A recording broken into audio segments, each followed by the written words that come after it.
It's interesting how I was What so an anxious American about accent it, is that? and then I just flipped, and I'm just back. Because it can mess with your mind.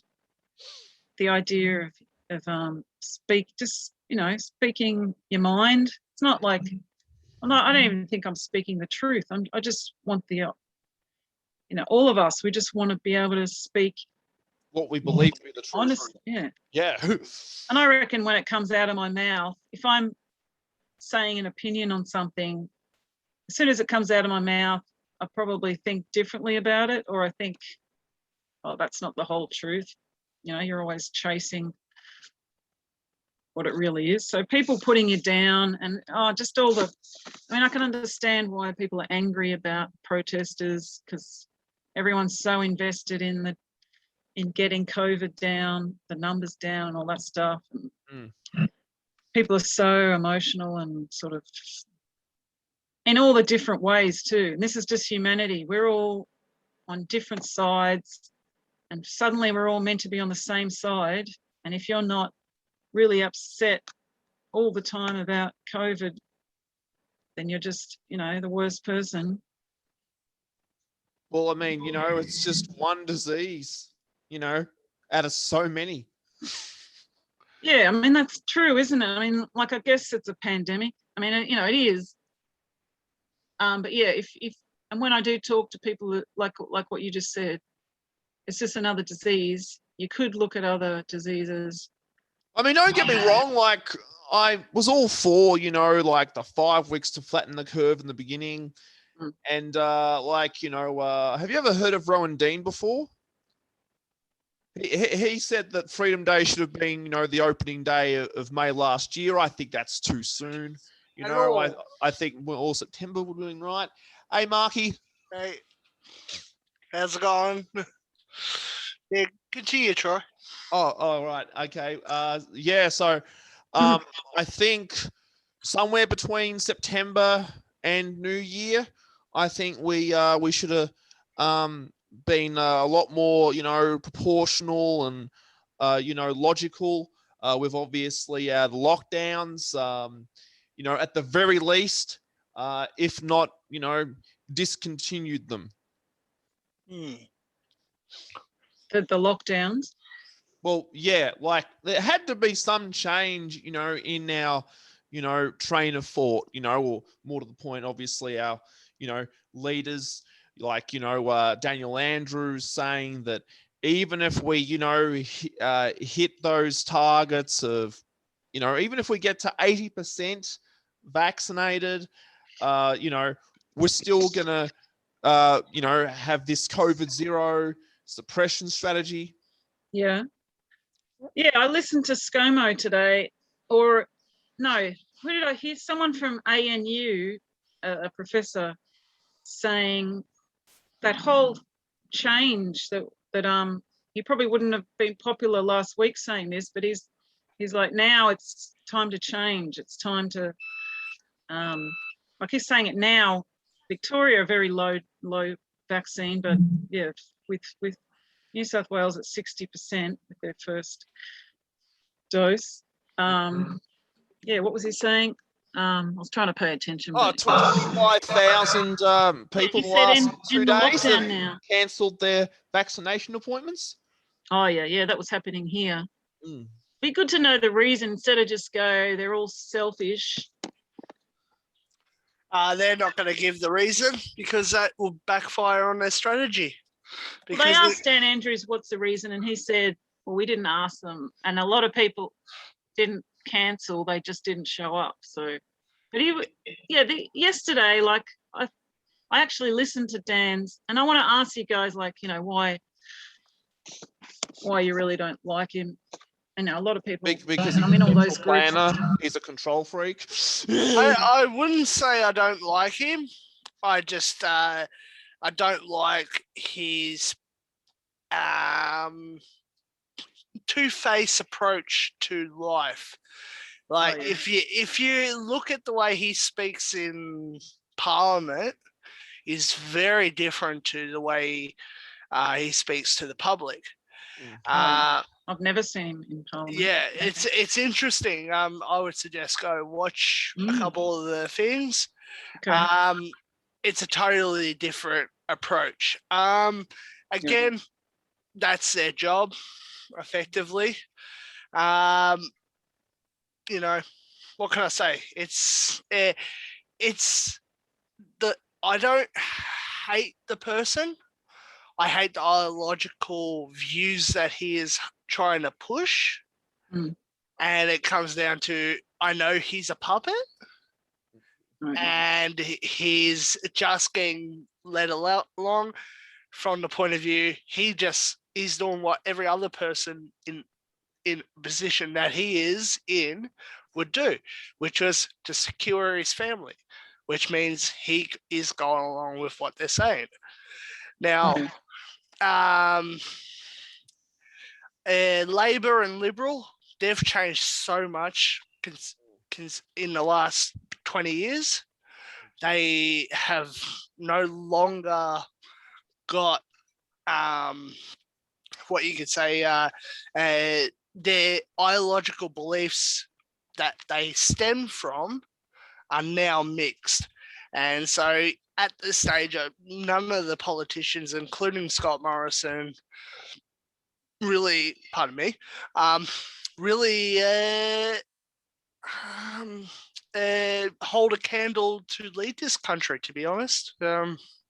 It's a sad fact because there is a lot of people that still hold that belief that these parties have the perspective, but don't see that over time they're being whittled down with the beliefs. You only have to see the tactics they've used to stay in power, such as Labor with Kevin Rudd, Julia Gillard, and then again the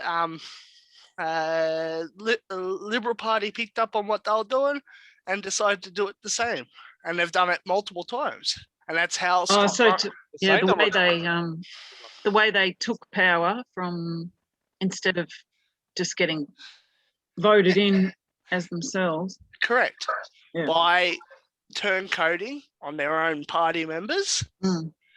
And every time that one of those things, slowly, little by little, things have been rewritten, reworded, changed, and the public hasn't paid attention because, again, the public is completely, to this moment, well, till about, I don't know, maybe the last 6 months, give or take, people have started to wake up. They started to realize that something's not right with the situation. And I'm talking to people every day, and they're saying the same thing. There is something not right about this. They can't put it, and it's different points of view. For example, about this now, COVID. Yeah. For example, my mother, she can't understand. She's in the category for 65 and older, and 60 and older. Sorry, and she can't understand why she can't get Pfizer. And so she did a bit of a maths. Look, and I said to her, look at the numbers. Look at how much vaccine they announced, and they're saying they don't have supplies. I go, Mum, they've got 3 times the supplies. 4 times. Today they just said Poland has come through. Now come and get Pfizer because they. So she's in the age group that she's meant to have AstraZeneca, isn't she? Yes, correct. It's for over 50s, yeah. Yeah. Your mum's the same.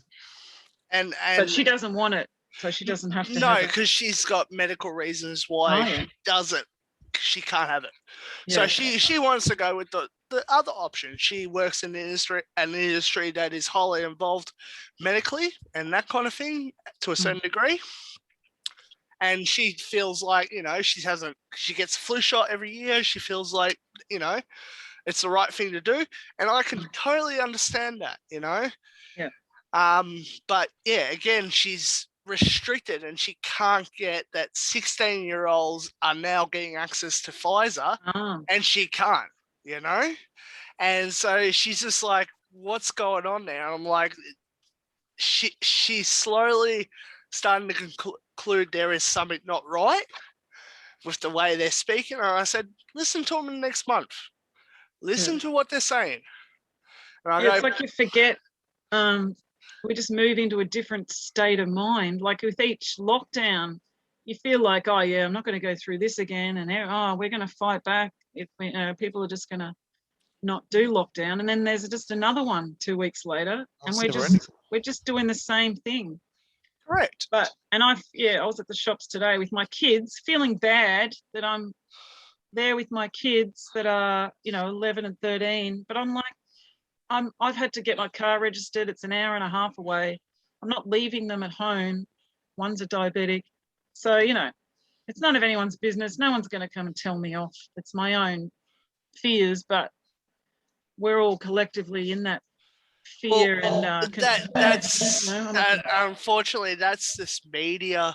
They've strung it up so much that everyone is jumping at shadows. Like, I had an incident of a person come up to me in my industry, and I do lawn mowing. Yeah.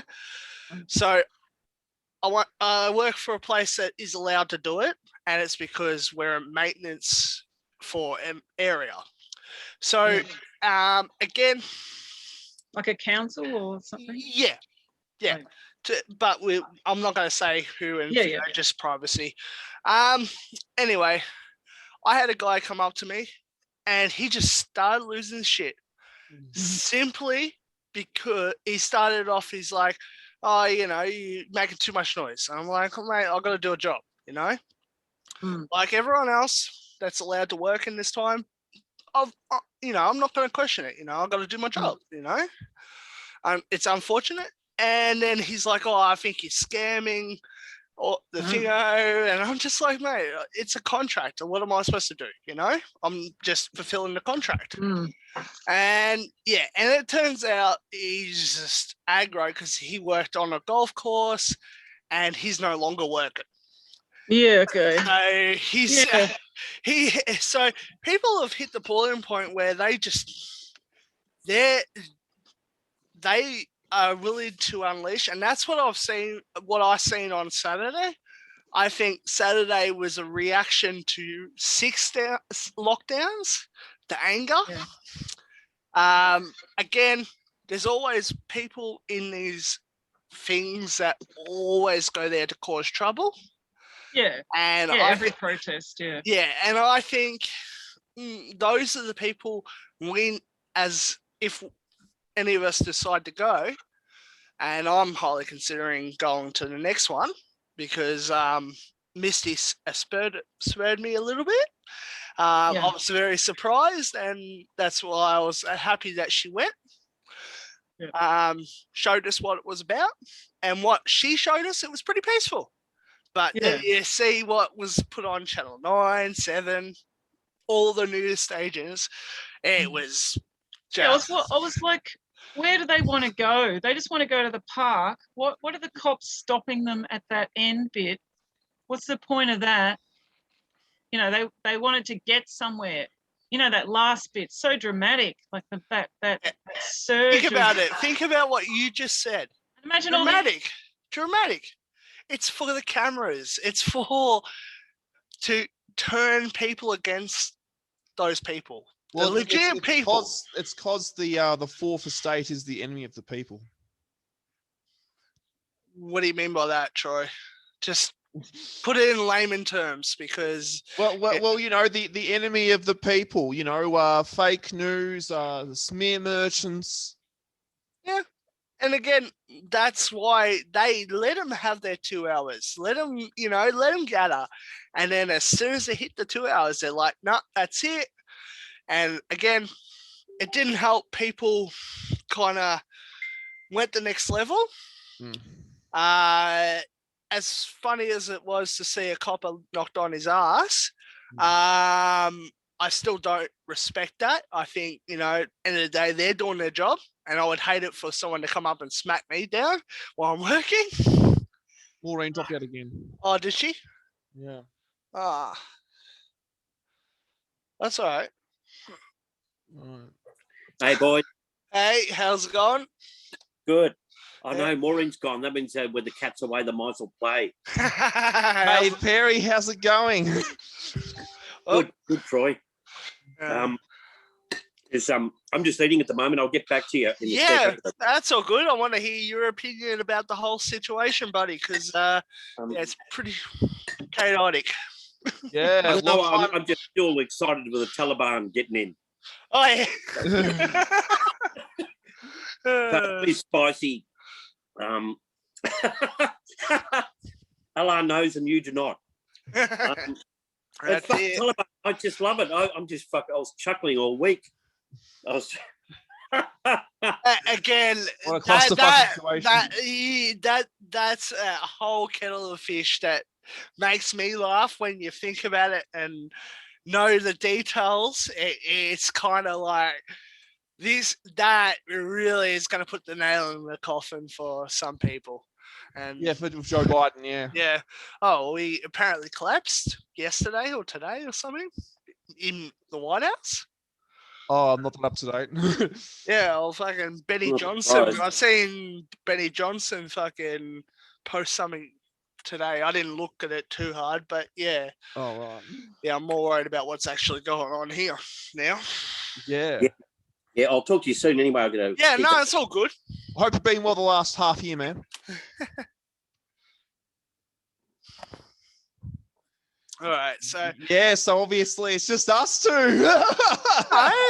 Maureen will be back, and there's plenty of time. I'm not doing anything tonight.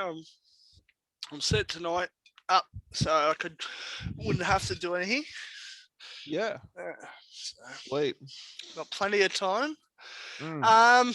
So yeah, what's happened in the last 6 months? How many lockdowns we've had? Well, we've been very locked down, like continuously, relentlessly since late May. We've been locked down more than we haven't been. Yeah, because it's been a while since we've done these meetings. So it's been too long, mate. Yeah. So since we've done those we were doing the earlier meetings. What is it? It's been a couple months at least. Yeah, lots happened. And a lot will continue to happen. Yeah. What can I say? It's more and more I look at it. It looks like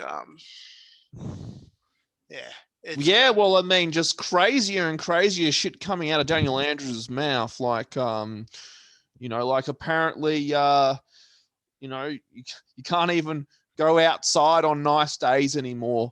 Otherwise that's 100% going to put you in hospital. Oh yeah.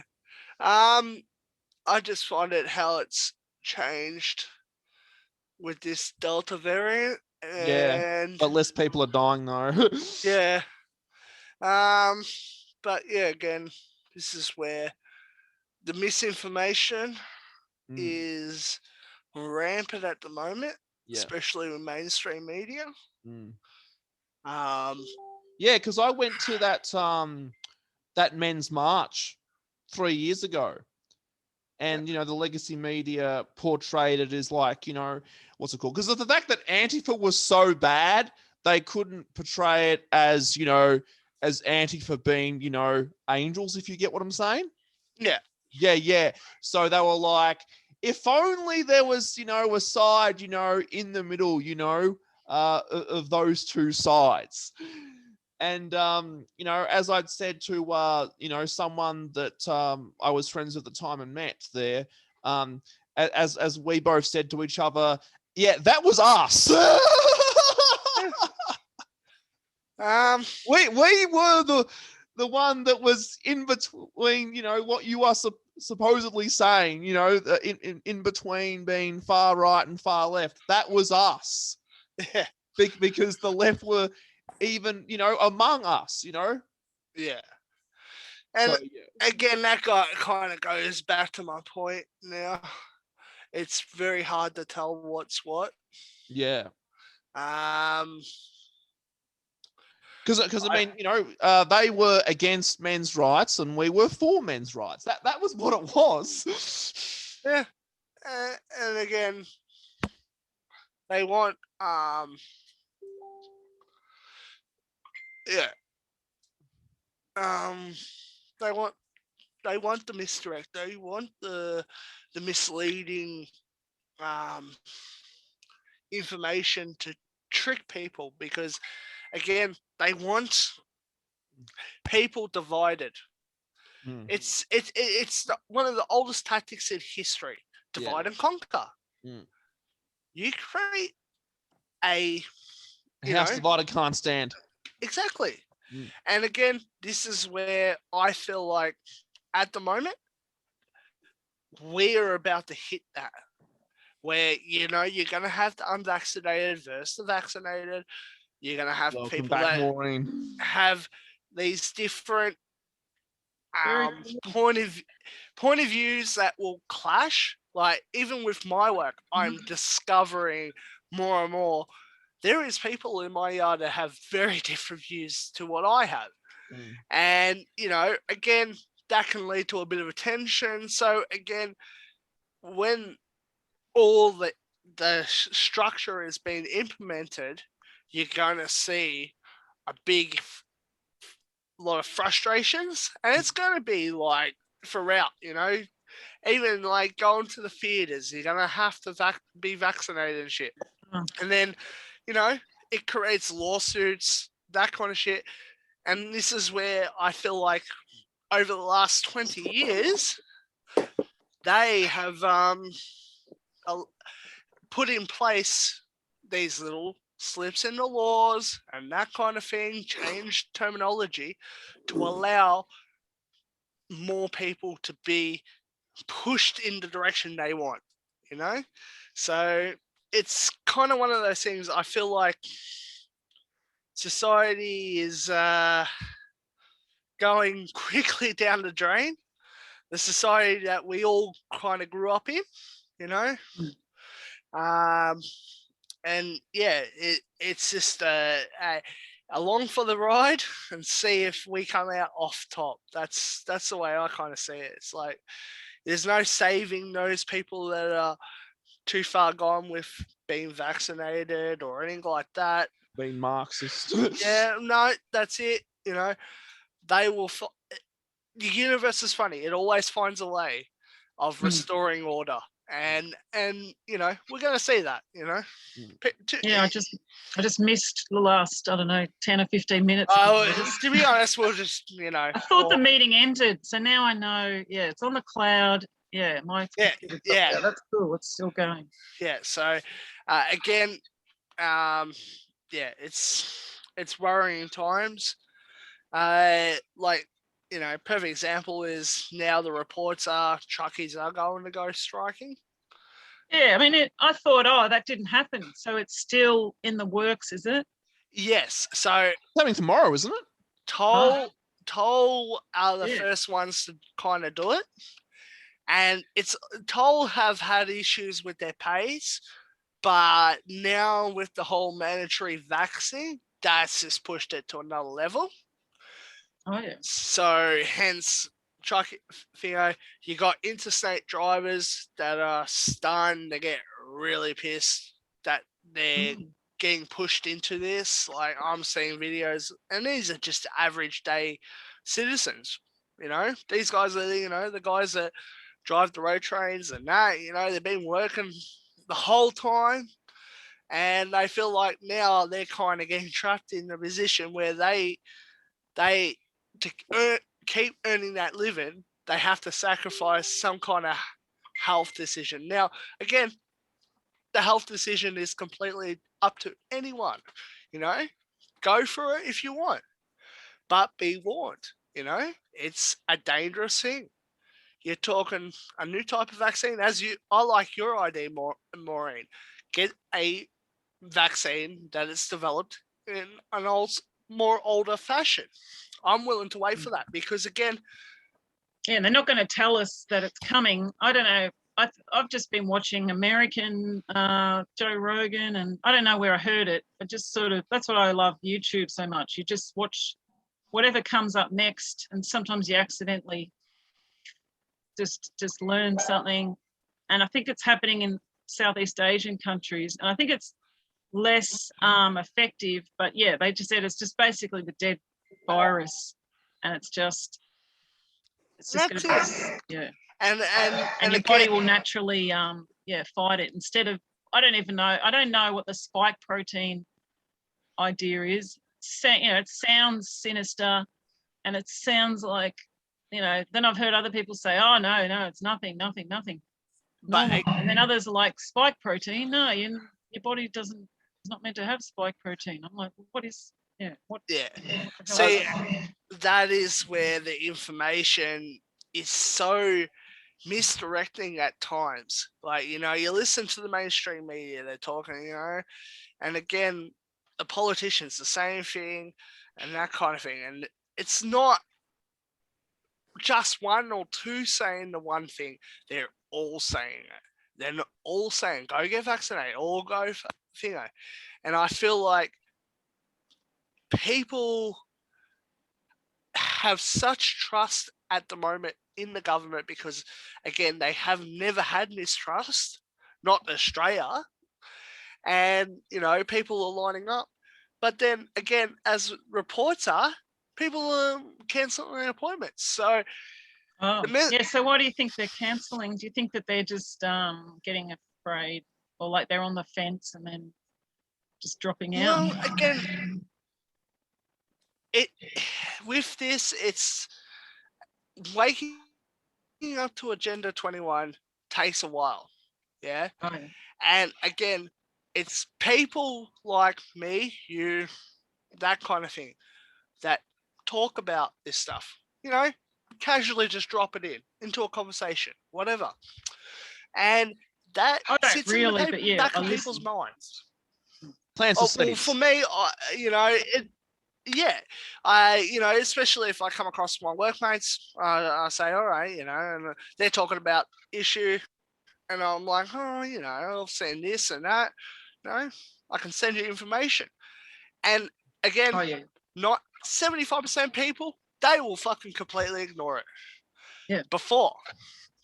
Now, because Corona is such a big topic, and people are bored out of their minds, basically, because you can't do shit, they're starting to focus on it. Again, look at the amount of people were protesting at the start of this about lockdowns compared to what happened the other day. And again, there were less. It looks like it was bigger, but then there was the fear of getting arrested and stuff. Like that seemed really scary. But then, then we saw the footage. And as Misty proved us wrong, it was nothing to be scary about. And I think it comes down to it's been so driven. It's that psychological point of view. Drive it hard, drive it fast, tell it, the salesman pitch, and you listen to Dan Andrews every day. He's saying the same thing. Go get vaccinated, go get tested, go fear. And it's, the old commercials, that's where I compare it to, is they got to repeat it 3 times, and it's a psychological program. And after hearing it for a year and a half, people are just so sick of hearing it. They're just like, all right, whatever. And then again, there is people that are starting. But no, I'm not there. I get there, but then because I got this group and I just stay open, then I kind of, and that's why I'm going. My head goes back and forth, but I'm used to that. But it's easy to just go, oh yeah, just give it to me. I want to travel or whatever. Hey guys. Yep. Sorry, I was just thinking of saying that we should have asked Misty when she was on to tell us about obviously her experience on Saturday. Oh yeah, did she go? Yeah. That's all right. Yeah, I was thinking of saying that, I think we talked a little bit we should about open the floor to her. Yeah. But, I just talked a little bit about it, but we didn't go into it. So at the same time, I didn't want to be rude. So. Yeah, I kind of had to switch off Saturday night just to get away from it a little bit because it was overwhelming me a little bit. Especially with the work environment I'm in at the moment. Like, I'm just every day someone's coming up now and they're just wanting to bitch, wanting to complain. Would you like to say And something, it's Ratu Levu, to introduce your, or like, you've been ruminating for a while. Yeah, Please evening all. speak your mind. Evening. Speak your mind, please. Yeah, Ratu Levu. That's Fijian for Big Chief. Today I identify as a Ratu Levu. And our other happy listening. speakers driving, so yeah. I'm a couple of 3 weeks off cigarettes and still bit wobbly. So I've taken these things. Makes you feel sick in the guts sometimes. Really? But I've got nothing to add because it hasn't really affected me out here. But all I can say is being in the union movement, like most of the time, for a long time, just seeing union membership die for the last 10 years and people get more selfish and less interested. When the Wu flu started, I got really disheartened. I thought, fuck, there's not much community cohesion anymore. Because you get groups and they can, bit like the Orthodox Jews in New York, they had like a big mask burning party. There's nothing the cops or the mayor could do. Had a big wedding with 7,000 people there. But us, there was nothing. And then, it's heartened when you get those community groups like that. And then to see Melbourne just slowly build up, some people just put their asses on the line. All that pregnant girl that got arrested and that ex-army bloke, and like just what's happening, like just totally outrageous. Gone on and just really like winching up the bloody totalitarian stuff. Like that, people really patient that 100 days last year. I was just starting to think, God, this has gone on a bit. And then you see celebrities like flying, and no quarantine, like Lorde, she flew to New York to mix her album. Like, called Solar Power, she's got her ass, a photo camera with a camera up her ass and filming a video on a Thai beach or something. I thought, you fucking hypocrite. But, and there's people locked down.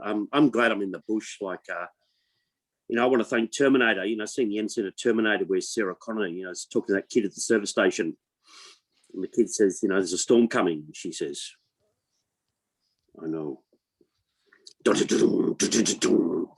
And I saw that, then I thought, fuck, I better get out of Melbourne. And a couple of months later, the shit hits a fan and people are suffering. And it's really, I think it's just unbelievable. I'm just really heartened at the community spirit that's starting to come up now. Could have sworn I saw an Antifa bloke with a flare. He was dressed like Antifa anyway.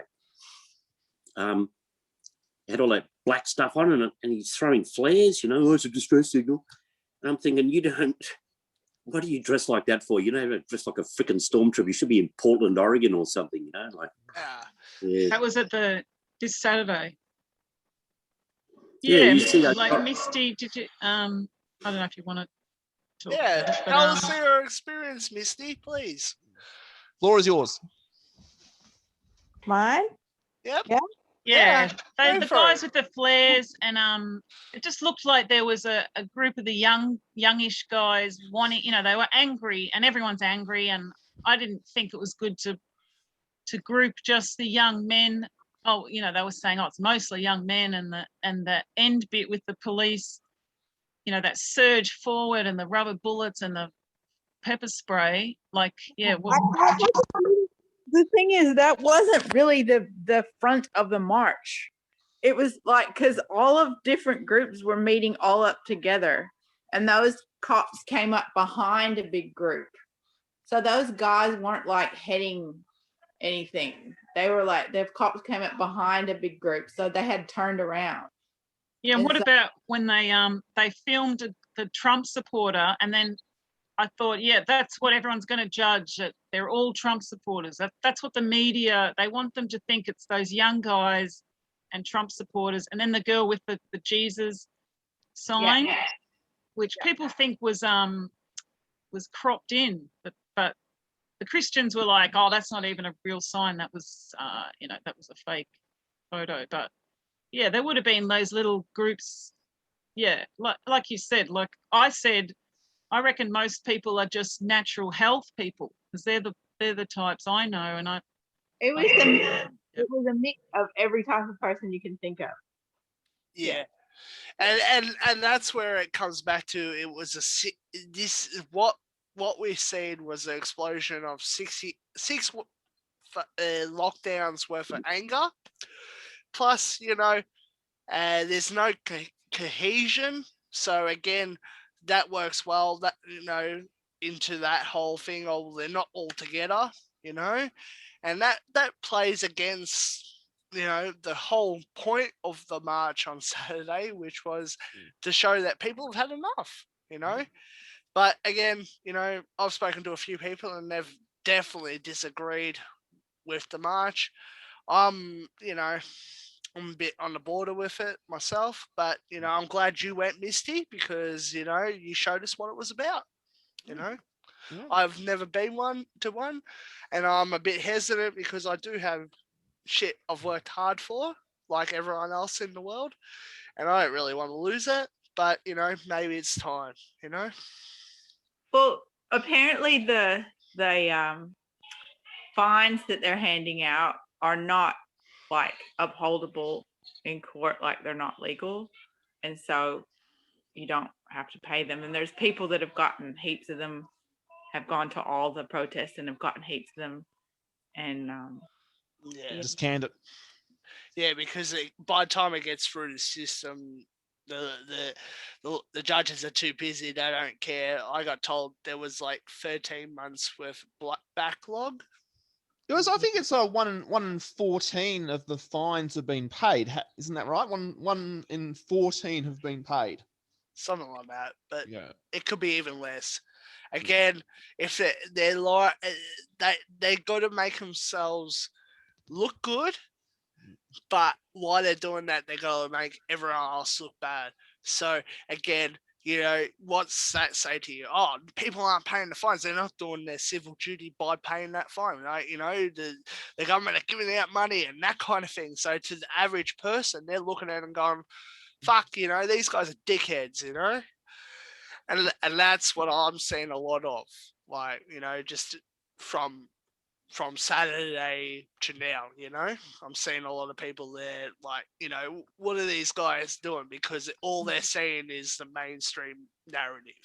Well, maybe, the directives should obviously be logical. Maybe they should make sense. Well, that's the thing.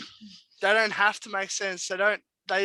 They want it as confusing as fuck because, again, as humans, we're structured to have some kind of structure in our lives. Some order, yeah. Some order, with how that we're, would rip ourselves apart as a society, So again, you can't blame people for being angry.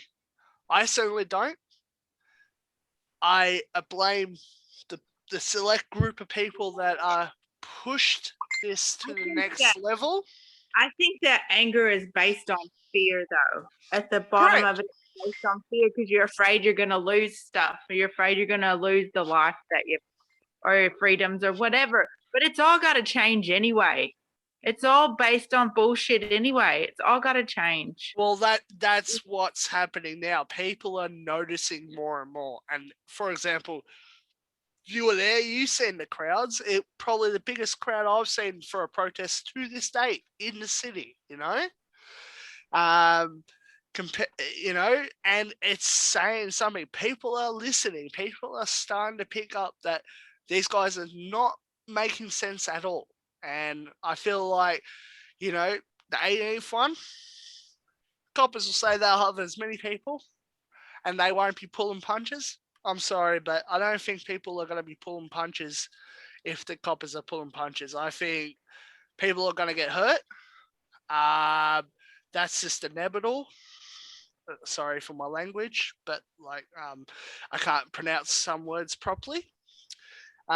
So inevitable. Fuck, I can't say it. I apologize.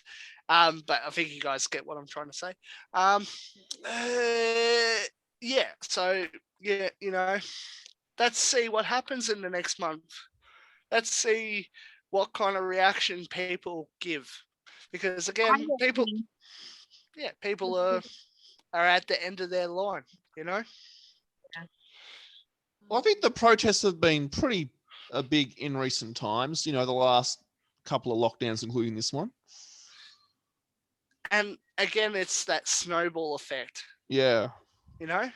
Because there would be people tonight going on trying to find out more about why these people were at the protests. And as the internet is the greatest resource on this planet at the moment, it's out there if you look for it. Look at the stuff we sent. Yeah. And it's just Facebook popping up. Well, apparently RDA, they have a page for every state now. Correct. Yeah. And I don't know if I think as a group they are, I don't think they would work too well as a political group. Covering the issues, 100%, they do their job. They're like rebel journalism. news. Yeah. But as a political group, I don't think they would be well suited. Again, bring back to old Labor and Liberal.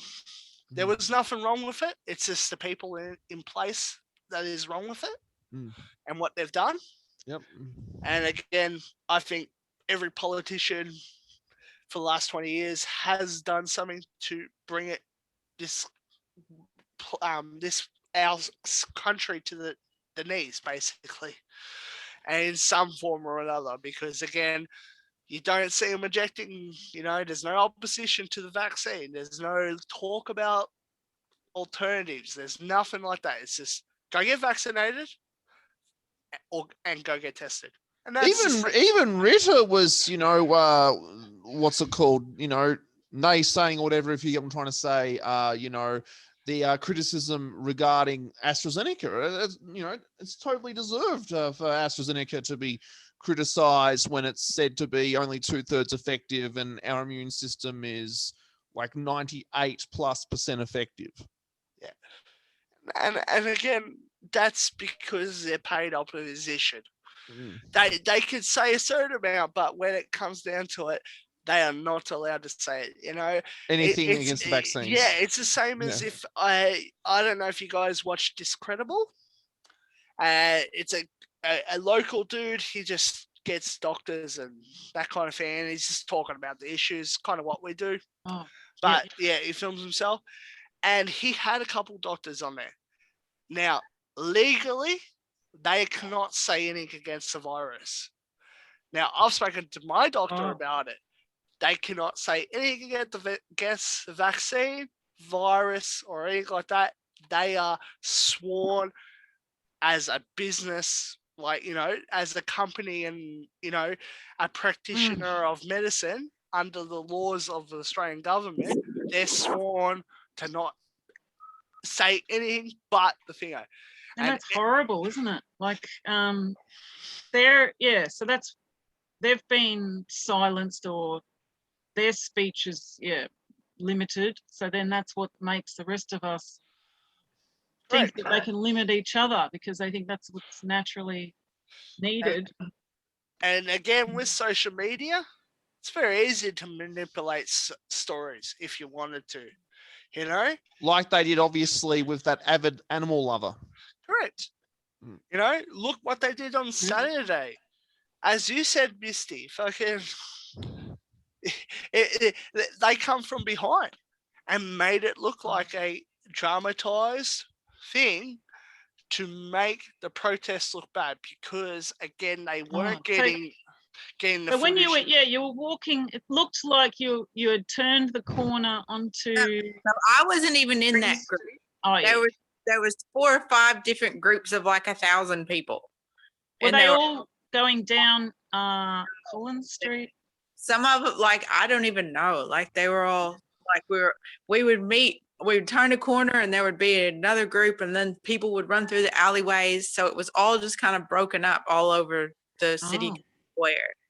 Yeah. So I wasn't even part of that group. Someone told us the cops are about to do some stuff for the news. So you guys better leave, by these ladies like that were talking, because I was with these. So the young guys were left, all the tough people that wanted, that Yeah. made it look like there was.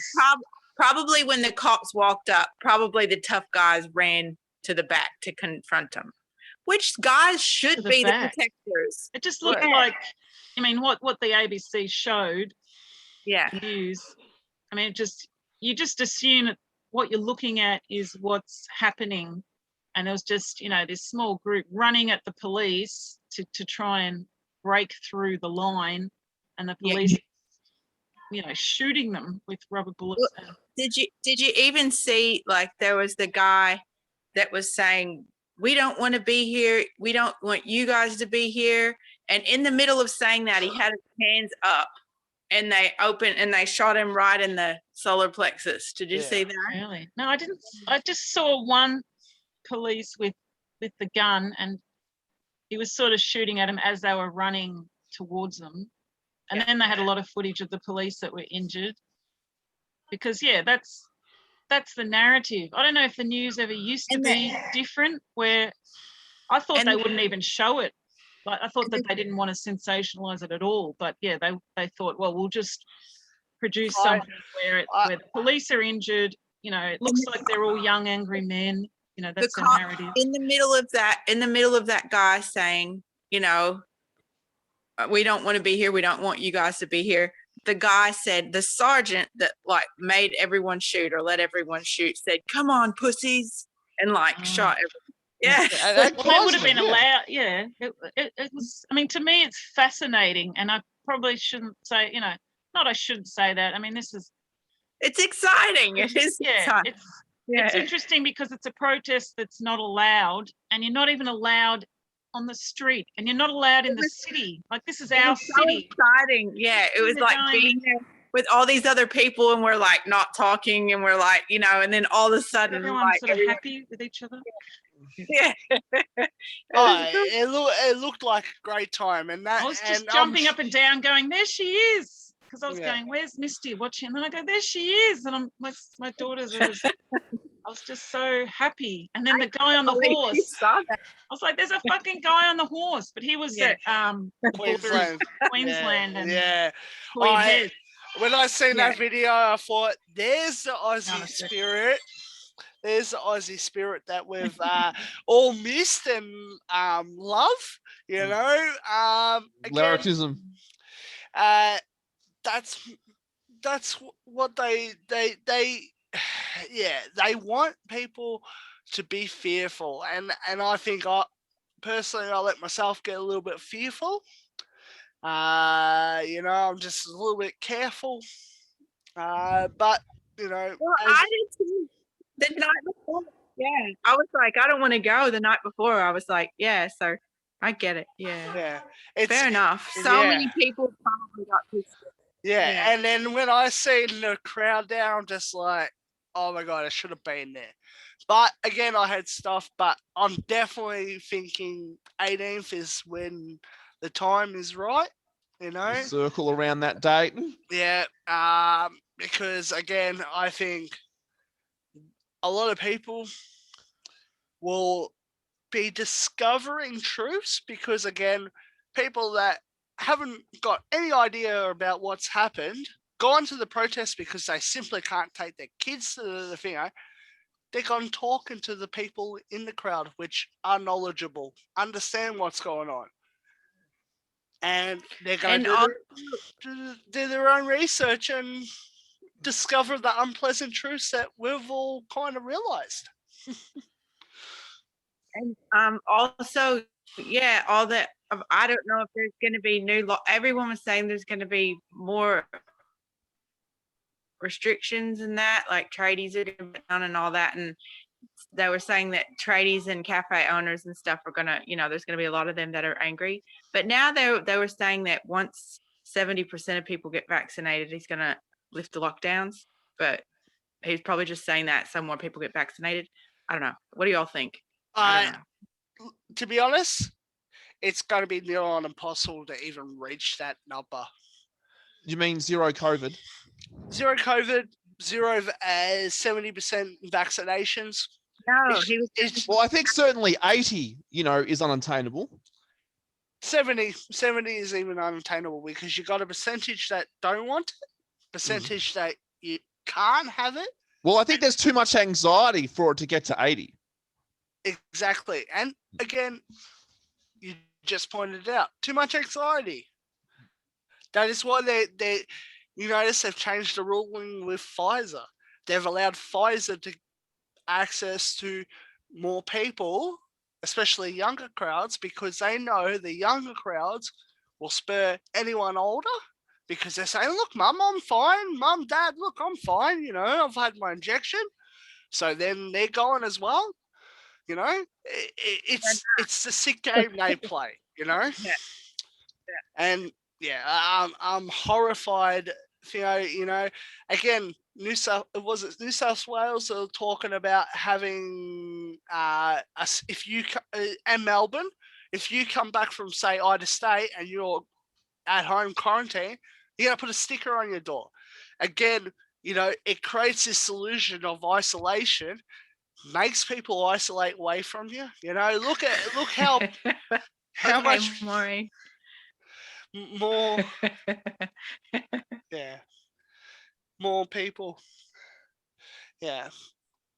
Yeah. Yeah, So, sorry. Yeah, I've just I was just talking to my neighbour, and they're down with it. But yeah, I had to get back. They were talking about all this stuff. I think out here it's all like this as well. They're just like, nah, we live free out here and we think for ourselves, and I don't think they can even understand how people all think in packs like they do in in the city and stuff. Or like again, living in the city kind of changes a person, the same as living in a country. It's two different environments. In the country, you don't have the first world problems, as I like to describe them, of Black Lives Matter, fucking all that bullshit, fucking Antifa, fucking what kind of coffee am I going to have in the morning, soy or fucking all that bullshit.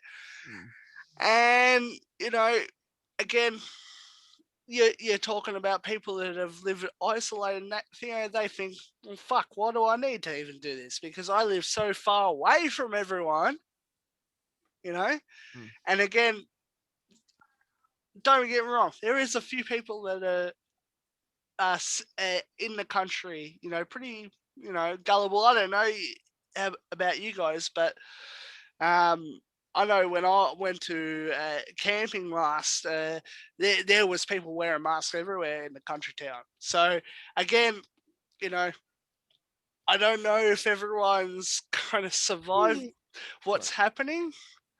I think when all's said and done, people are going to be angry, and those guys are going to have no chance. These people, like such as Dan Andrews and that, they're going to be thrown under the bus. And, again, let's just hope the people in the right places are making moves to stop the people that are making the true decisions. Absolutely, because, Daniel Andrews is just dragging this out as much as possible.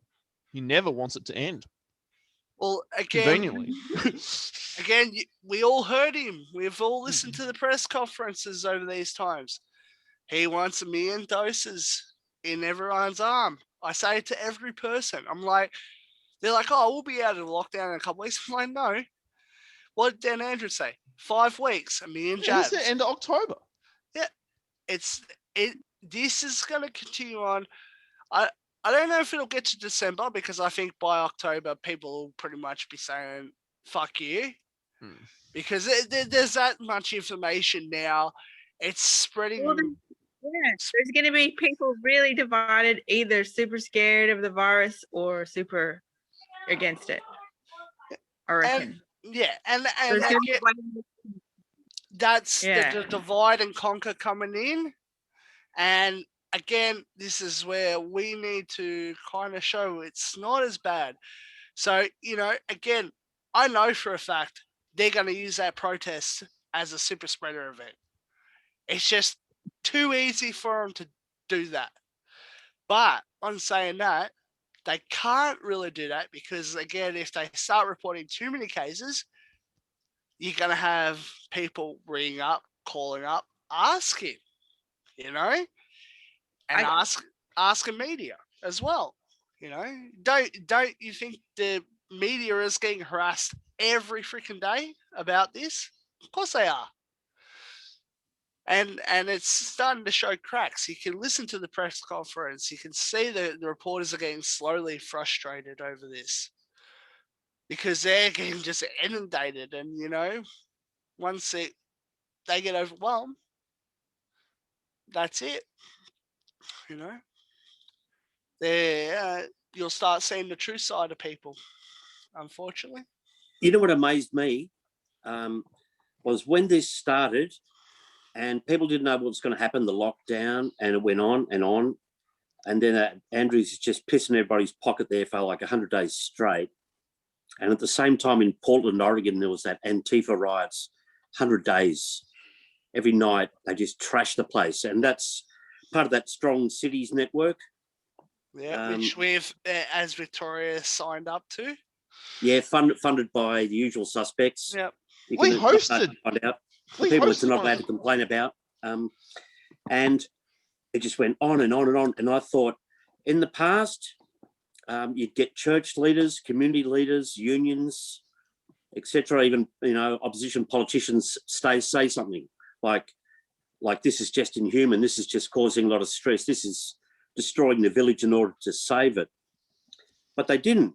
And then I was talking to Mark, the ex-cop, and he was saying that Victoria, what he's hearing is that Victoria is a test case, because what happens here in winter will become apparent over in the Northern Hemisphere in summer.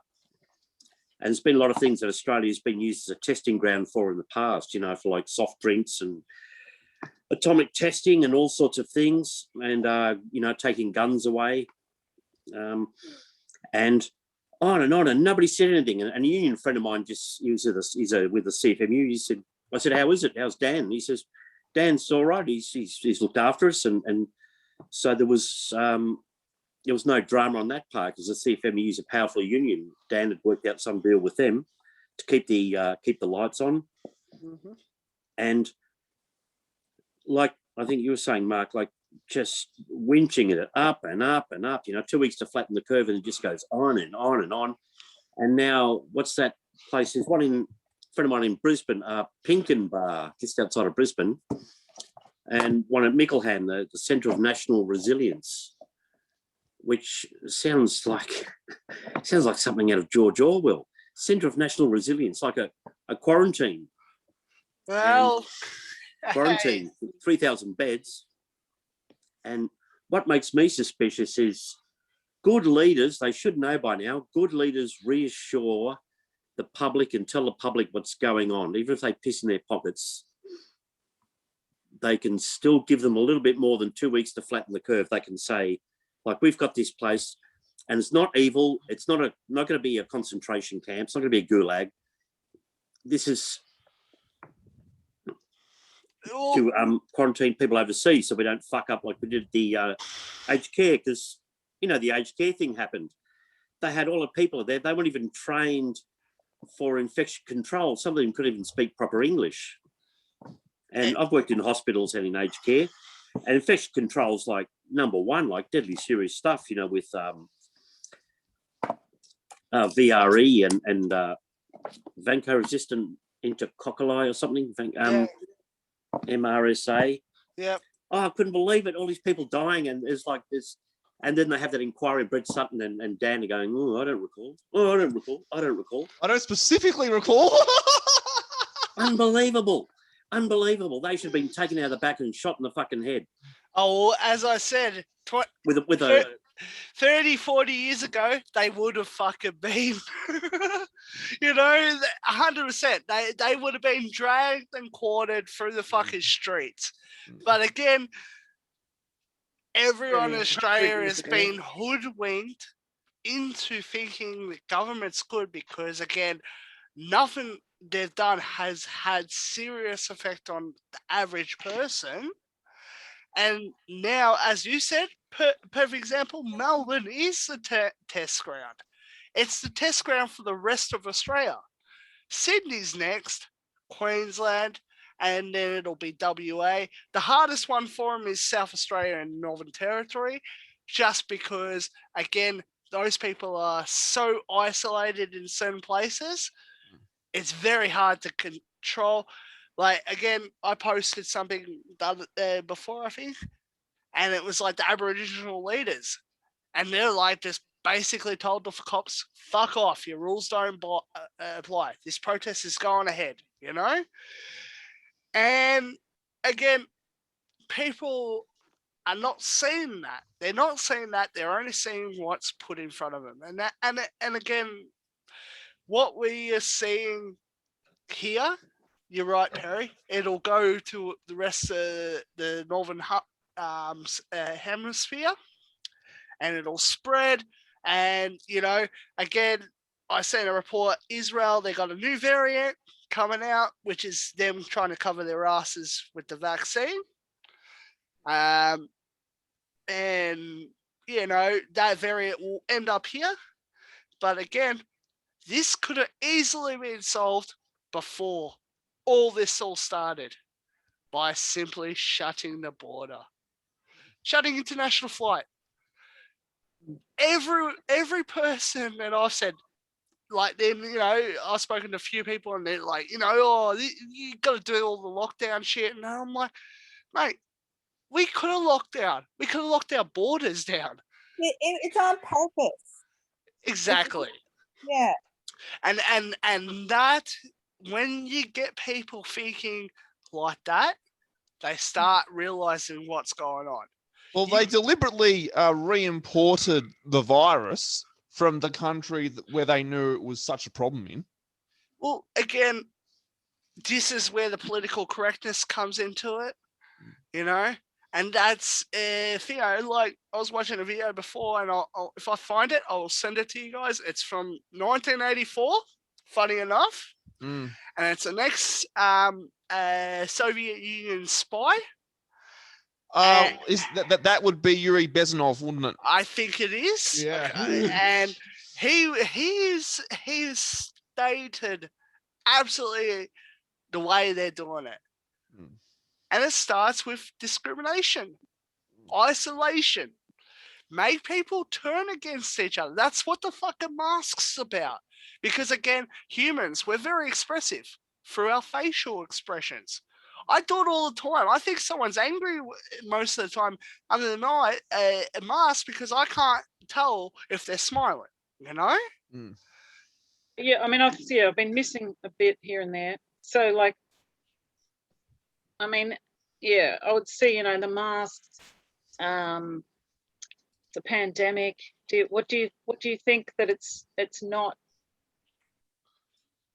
not anything, like, you know, it's just another disease, like you were saying before, like, because it really, I mean, they've got to make it add up, I suppose. So I see it as, oh yeah, it all adds up, you know, masks stop the spread. And I've heard that it was a pathogen, and then that video I posted today, it was by a scientist or virologist or something, and he was saying that it was absolutely, if you look at it and like how it's, you know, it's whatever, the makeup of COVID, that it's like absolutely a, you know, like a weapon. And like just watch that video, it describes it all. Like, it's really informative. That it was, yeah, that the latest one of the last few, and all the different countries kind of approved it. And now there's like not just 2 or 3 different variants, there's like thousands of different variants, and it's going to keep kind of, but it was a pathogen. It started out as a pathogen, not as a virus. So what? Yeah, I mean, I guess like people that are pissy at this group, or, you know, Yeah. at you, at us, yeah, like for even watching a video like that, because of how YouTube, I mean, maybe it's just the right time for it. If I was gonna, I mean, I don't agree with anything because I don't know I don't know what I am, but when I listen to people that are like, oh, you know, anyone that watches YouTube, you're all full of shit because they're basic and they have to have an answer, and it's got to be, you know, we're human. Go to the library. So What- like, Yeah. and Well, I YouTube watch has lot a much more variety of views than obviously the legacy media. Yeah, I mean, they are doctors. You can find out where these people have their credentials and that kind of thing.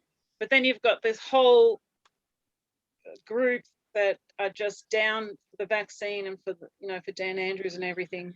It's just like, I follow the experts. I'm only thinking of one guy who's just, he's just very rude about everything. And there's quite a few, that just hate to the protest. But yeah, so I mean, I'm just trying to bring in that alternate extreme side on the other side that the experts. I will listen to the experts, and I'm just trying to explain. Well, there are doctors everywhere, and in every domain of knowledge, you've got alternate sides, and it's like it doesn't exist anymore because.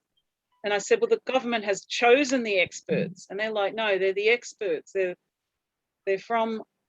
like 95% of all the scientists, but he just made up that number.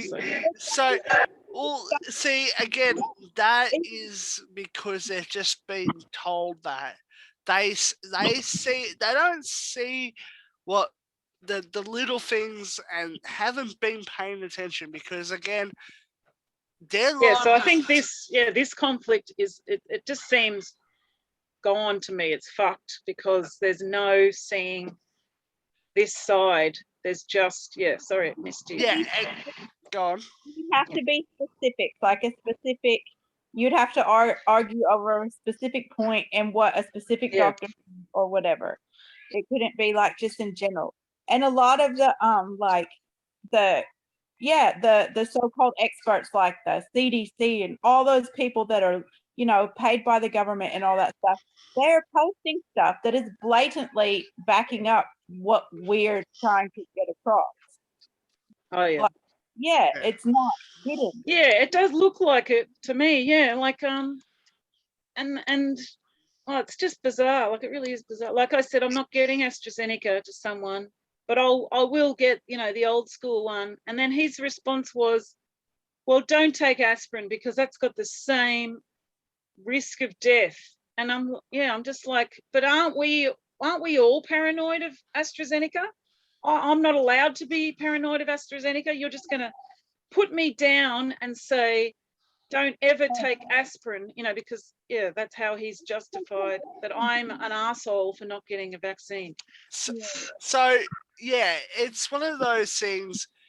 Those arguments will happen throughout this whole thing because again, people, they like comfort. They think of safety. They think of what they could possibly be doing besides sitting at home lockdown. So again, it's one of those things. Those people, you're never going to save.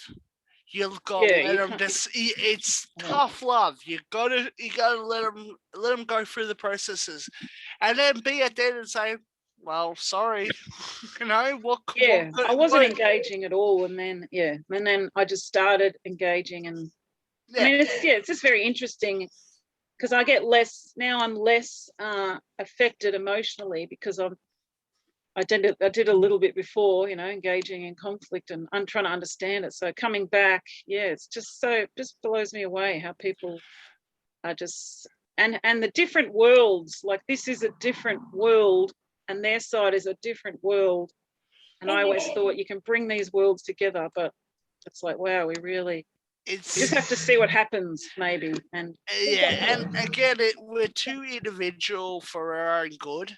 And this is going to play well into our own, for those people who are not so much for it and that kind of thing, it's going to play well for them. But again, people are so stuck in their ways and think, oh, this is going to go back to the norm. And the moment you say, well, no, and, you know, you're automatically labeled now a conspiracy theorist. Conspiracy theorist. Because that is the easiest word figure. But again, if you look at the history of that word, it means to discredit. But people automatically assume it's to do with the tinfoil hat. They don't see where it come from, the wording, that kind of thing. Who coined it? Who fucking come up with the term? None of that is pointed out because, again, it's all swept under the bullshit, such as the first world problems, you know, Antifa, Black Lives Matter, you know, transgender movement, all that bullshit, you know. And again, you know, you don't hear no one in the third world countries complaining about that shit. They're complaining about food and water and a safe place to live, you know? Yeah. Yeah. So again, I feel sorry for those people because some of them are the smartest on the planet and they just literally let themselves down a track that they got no chance of recovery. Barely, you know? Because they're not getting curious. They're not curious. No, because they're so, as you described it, safe. Safe. Mm. They're so So safe. yeah, Misty was trying. I could hear her talking, but it was Did she have something? Oh no, it was just like I was just gonna mention how fast it happened from being like last year, you know, like no one wanted the virus, no one wanted the vaccine, you know, everyone was afraid of the vaccine till everyone just took a side and they took it so adamantly kind of thing now, you know, like about the vaccine and like without even seeing, you know, the results of it. But again, people are impatient. Yeah. I know I'm I can't even impatient. remember. I can barely remember like last week. But yeah, so it's good that you're But Yeah, again, but what time were you are you thinking of, Misty? Like what time period? Like right at the beginning. I just remember at the beginning I was going, oh, we're all going to be getting a vaccine. I just don't want the vaccine because I knew that I was like, you know, this is going to start happening. And then, yeah, and people weren't even thinking about it. It wasn't an issue. People weren't thinking about it at all. They're like, oh, that's years away. We won't have a vaccine. Really? Yeah. Because I was like doing hair and that's what we were talking about in the shop now. And I can't imagine working in the shop now. You know, You're just not allowed to. having to like, sit with someone for 3 hours that wants, you know, what are we going to talk about? well, that's the catch-22 with this whole thing.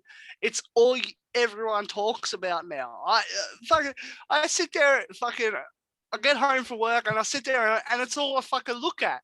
I can't escape it, and especially when you go down the rabbit hole and you start piecing it together, and it happens over time. Fucking yes, the more and more it becomes obvious, the more and more it becomes, you know, and then the more and more you're drawn in, and that's just the nature of, as humans, we're curious. We want to know absolutely everything if we can. Like, you know, look at the way fucking some of the scientists in fucking Nazi Germany.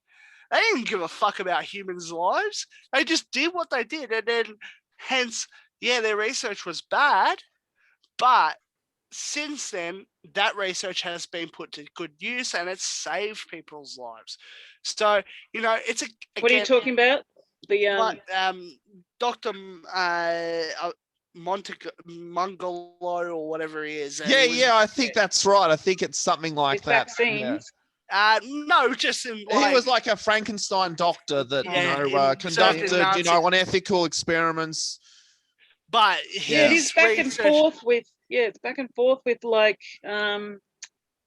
because to read the words vaccines are perfectly safe, and then I keep seeing the best vaccine. Like this is what Dan really shits me about. Where I just go, no, it can't be trusted. He's just like, the best vaccine is the one that's available now. And I'm just like, really? That like, you know how we think, and the best vaccine is the one that we're willing to choose to take and put inside our body, I suppose. And then the language of like, oh, I'm doing my part by getting the vaccine. I'm like, is that the reason that you took it? You're doing your part for what? Well, yeah. Honestly, that it's a psychological trick. Like we're an individual. Like I am an individual. Yeah. And we're not a tribe where we do think about the group sort of more than the individual, or I think that's what socialists probably believe, that we could just become like tribal people, but we aren't. We're individuals, and So what do y'all Yeah, think so we know all the problems. What do y'all think the solutions are? solutions. Solutions. There is. Don't comply. Well, that would be the first step. Yeah, overthrow state labor. Second step is to get some actual leaders, some people that we know that will serve the people. All right. I really like Friendly Geordies. Yeah, I think I'm not I know he's very left-handed, with his politics and yeah, he's a Labor. He's a Labor or whatever. Yeah, he's a Labor boy. But again, he's very much like how I am, old school Labor. Yeah, and he is seen it as figure. But even now, I'm noticing with his videos, he is struggling to keep the focus on the Liberals. There's occasional slips with him, like, occasionally pointing out, that both sides have actually done wrong to this country through their policy decisions and that kind of thing over the last 20 years. And I think, again, I think he's a little bit of a Labor shill. He's probably that's he quite. seems to just go this because he wants a solution, like what Missy just said. That's why I thought of him, because I think he wants to have a direction that he's trying to have an outcome. So he's like, well, we need to vote Labor. That's what his outcome is. But again, my he's solution not. Is Yeah, that, he's not. My solution is that there's no solution, and my solution is that this is the only thing you can do is just have, or promote open discussion, and then make your own decision and live your own reality, which is always going to be chaos. And then we're going to die. Like, we don't even realize that we're just going to die and become, well, I believe. Well, I don't believe anything, but kind of nothing. Voting Labor in Victoria wasn't obviously a solution, was it? It wasn't a good solution. No, because again, they're corrupted. I heard like a spiritual argument yesterday. Yeah. Yeah. Okay. Because it's getting a little bit deep, but like that, because the revelations in the Bible, and maybe like Jesus was trying to tell us what to do in life, about like how to stand up to evil, or stand up to the evil that's happening in the world, and we have to be willing to do that, but also I reckon, and then I was reading about, this guy was telling me about the Schumann resonance, and that it's the resonance of the earth, and that we're all connected through it. And that like the phones and everything like that keep us busy and keep us in fear and keep us. So I reckon, like, because the past 2 weeks I was like doing a phone detox, and I was like feeling so much better than I have in a long time. And I reckon definitely it's more like we have to like not be caught up in it, and like get kind of centered and live like you were saying, Maureen, like live in our own realities as best as we can, but still try and stay awake to it all. Right. And that's why I suggest to everyone, switch off, have a night off. Don't look at the shit. Don't, because again, it's always going to be there. no matter what side of it, because again, it's such a big topic. Everyone wants to talk about Corona and feels like they have to talk about Corona because, again, they got nothing else better in their lives. You know, they're not traveling, they're not fucking going overseas, they're not fucking, they can barely leave their homes as it is now, you know, and I feel like, you know, again, we have to let people come to the realizations that we have as individuals have come to, you know.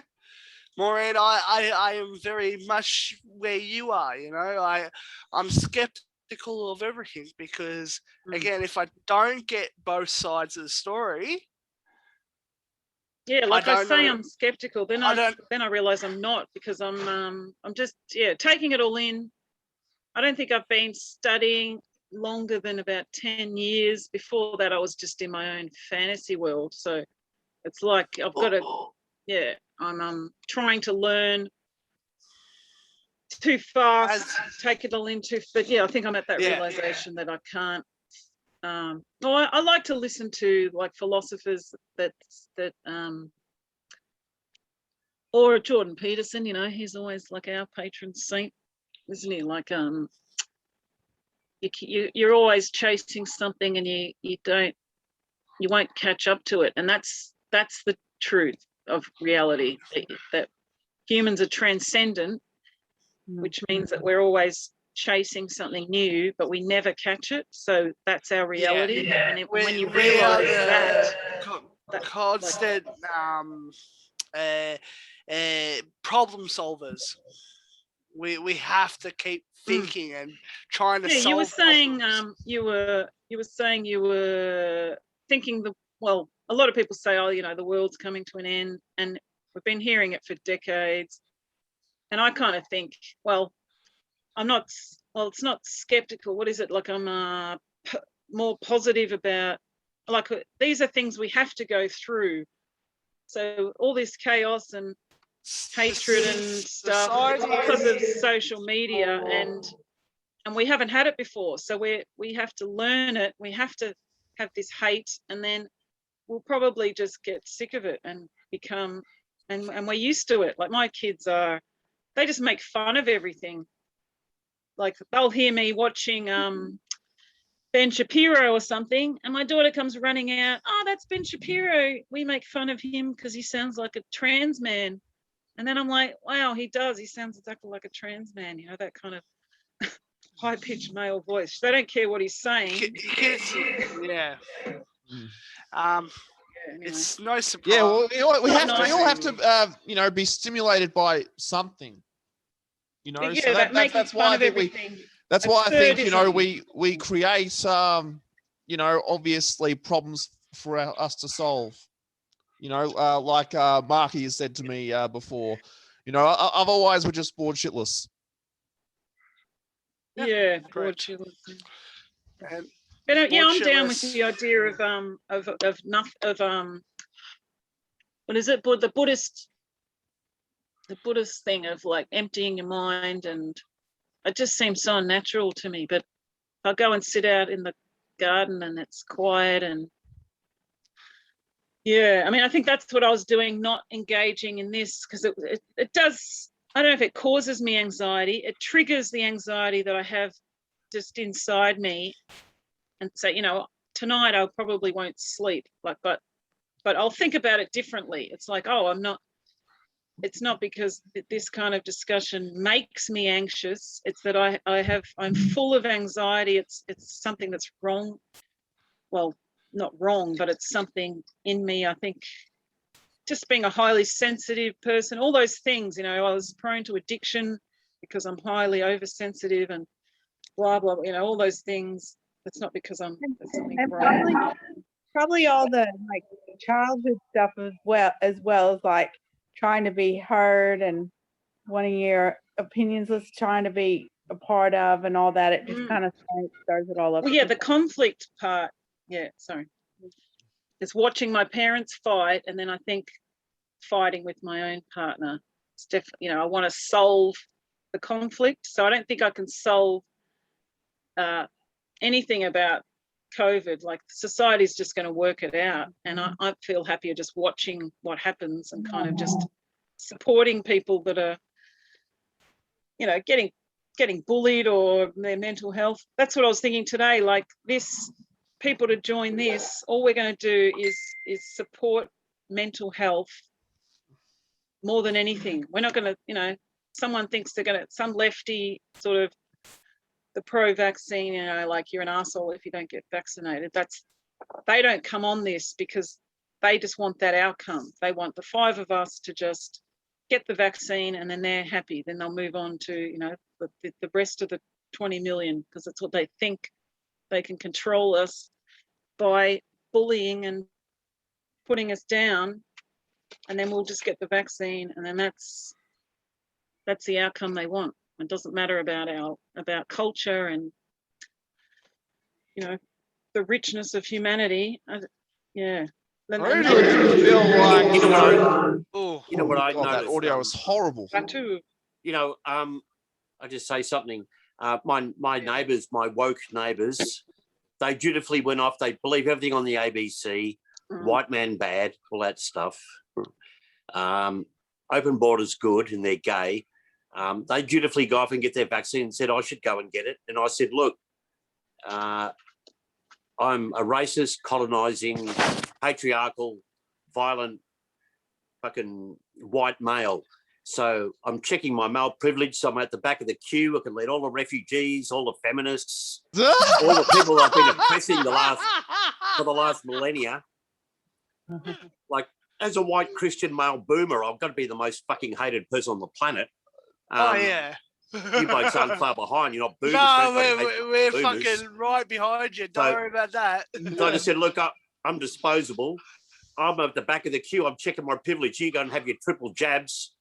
You have it in your water supply. You have it in your bloody food. I'll just hang out at the back and, you know, because you're all dying for equality, and let all the illegal immigrants have it. I'll be fucked if I have it. Fuck them. Like, I don't want no bullshit. Because I'm a hermit anyway. So I'm, you know, the idea of social distancing is fine by me. I reckon, you know, people's body odor sometimes the supermarket. Fuck. You know, and bumping into you like in Melbourne, the way people bump into you, don't apologise, and like I'm old school, you know, like put up with manners and shit. And the way I see it, you know, like a lot of people have been saying, this is a spiritual battle going on, and the world won't come to an end. But I think there's some pretty dark forces going there, where they're just trying to make you walk on eggshells, make you worried about what you can say, and you got to be correct with the speech. Meanwhile, there's all these people dressed in black just going around trashing people's livelihoods, Black Lives Matter and Antifa. And they've got all these Trojan horses like this virus, which does seem like it's a bioweapon, and with a lot of clues given, you know, like that Klaus Schwab bloke, you know. There will be many unhappy people, yes, as we go back to building better, yes, and 1 billion people will be dying from climate change by year 2030. I'm thinking, oh, yeah, you've got it all modelled, haven't you? And I think because we're so atomised that it's hard to get any groups together, the left seem to do it all right. You know, they can have their Black Lives Matter march for all that garbage. In a pandemic. Like, they're just like useful idiots, like the Yuri Bezmenov says. That they'll be the first in the gulag when they realise that it won't be a utopia, socialist utopia. Right. Never is. And it'll just have to get to that stage where it's just got to be a big battle, some big battle, and order will have to be restored eventually, but not after a lot of damage has been done. I'm really sad. Can I say something to go along with what you're saying? Like I definitely think there's something good about the lockdowns and being able to, because we're not used to sitting with ourselves and going internally and noticing our kind of spiritual selves. or I'm not. I can just speak for myself.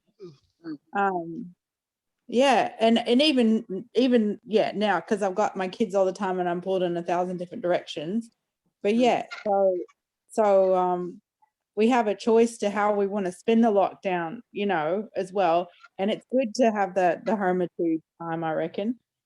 Just like, you and Maureen's talking about going out and being in the country and stuff. Like for me, it's been really good to be able to, because I've been doing like Wim Hof in the morning, like deep breathing exercises and getting in the cold water and anyway. And the other thing that I was going to say is there's some kind of a law, because you know how the spiritual forces, there's some kind of law that they have to, like Freemasons or the information that they put out, whoever it is, I don't know, they have to tell us what's going on, like in clues. It's some kind of harmful rule or something.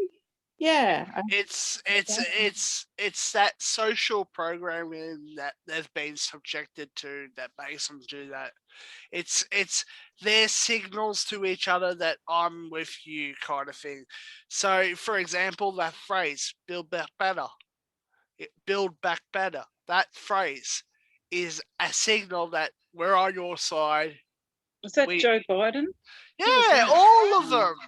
All of them. Build back better. Yep. You listen Well, to that's Klaus Schwab and all that mob. Yep, exactly. Correct. World Economic Forum and the UN. Mm-hmm. They've all been working on this for a long who's time. that other They guy? do give away clues. Who's that other guy part of the European Union? The former Belgium Prime Minister. Who's he? Because he's also really, god awful. Yeah. Look, when you hear them say that, Justin Trudeau's another one. He says that our prime minister's the political elite. Yeah. Yeah, I find it hard to think that there's something planned and that but it also seems it's true. Like this is why I follow this philosophy where it's like ambiguous. One side's true. It's like, is there an underlying elite group that's ruling the world? And I kind of go, oh no, there isn't. And then I go, well, actually there is an elite group ruling the world, and it's corporations, and they probably feed into any sort of the kind of Freemason, because the Freemason stuff, I only kind of get critical because I've heard it through the Adventists, and I watched all these lectures about Freemasons and how they're kind of have all this power sort of in the shadows, and that's the only reason that I'm skeptical, because I listened to that, and then that was in the past. So I don't trust my own judgment on kind of anything, because it's all just memory, emotion. What is it? Sensory output, or my reactions to things. Yeah. Well, the United Nations is that one organisation, and World Health Organization is that one that has contact with every country. For instance, in Fiji, you've got this climate change stuff going in the Pacific. They go, they're sinking, and Tuvalu's getting overrun with salt water, and it's actually growing. The coral is growing. But the United Nations gives them money and gave the Fijian government money to resettle a whole lot of people from Tuvalu on the mainland of Fiji. Yeah, because it's just a whole bunch of bullshit, and it's starting to come out now. Like Pat Cash came out, and there's that other bloke, Andrew Bagot, what is his name? Bagot, the basketball player. Yep. We're starting to say how freaking dodgy it is, and what's happening behind the scenes. All these people paid off to endorse the lockdowns. Again, this is because it's a lot of money, isn't it? Well, yeah, and they want power. They want power and slavery, and extend the power. Well, it's also that, and it's also they want to bankrupt as much countries as possible. So by putting them into a proverbial debt that they are never going to ever be able to recover. Think about how much money our government has spent throughout this whole thing. Now, I know for a fact that the Liberals' biggest argument for like 40 years was how much Labor overspent. And then all of a sudden, we have this pandemic and money's not a question. You know, we'll go spend $40 billion on vaccines and go. Money is no object. Exactly. Yeah. And, the Liberals used to be evil, like in the early 80s. They if there was a recession, they would start slashing away at the public service. I was in Canberra then, and Malcolm Fraser had people shit scared. Razor Gang, Philip Lynch, Doug Anthony, that other wanker. And Liberals used to be evil, but like that small government business, small government and less interference in business. They were the party of the bloody forgotten people, they like to say, you know. Well, there's slandered people now. Yes. John Howard used to say, yeah, small business is the backbone of the country. Yeah. And now you look at them, they're just, they don't give a shit. The fact that now small business is getting F in the A. Because it creates this reliance on these big companies. Corporatism. Yeah, and eroding it. That's the insane part, eroding your tax base. Yep, but again, when they're secured in their own little slot in life, you know, they've done their job. And for example, Mr. Andrews with his policies, and when it's all said and done, you know, he's been promised, you know, your family's going to be looked after. Don't have to worry about nothing. Same as Scott Morrison, you know. You damn well know that they've all got interests and invested interests. So, end of the day, this is purely them trying to benefit themselves, and from the point of view that fuck everyone, I'm going to do what I'm told. I'm going to come out better, and it's the survival of fitness. And yeah, I can certainly see where a lot of these people will be just purely doing this just to protect their family, not even because they want to. Daniel Andrews sent his family up to Queensland just before he imposed that 4-month lockdown on us. Well, that's it, you know, because he knew damn well, and I'm sure they would have 24-hour security around their place at the moment. 100%. Because again, there would be people out there right at this moment planning that guy's death. That's just a fact. Because again, people are 6 lockdowns deep. You know, they were willing to go with it at first, but now it's starting to get 2 years down the track. You know, you got a vaccine available, and we're still going through the lockdown. Well, wearing the muzzles and that, and people are just going, hey, I'm vaccinated. And, you know, I turned around to one of my workmates the other day and I said, why are you wearing a mask? You're fully vaccinated, aren't you? He's like, yeah, I know, but the company policy, you have to wear the mask. I'm like, what was the fucking point of getting vaccinated, mate? Exactly. That's what I said to you, man. You know, logical consistency. Correct. And as soon as you break that bubble, they shut down.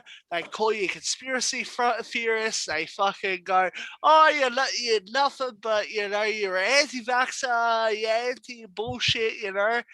And they try and turn it because their mind doesn't know how to comprehend the truth, because it's such a, they've been told one thing. They've been told what to think. And when that bubble is broken, they're just like lost little puppies, lost kittens. They don't know fucking where to go, what to do, how to think, you know? Because in the late 60s, I remember lots of kids used to wear calipers. They had polio. And we all got lined up for polio injections, and there was some sugar cube with some other shit in it, maybe for TB, diphtheria or something like that. Yeah, and they eliminated my mum it. was actually talking about that the other day, because she's pro-vaccine, and she's like, oh, you know, that worked really well and that. But yeah, It did. It was years of research, though. Years of research. With this scamdemic, they came up, oh, wow, we got a vaccine. We're working on it really fast. And they come up with this thing really fast. I just thought, well, that's one good thing about being an old codgy is you get to see patterns emerge. For instance, there was a Hong Kong pandemic in 1968. There's that SARS COVID-1 in the early 2000s, which they knocked on the head really fast. Oh, I wonder avian why. flus. Because they got shut down. They shut it down Yep. because The borders. they got caught out. Yeah, they kept rabies out of Australia. Mm-hmm. But you know what I saw was the dodgiest thing was maybe because I used to when I was in Melbourne, I used to go to Chinatown cinema a bit. Yep. Go get some roast duck and rice and see a Chinese punch 'em up, shoot 'em up movie, and the scamdemic started, and I thought, bang, like border shut, and so there we are. I looked at Chinatown cinema website. They'd gone, wiped all the movies off. Normally they're just pumping the movies. And then the politician comes on the TV and says, sitting in an empty restaurant in empty Chinatown saying, come down to Chinatown and eat some dumplings. We're going to support these businesses. And then Pelosi says the same thing. She's walking through Chinatown. Oh, come down and support their. And of course, why they do that is because when the virus got out, which is probably like, October 2019, it starts to spread. Then you get Chinese Lunar New Year, where you get like 500 million people going all over the world, all over China and all over the world, taking the virus with them. What impeccable timing. I mean, if it walks like a duck and talks like a duck, it's got to, sound like a duck. Just whack, whack. Yep, yeah, it's got to be a duck. It seems to make sense now that have dumplings. What the fuck? I You know thought that that was idea after about- October 2019, though, when Nancy Pelosi was, saying to be eating at these, Chinese restaurants. I thought that was after, what's it called? I thought that was like the very beginning of when the world went into lockdown. When she, advocated for that, if you get what I'm saying, called for that to happen. Maybe she did, man. It's such a long time now, and it seems like a lifetime ago that happened. Lunar New Year. Yeah, where if there's a people were all traveling conspiracy- all over the world with the virus. What do you have you heard about how with Afghanistan, that stuff? Now they're saying wait for China now to start hassling out Taiwan. It's funny how my memory's all fucked up, but yeah, because it was only yesterday or something. But now that they've seen that America's just ran away, I mean, I suppose America's kind of returned. Oh, we're gonna get all of our allies taken with us after they just sort of, the planes were leaving and it looked like they weren't taking anyone with them. And then they said immediately, well, now China's going to start hassling Taiwan and then Russia. So China and Russia are going to suddenly try and take power. And I was thinking, well, I don't really believe in many of the conspiracies. I don't choose them, but then this idea that China is suddenly going to take over because America's been weakened. Again, it comes and see that. Yeah, I'm wary of China because again, with the atomic bomb, that put the end to traditional war, where it was actual conflict. So again, these countries, their objective is spread as far as possible.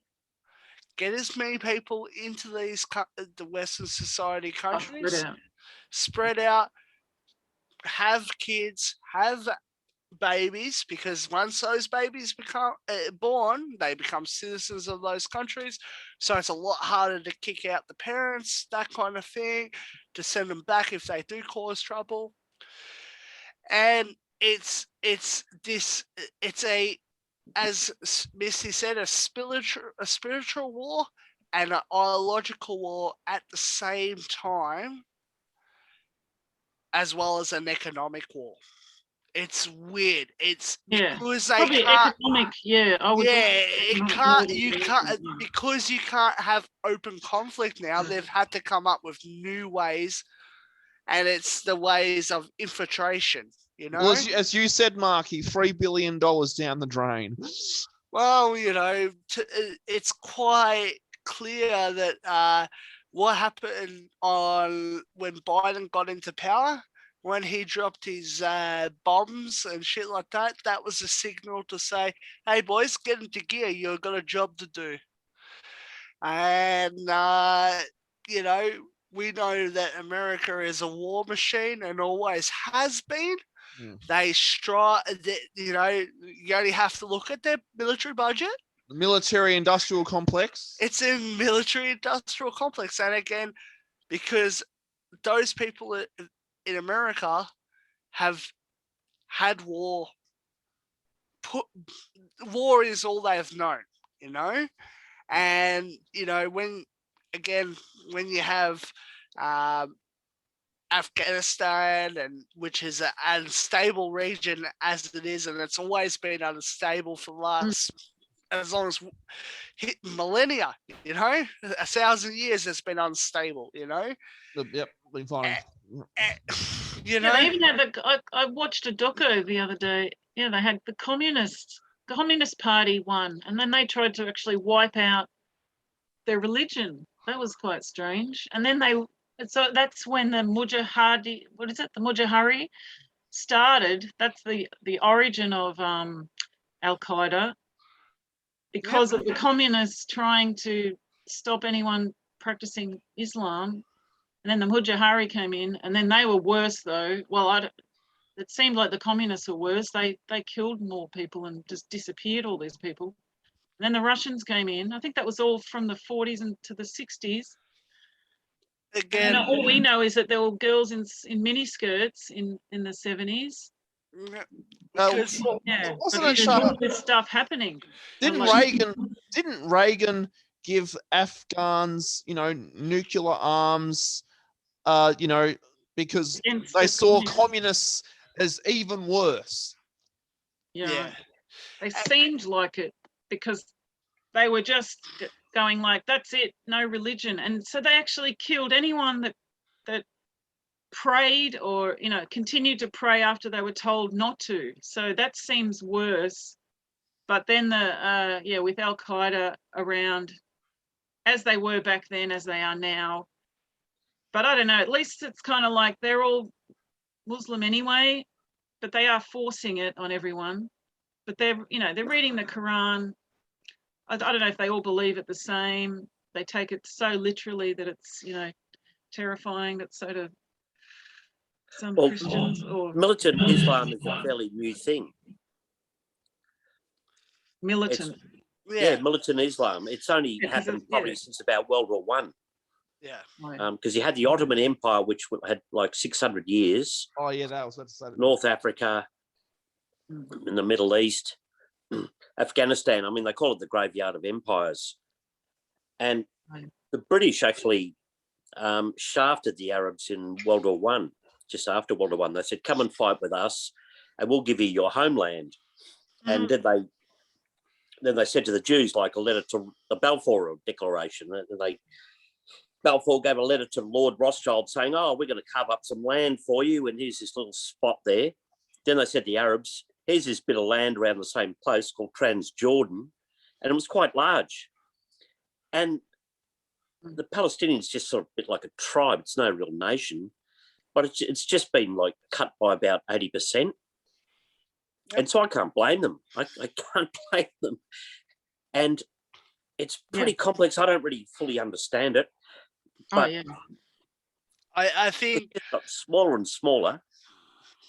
Yeah, I mean, that's what these are the kind of discussions, if you just had like a room full of people that have studied it for years and years and just discuss, you know, and they have different ideas about whether, you know, well, we've seen it, you know, with Sam Harris and all those different speakers, so they're good to watch. But they actually know the history as well, and then they can just say, oh yeah, this happened, and the other guy goes, yep, that did happen, but what about this? And the history's there to learn. And and you get people and they've got their own barrow to push. Sam Harris has. Yeah. I mean, Harris is a Scottish name, and he's not Scottish at all. He's got vested interests. He's What an intrigues me is when there was that Israel-Hamas conflict going on a couple of months ago. All Israel, they started firing the rockets and such like, and Israel retaliated with the iron fist or the iron dome.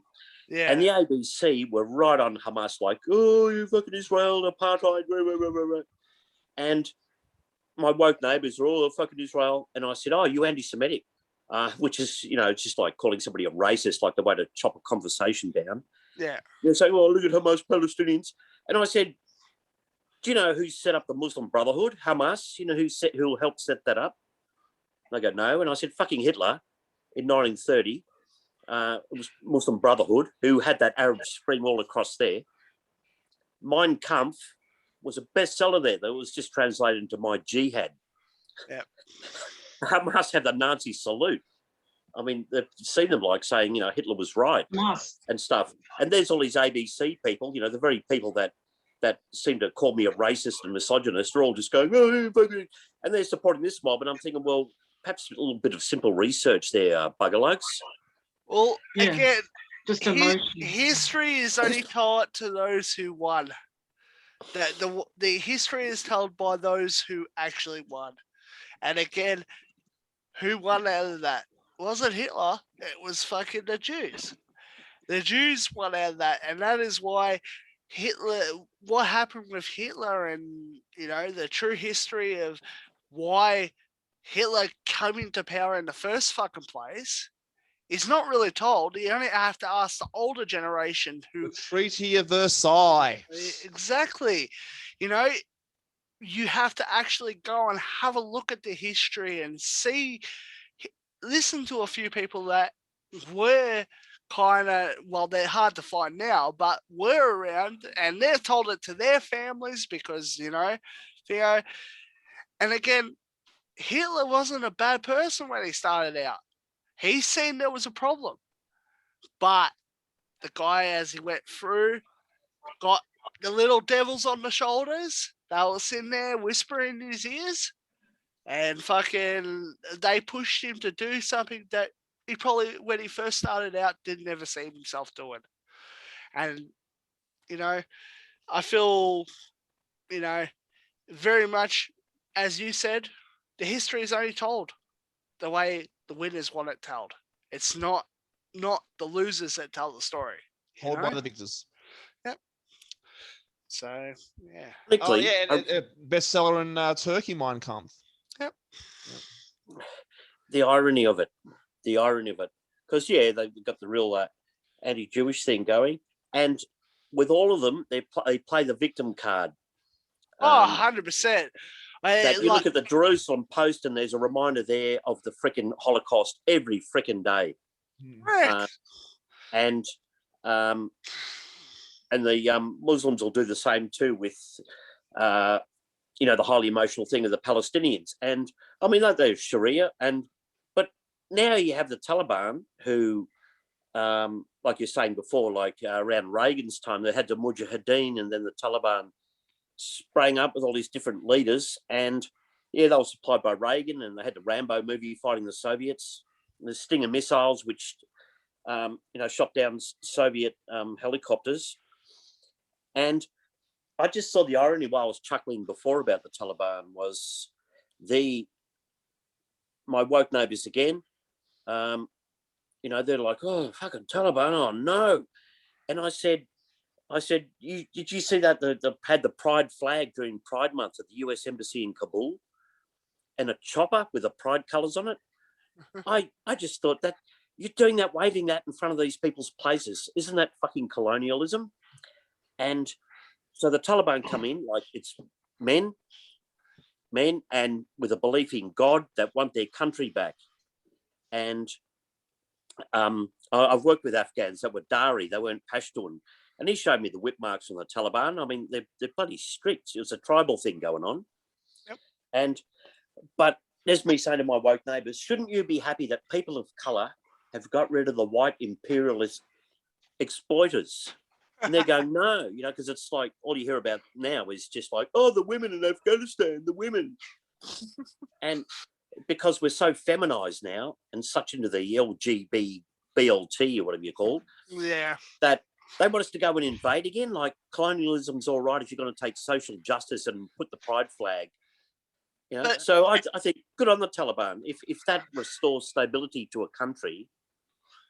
Again, as much as I hate those people, the one thing that I do respect is how unapologetic they are, in terms of their pronouns are he, him. They're doing that. I'm in a 12-step fellowship, and they're bringing that in now. It's sort of like, we a fellowship of men and women, and now they're changing it to people.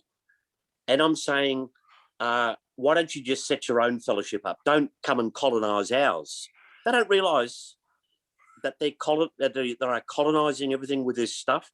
Because I said to this woman the other night, we're going to change it, and I said, well, you're going to take God out of it. You're going to take him out of the steps. I said, why don't you just get, the bloody the satanic Bible and just start, drinking babies' blood and stuff, blood sacrifice. That's exactly what it is. They're just using the strategy that had been previously used, just reworked it, put a new skin on it, or a new paint job on it, and resell it again. And that's exactly what this coronavirus is, because only 4 years ago, what was the hot topic? Global warming. Global warming, people are slowly, they got accepting of it, people started to get, solar panels and all that shit, and, that's all good, people are mindful of their thing, but again, that was losing momentum, you had people going, oh, I'm starting to lose interest, and then they had to come up with something new. Well, it hasn't been consistently warm for a year and a half now. Well, that's what I mean. They could not justify it. And I think that's what's going to happen with coronavirus. They will get to the point where they will no longer be able to justify it to the people. And when that happens, all hell's going to break loose. Because the people are just going to say, fuck you, you've lied to us. That's it. I don't want nothing to do with you. I'm pulling funding, which is tax money. So, what if businesses decide to say, hey, or, the average person, I'm pulling my funding. I'm not paying a cent of tax more. What happens to the government? Becomes zero. It becomes negative. They no longer have the power. So I think sooner or later, it'll start with the truckies, as we've all seen and we're well aware. The truckies are planning on going to strike. It'll start with that. The next month will be a rough ride for everyone. It's going to push people past the limit. You're going to see incidents of people killing themselves, that kind of thing, because, again, the pressure is building, especially when there's no sight no light in the sight to go. No toilet paper. Yeah, they're gonna push back hard, and then You think the food chain? They're gonna disrupt the food chain. Yep. Because Bill Gates and all that mob are doing it anyway. With they're saying like abattoirs are like, oh, COVID hotspots. Why just abattoirs? Why not vegan farms? It's funny, isn't it? Why not Black Lives Matter meetings, or Antifa rallies? So just the meat, they're going to try and get rid of the meat. And you're right, the truckies, if the truckies are like carrying all the supplies, I've stocked up a bit. I might stock up more on chickpeas and stuff, because that's what I did, is just the Gandhi thing, that being involved in the union, you just see all these fat, lazy slugs that paid more than me, didn't want to march anymore. Yeah. They were actually actively standing in the way of me trying to get some interest back to preserve their rights. And now I'm out of the city and they're back at work and they've lost all their freaking rights. They're slaves. So now they're going to make them get vaxxed and stuff. And Perry, I know full well it's coming to my workplace. It's only a matter of time. And I've already got my letter of resignation sitting there on my phone, ready to show them and send to my boss straight away. And I've warned them. I said, do not even approach me with it. Because at this moment, I walk out of my out of the yard and go home. Because For a jab, Yep. Because that's it. The government can't make it mandatory, but they're pressuring businesses like who's that? That Alan Joyce, Qantas. Yep.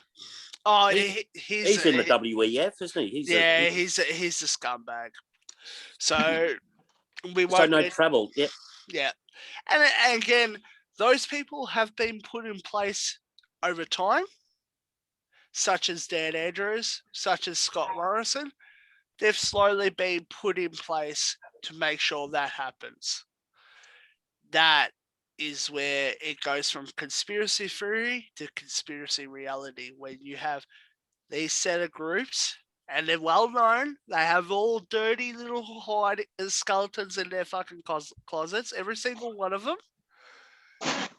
And you know damn well that they are trying to speed up the process, because they know sooner or later people are just too smart. They know that they're running out of time, and again, their cult-like nature is their time, like to make their plans work. And say for a 2030, they have to make sure it's timed, make sure it's gonna happen by a certain time. That is why they're saying a million jabs in the arm in 5 weeks, because they have a time schedule to keep to. If they don't, the longer it goes, the more and more people start waking up. Because again, they've been sitting at home, got nothing else better to do. Like myself, they see something online, they go, okay, I'll have a look at this, I'm bored.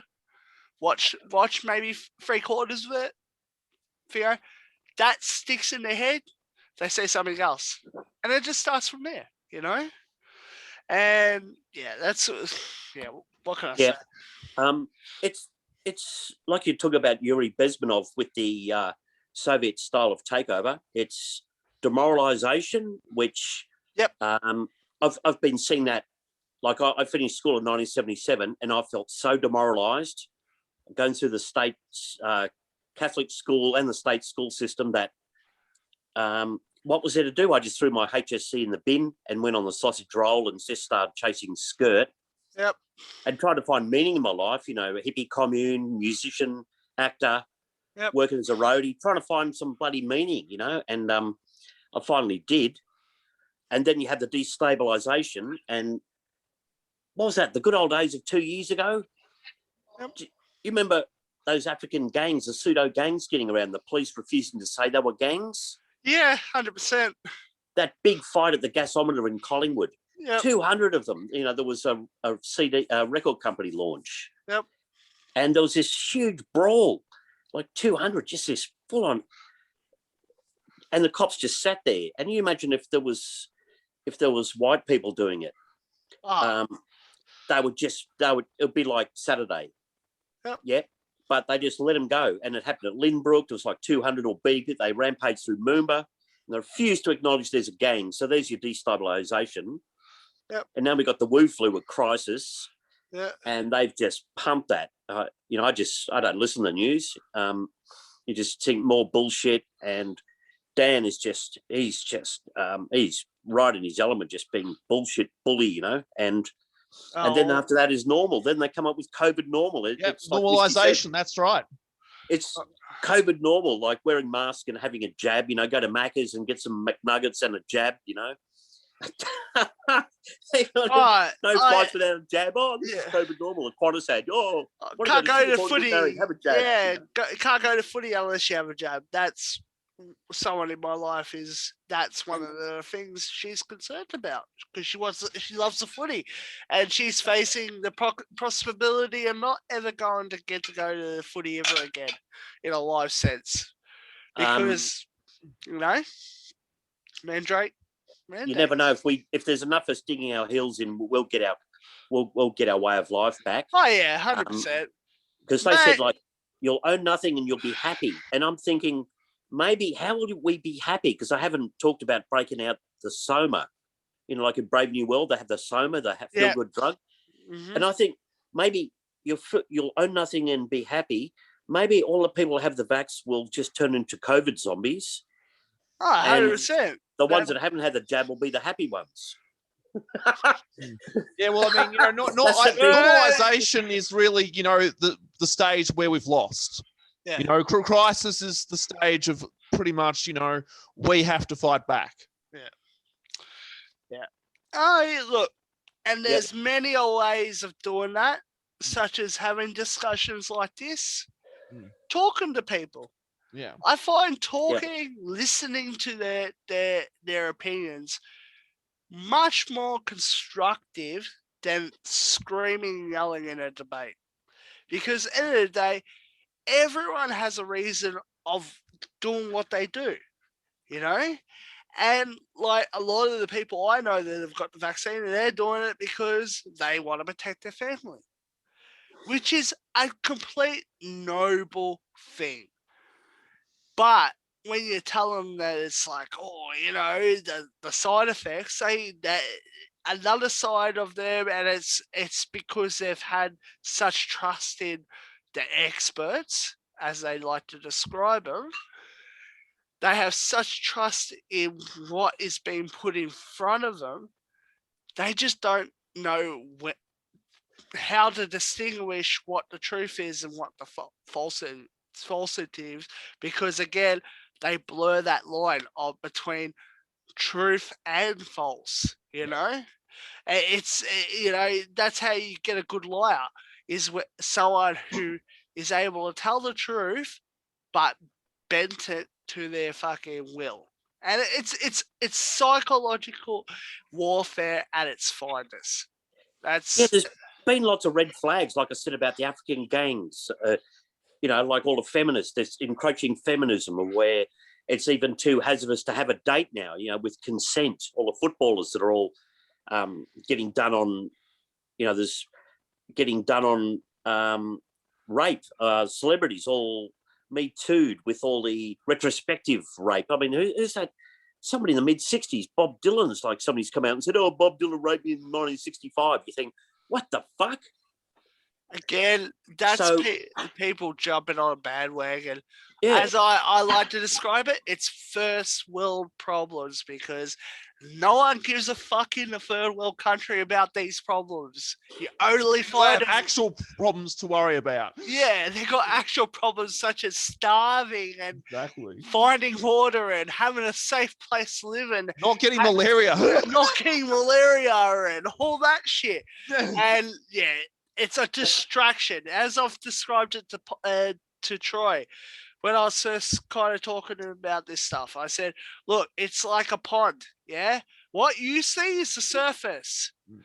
When you go below it and you start getting to the murky, dark shit, it's a whole different world. Oh, well, we know why. Yeah. It's, so obviously, commie China can take us over.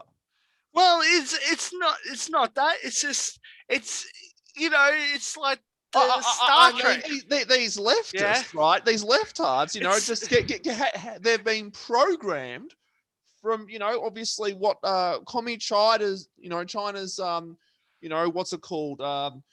Social Marxism is. No, and I mean the emasculation of men, emasculating us into soy boys. And funny enough, that they're doing experiments telling us the opposite, telling us that our country is racist, when in actual fact it's in the top 5 least racist countries in the world. Yep. I got to watch what you say. It's a funny thing. My friends in the CFMEU, and you know how they wear the Eureka flag. Yeah. He went to give his daughter a hoodie with it on it. She said, I can't wear that. It's racist. And I talked to Maureen, and her daughter said, yep, it's racist. What? Eureka flag. So, because apparently is... some right-wing group somewhere have got the Eureka flag. Yeah, and it's so you won't fight for your country when it's been attacked. It's that. And my union friend, who's a bit of a left-wing cuck, but still a thinker, he's into balance a bit more than your usual lefty. Lefty's just white man bad and shame on white men. He's a little bit more thinking. He just said to his daughter, well, these if it is a right-wing group, are you just going to let them appropriate this flag, which stands for like standing up against a man, like workers' rights? Aren't you going to go in and fight for that? And she couldn't say anything. It's just like, it's right. It's easy to say, it's racist. Again, and that's the end of the argument. They're just trigger that they like to use that word triggered. They get triggered about it. And well, I'm triggered right now. What are you trying to tell me? Yeah. This whole thing's triggering me. Yeah, I know. It's doing the same to me, mate. And that's why I'm going to wrap it up very shortly for myself. But yeah, it's that is where the misinformation, the distractions they've put out in the last 20 years, all gone back as, you know, the smartphone. Ever since that come into play, you know, where everyone's got access to the internet on their whim, they're able to look at, you know, the information superhighway has become this desert of fucking trash. Then, you know, you get your good little pieces, you know, your little oasis of good information. That gets bulldozed by other misinformation, censorship, that kind of shit. And, you know, what we're left with is what we're currently dealing with is them versus us, you know. The people that want to get vaccinated, want to get not vaccinated. The people that don't agree with lockdown, you don't agree with lockdown. Yeah. It just creates this divide and conquer attitude. And that is where we need to put a stop to that, and we need to get everyone on the same page. Oh, yeah, putting our differences aside. Yeah, that's it, you know? And the only way we're going to do that is by allowing these fuckwits to do what exactly they're doing right now. It's going to be suffering. It's going to be hard. It's going to take years to recover from this shit. It's not all doom and gloom. I think there is hope. It's quite obvious that people are starting to get really in tune to what's going on. And I think it'll be only a matter of time before it hits that boiling point. And you're going to have a similar events that what happened earlier in this year with Washington. It'll be a similar event to that. And I think you're going to see all kinds of people from the media and politicians, and they're already starting to do it. Like Liberal and Labor are starting to lose members on the droves. Yeah, they're going to independence, and they're distancing themselves from that. And basically, Labor and Liberal will be torn down at first. That will be the thing. Then it'll be at a global scale. You'll have to have, for example, people like Trump. And I'm not saying he's a good person. I think, he's just as bad as a lot of them. Because of, what's it called? Operation Warp Speed? Well, not necessarily that. He's done some questionable shit in the past. And he's one of the elites, a populist. He's exactly. He's elite. He's one of them. Whether, but unfortunately, he's a businessman and, Yeah, Hillary Clinton didn't go to jail, and he kept quiet about Epstein. He didn't do enough. But yeah, the thing that's the best about Trump is obviously him calling out Marxist trash, saying that it's trash, absolute trash. That's the best thing about Trump. But yeah, he didn't do enough. Correct. Yeah. No, he did bugger all. I mean, for amount of hatred on him, he should have just gone full evil. Like, you're going to call me that, I might as well just fucking give you the whole lot. Like, just declare bloody martial law on the whole place and just build that freaking wall and just start taking out the trash. And thing is, it's just all through academia, media, all politics, all this wokery and all these clowns that want to have this socialist utopia. They don't even realise that the word utopia means nowhere. Utopos in Greek means freaking nowhere. Yeah. There is no utopia. It's just life is just a constant battle. Mm. And these lefty geniuses are just dismantling it. They don't realise that, like you're talking about the military-industry complex, like, yes, we had World War One and World War Two, and that pretty well stuffed the West with civil war. It was just a big civil war. Mm. And what can you do then? You just declare war on your own people. So then you just start, then you have your bloody Cold War, and that makes everybody scared. So there's more fear. Then you have 9/11, which just has your Patriot Act written by, was it Joe Biden wrote some of that? Oh, that Yeah. was really bad. Yeah. Yeah. Joe Biden, and George Bush, of course. George Bush, Jr. Yeah. Yeah. yeah, So all then them. you, like Julian Assange was saying, you get your tax base funding a war against them, because all that money was $1 trillion in Afghanistan, all harvested off people like you and I, into weapons, bombing brown people, and who gives a shit about them apart from lefties, because they can make money from them in the refugee business. Mm. And so that's over. So now it's like January 6th happened. Oh, the American flag is a hate symbol. That was the worst thing ever. And you look at January 6th in Washington, the same night in Portland. Yeah, I was just thinking about Antifa that. did more damage that night in Portland. Mm. So Yeah, no, America- I was just thinking, how overplayed was that? We needed, like I was saying to my daughter, America, we use America for safety, and now America are getting weak. So what are we going to do? Because we Nothing. the feet off them.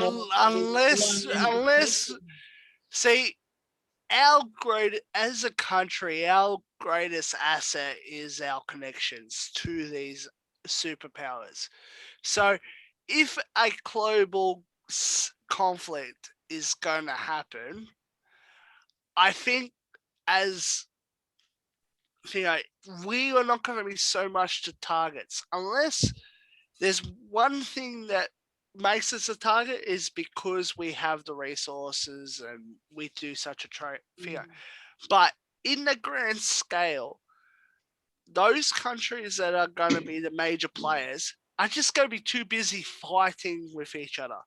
So our best option would be sit there, let them do what they're doing, build up our defenses, talk to Israel, fucking buy that defense system they used. That was a seriously impressive tech.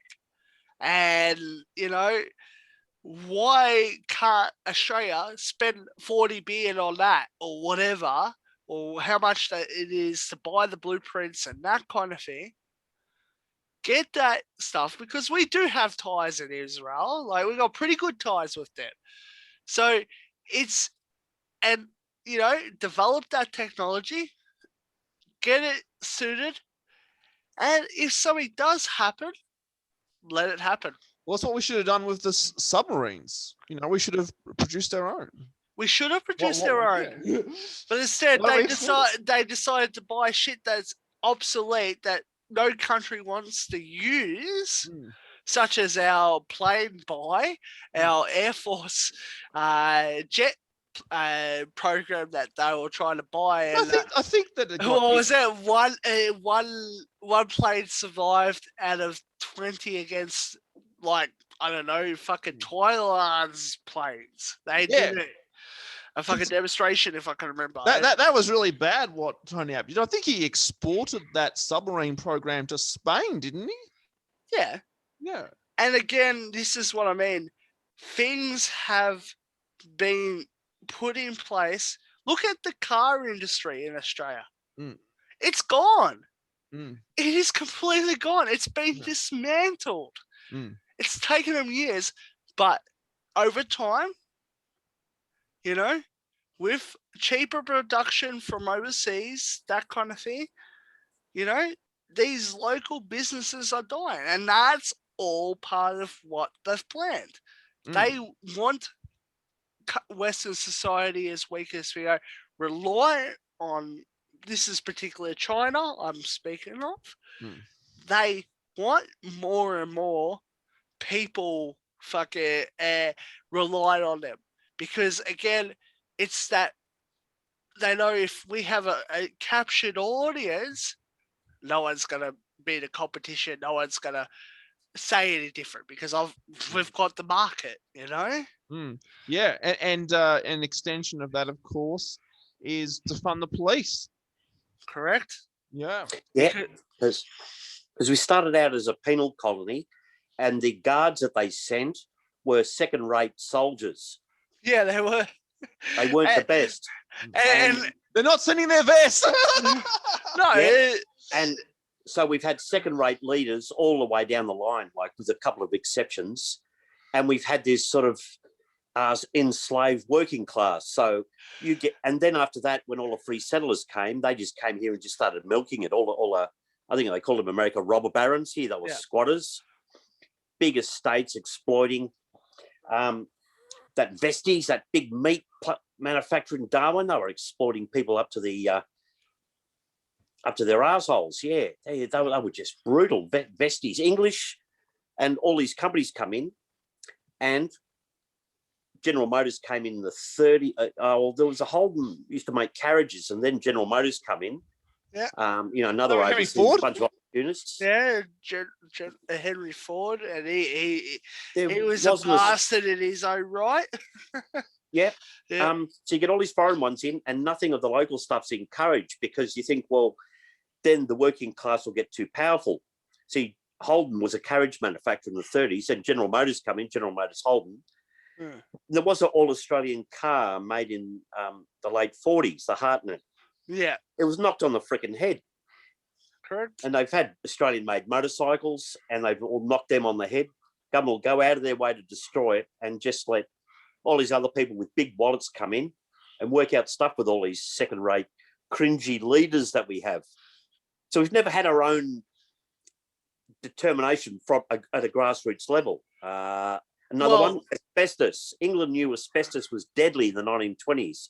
Well, we still had a mine here in Western Australia, Whitnoom, up to the 1960s. Killed heaps of people. Yeah. It's always been like that. Yeah. And I think the way I see it, all it could happen is either complete grassroots rebuilding and let it collapse and fall down because it's rotten. The whole thing is rotten. We have no rights. The working class have no freaking rights. Correct. And I feel like as a working class man myself, I'm dreading the day when someone comes into the yard and says, right, you can't work because you don't want this certain object in your body, and we have no choice because again we must do what we're told, and that's horrific because my father was a union member, and he said, back in the 90s, they would shut down the railway lines just for the fucking sake of it, just because they needed to prove a point, Yep.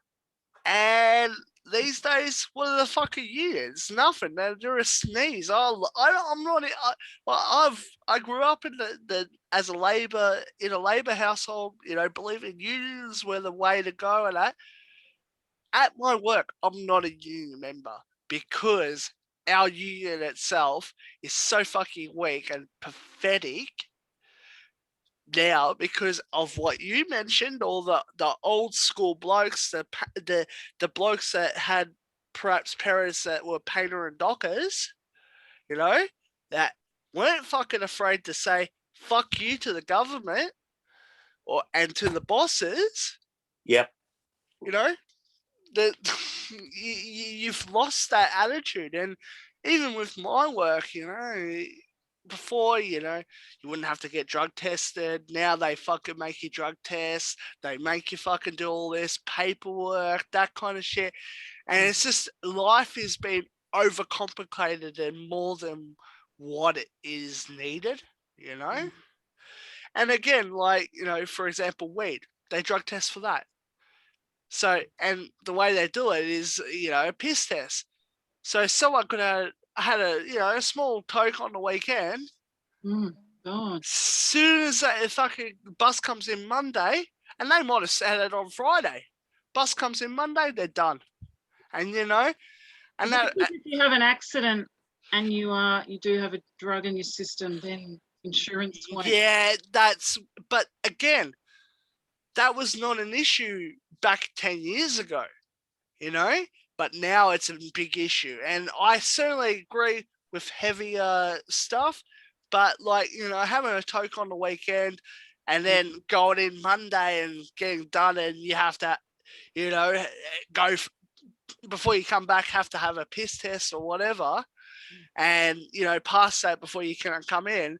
It just creates this fear and anxiety that doesn't, you know, would not exist if you didn't have that problem. And like, it's funny enough now, because of the situation with coronavirus, work is hesitant to even do that now, because they know that people, as soon as they see it, they're going to turn around and say, well, we're fucking in a lockdown. What are you doing? You know, I've seen it done in my workplace. They fucking actually sent it away. And one of the head bosses is like, what the fuck are you guys here for? You know, when this all started. And like they were showed up to work and and they were told to leave. Yeah, go. Because of lockdowns and coronavirus and all that shit. So yeah, this is going to be over in November, they reckon. Or what would be scary is if they get the 80% vaccinated, and then, because that's what they're discussing now, like ScoMo's just like, well, yeah, let's open up. And that seems like a, you know, he's not getting, well, I didn't see whether he got criticized for saying that. And what if we turn out like some countries, I don't know if America has it, where their numbers are going back up in hospitals, you know, so they're sort of like, oh, we're just going to have to shift now, you know, transition where we're not even counting numbers. We're just looking at hospital deaths and that is as we'll say before, it's the normalization. It's the normalization of regulations they've brought in. But it's like, yeah, we don't know what the next stage is going to be. The next stage is now that September date when is it healthcare workers have to get a vaccine or not be able to work. So I think that's why there's another protest. Yeah, people aren't aware of that there's being forced to get a vaccine or not work. I mean, most people will probably just get the vaccine. And that's the thing. That's the hoodwink that they're counting on. It's those people that are questioning, you know, a bit unsure, you know, want to give it time because they look at the factors of other vaccines and, you know, the way they were developed and that kind of thing. And they're just a bit skeptical because, for example, a lot of what I'm noticing with, you know, particularly up in Sydney, it's a lot of groups that are not from Australia itself. They're from overseas, particularly areas that we were talking about before, you know, Iraqis, Lebanon, that kind of thing.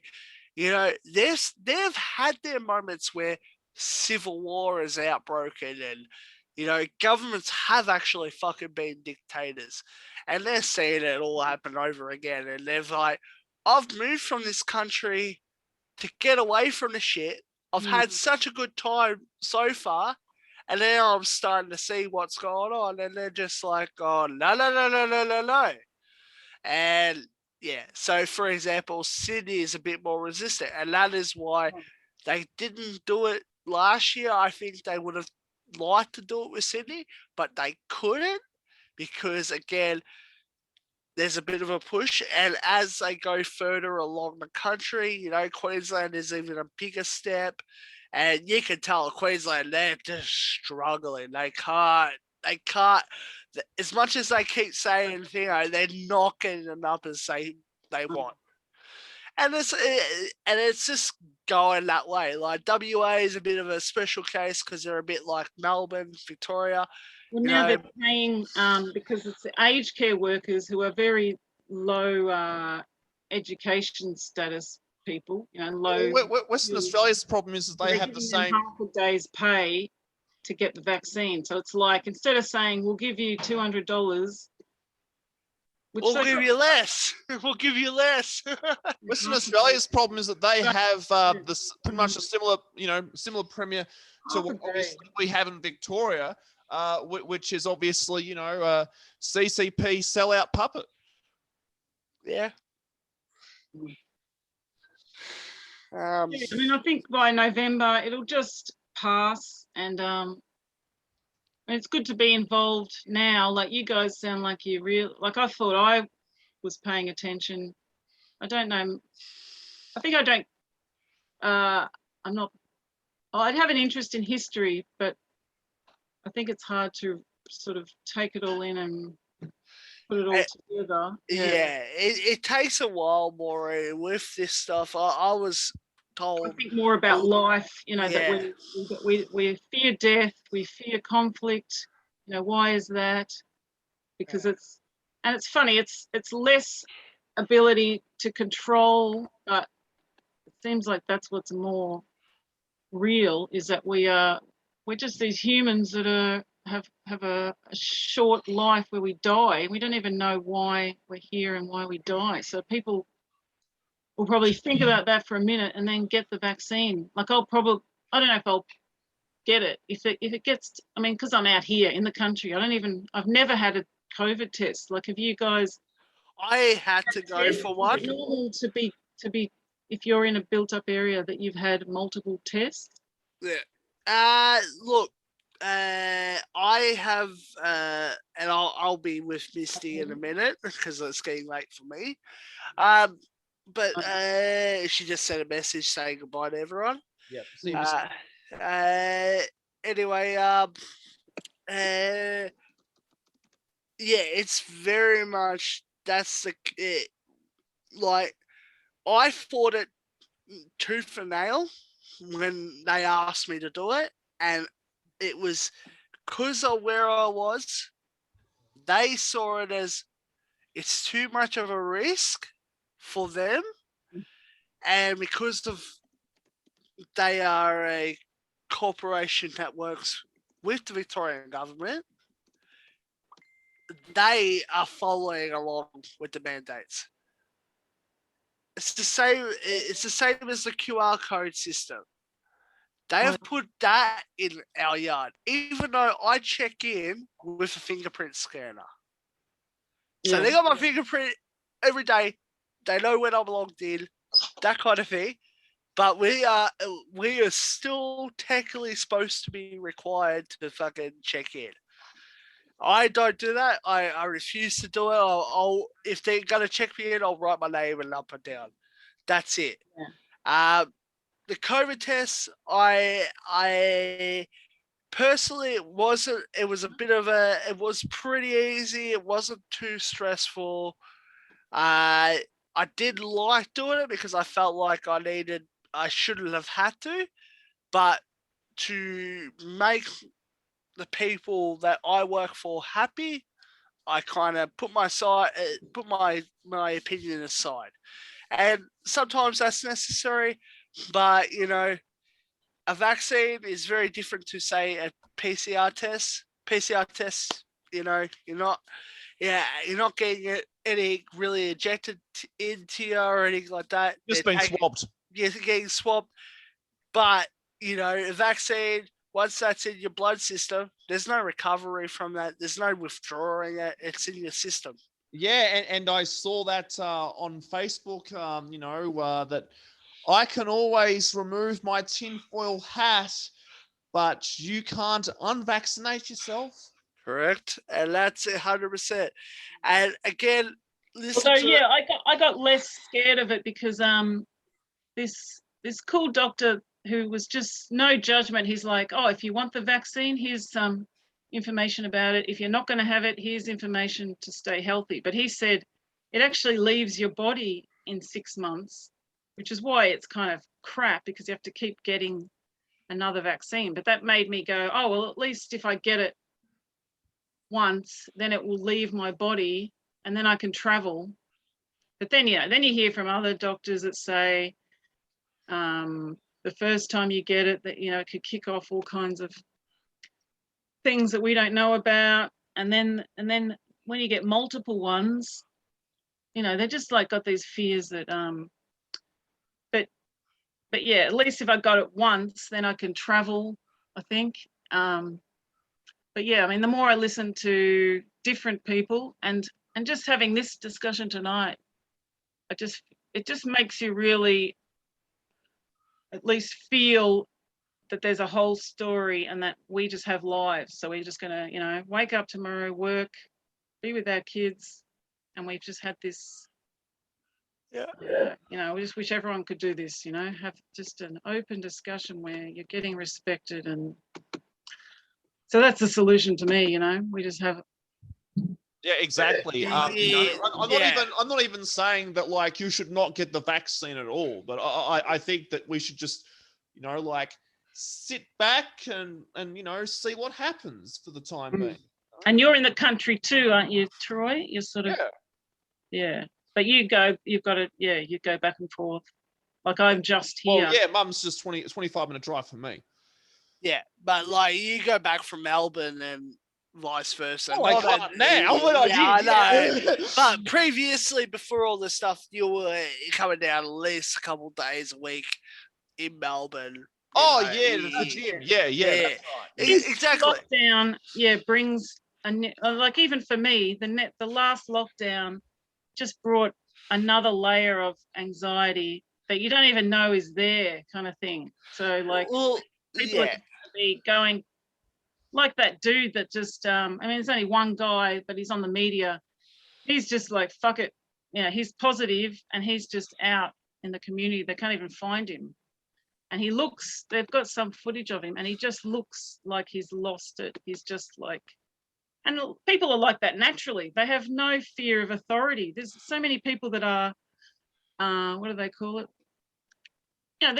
That's just them, whatever mental health thing they have. And the population just think everyone's going to do the right thing. They're just not. So anyway. You can't. Vaccine will be the answer. Yeah. I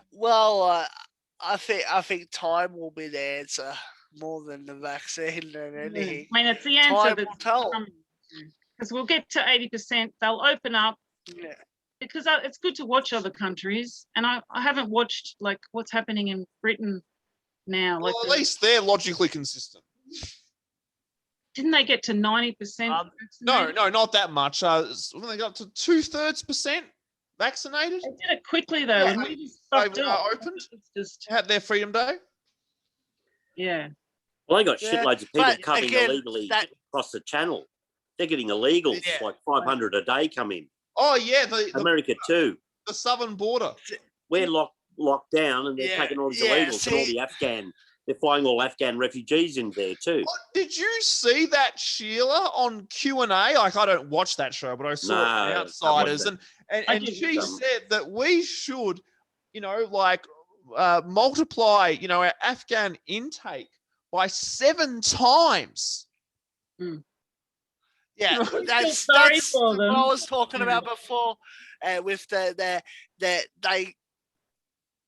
is no physical conflict these days. It's all other ways. It's infiltration. It's economic conflict. It's social conflict. There is soft invasion.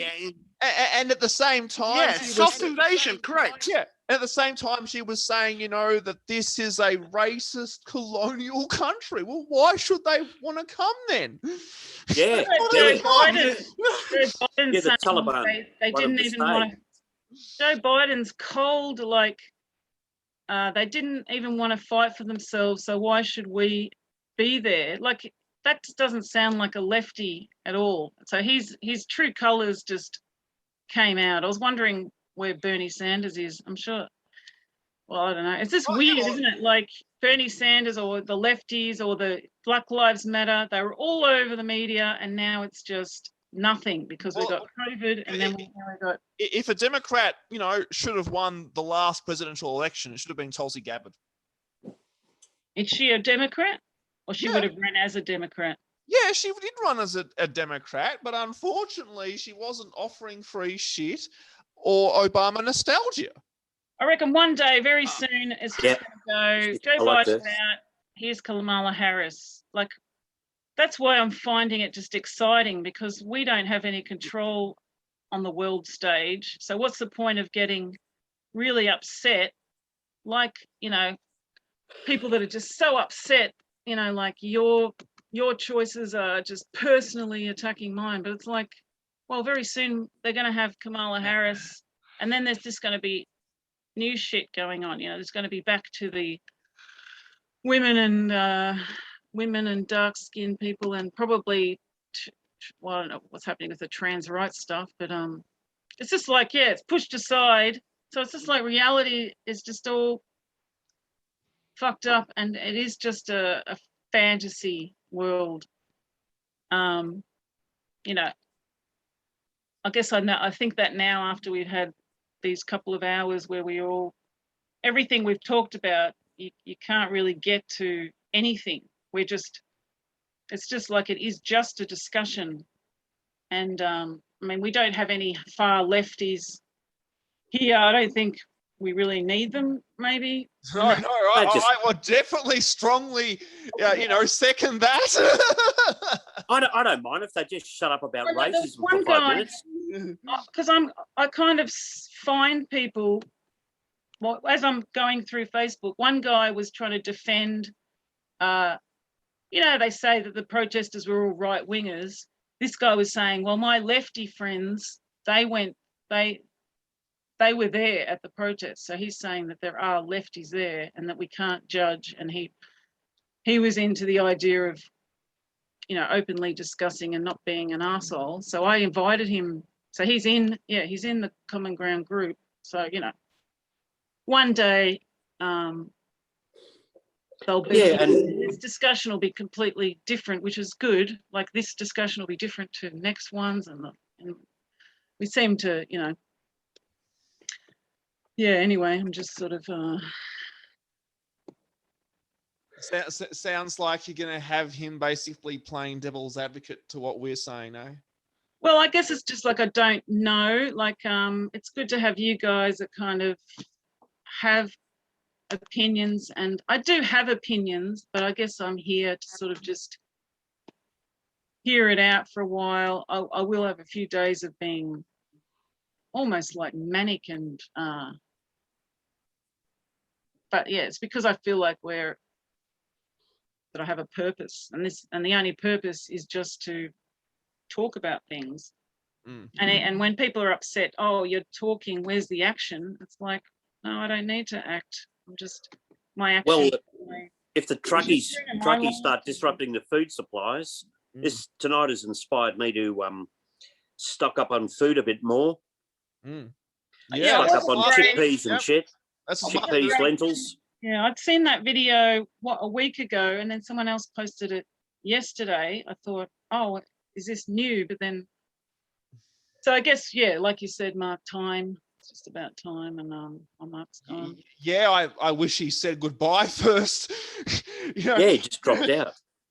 Yeah, because I think we got a plan. Like I said, I sensed something going on, so I moved out here, like having a plan. Plan B is probably a cave with a bow and arrow and a Rambo knife. Plan C is probably a cave up in New York, Cape York, fishing. There's food, clothing and shelter, a cave, fishing, have some wildlife, learning how to fast. And plan C is probably just getting in a boat and just going up to New Guinea, and joining the cannibals there. I know some cannibal recipes from Fiji, and cannibals. Got to have a plan, because the evildoers have got a plan. They got plans for us, haven't they? So we got to have a plan. I'm not going to sit here passively. You've seen that movie, The Pianist, Polanski movie. Oh, yeah. Where they took over Poland, and the Nazis just lay the Jews down, and the bloke just just shoots them in the head one by one. He just pulls out a random half a dozen, just they lie on the ground and just shoots them in the head. Even has time to reload, shoots, and they just passively lie there. And I'll be fucked if I'll do that. I'm going to go down. I'm not going to go gentle into the good night. That's for sure. Yeah.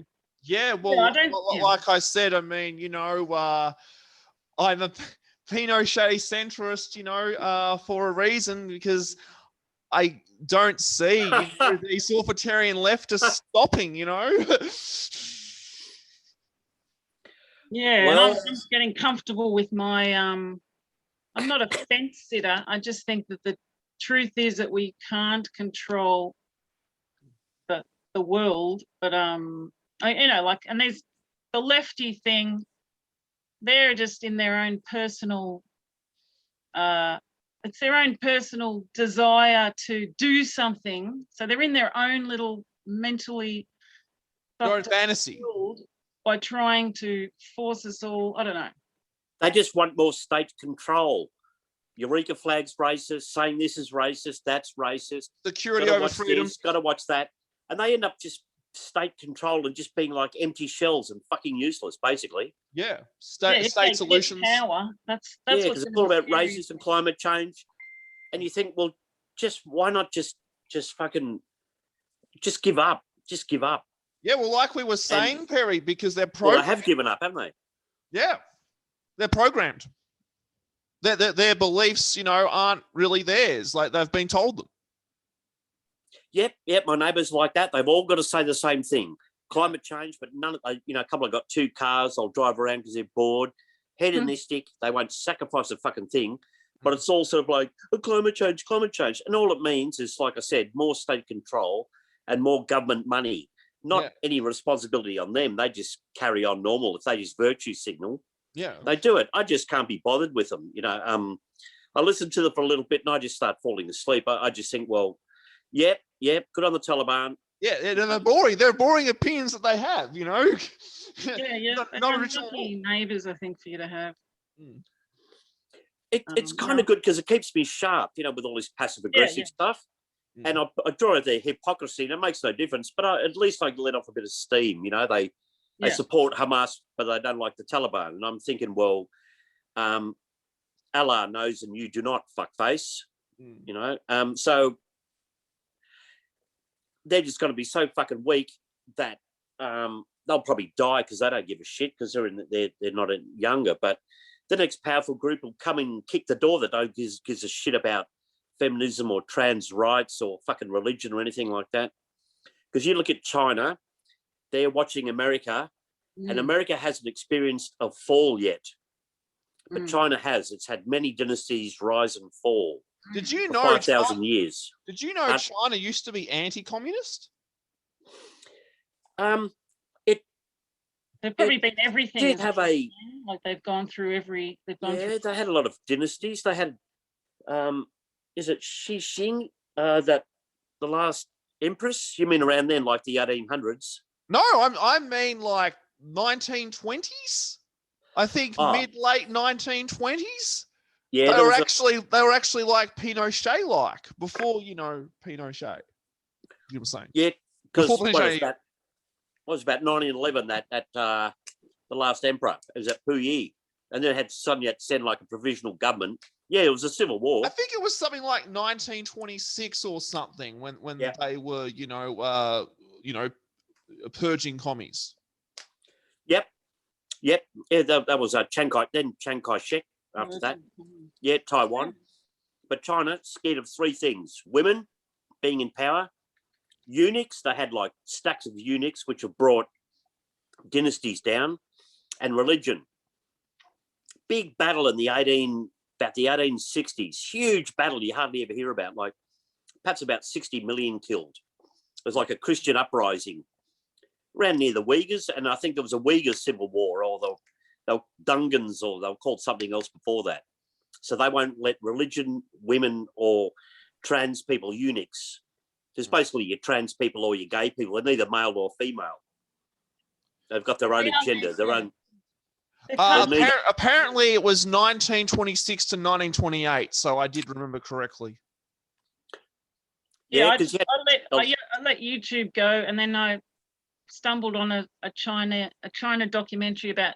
I think it's happening now. There's all these, it is all about money. So like these poor people who are trying to stay in their flats that are getting demolished to build new ones, and the whole country are just cold-hearted kind of, because it's about safety, isn't it? Well, communism and socialism, it's about equality, but it's about so that everyone's safe, and we seem to be heading towards that, the whole nanny state. But no, yeah, if anyone is choosing to fight back, like these guys that wouldn't leave their flats, they're just animals. The workers for the corporations were just going in to kill them, to get them out, and then they booby trapped the whole building so that it would blow up, while these the corporate workers were in there. So is it communism? Like they're all about money, and I guess that's what communism would end up being. Well, communism is doing away with money altogether. That's the final aim, and I don't think anybody's reached pure communism. It's socialism. I think they call it socialism with Chinese characteristics. They call them.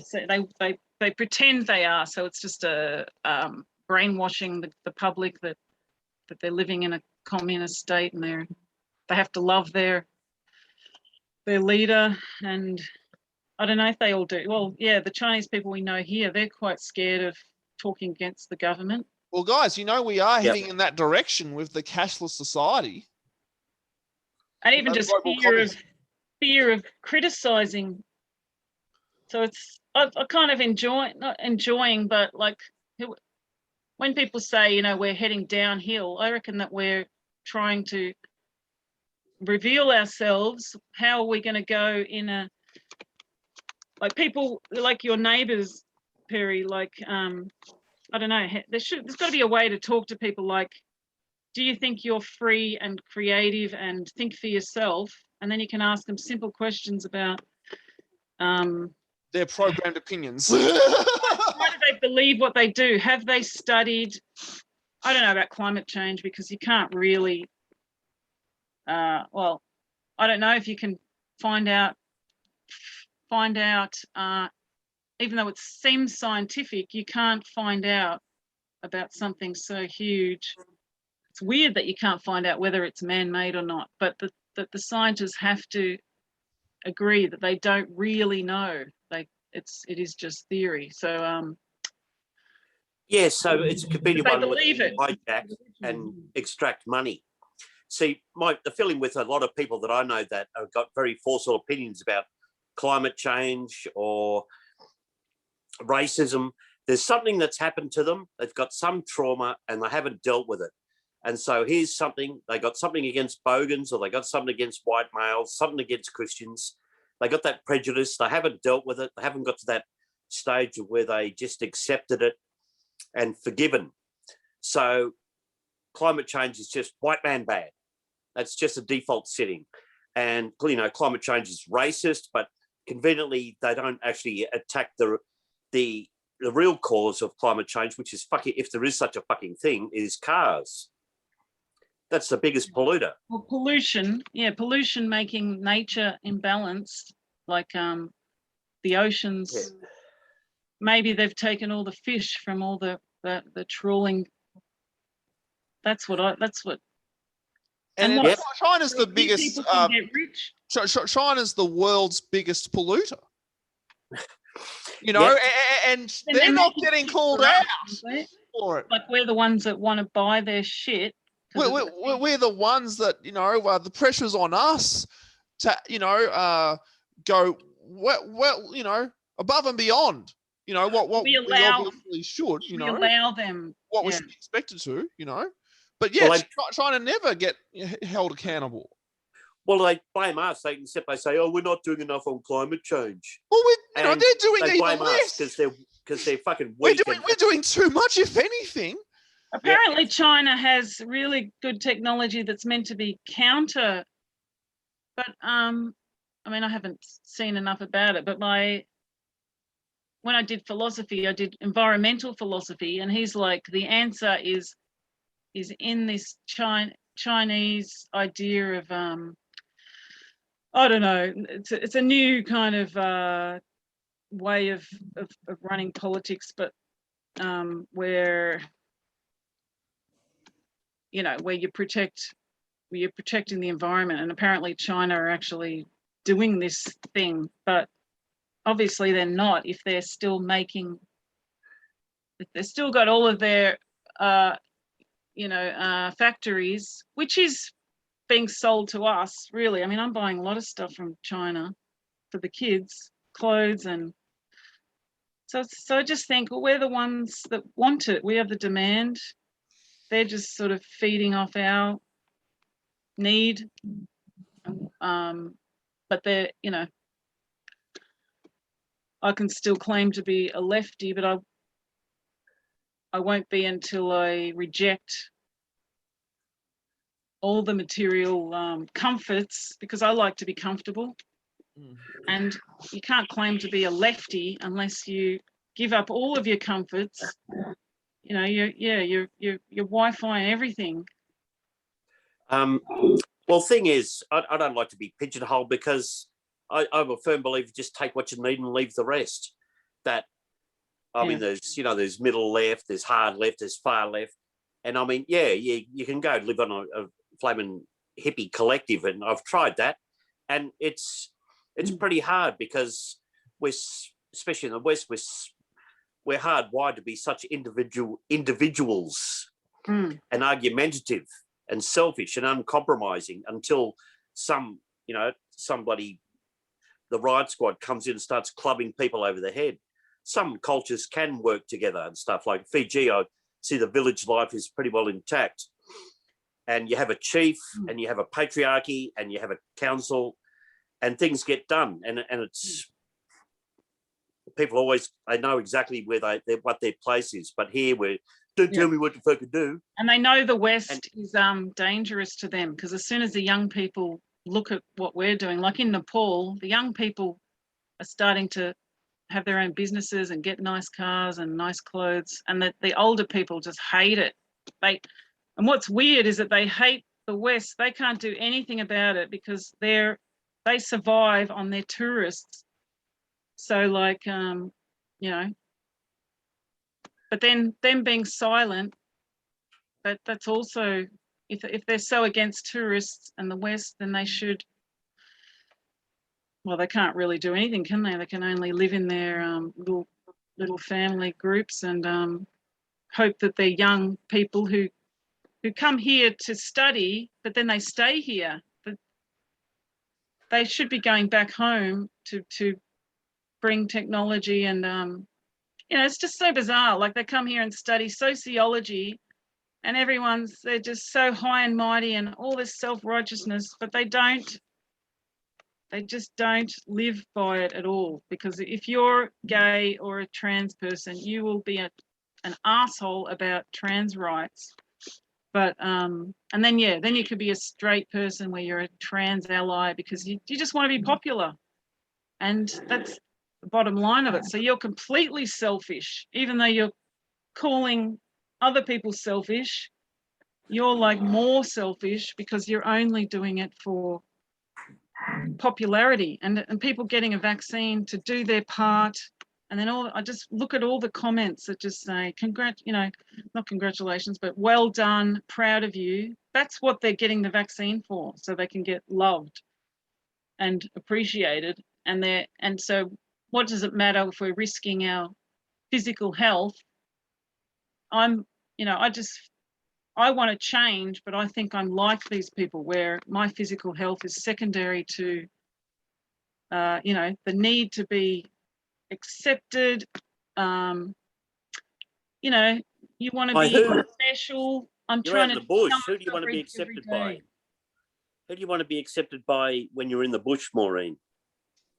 Oh yeah, I know. Like, just being here, I've forced myself here. I'm kind of being broken apart, and I mean, it's lovely, but then I'm so like, there's so much contradictory in my head, because I have grown up and lived my whole life as a self-centered, but also lazy, which comes from being an Aussie in the suburbs. You know, suburbia to me is that wasteland. But I'm glad I lived there to kind of, you know, just to know what it's about. And in a city, you know, when we were teenagers, you had to live in a city because that was cool. And as soon as you moved outside of Collingwood, or well, even Collingwood wasn't cool. You had to be St Kilda, Fitzroy, you know, and then because it's cool, and it must be still happening now, I suppose. Because I always wondered about that, because I've always been an outsider. And who do I want acceptance of? And the way I see it now is, if they're not paying my rent, paying my bills, if they're not sucking my dick, if they're not cooking me up yummy food, I don't give a fuck. Pretty crude, but I'm starting to, yeah. Yeah, I was just, I mean, the female I was thinking that alternative, if they're too. not massaging your Yes. I was thinking that too, you know. If obviously, you know, they're not your real close family that, you know, look after you, or your friends, or if it's not a hot girl, then why should you care about their opinion? Yeah, Holy Trinity. Trinity. That's if right. they're not massaging you, if they're not cooking up yummy meals, they're not paying your bills, I don't need their acceptance. Why should you care? Yeah. Or spiritual guidance. These lefties, and me wanting to be a lefty, we want to be a community. We want to be communitarian. Like in Nepal, I just left my student group and just walked among the people. I just felt my loneliness because the Nepalese people, I mean, I was just like in their society. So I could feel the pain of Australia, but I was feeling good because these people existed, and all they know is looking after their family. They all live in, you know, 10 in a room. They don't have their own privacy, and they seem to like it that way. It's just totally natural. So I was sitting in the dust on the ground and just having these old women kind of yelling at me, and I was just loving it. Like, they do care about you. They're not selfish because they're just bred that way, and that, you know, that lifestyle is obviously on its way out because they're living in poverty and they die a lot. I don't know why. I mean, it should be a better way to live, but they don't have good hospitals because they don't have the money, because they're not chasing money and power, and they're exploited by China on one side and India on the other. They won't compromise, apparently. Like, they could take India's money or China's money, and but they just won't, because they seem to care about, I guess it's like a spiritual thing. They I don't know, they just live out on the street with their families, and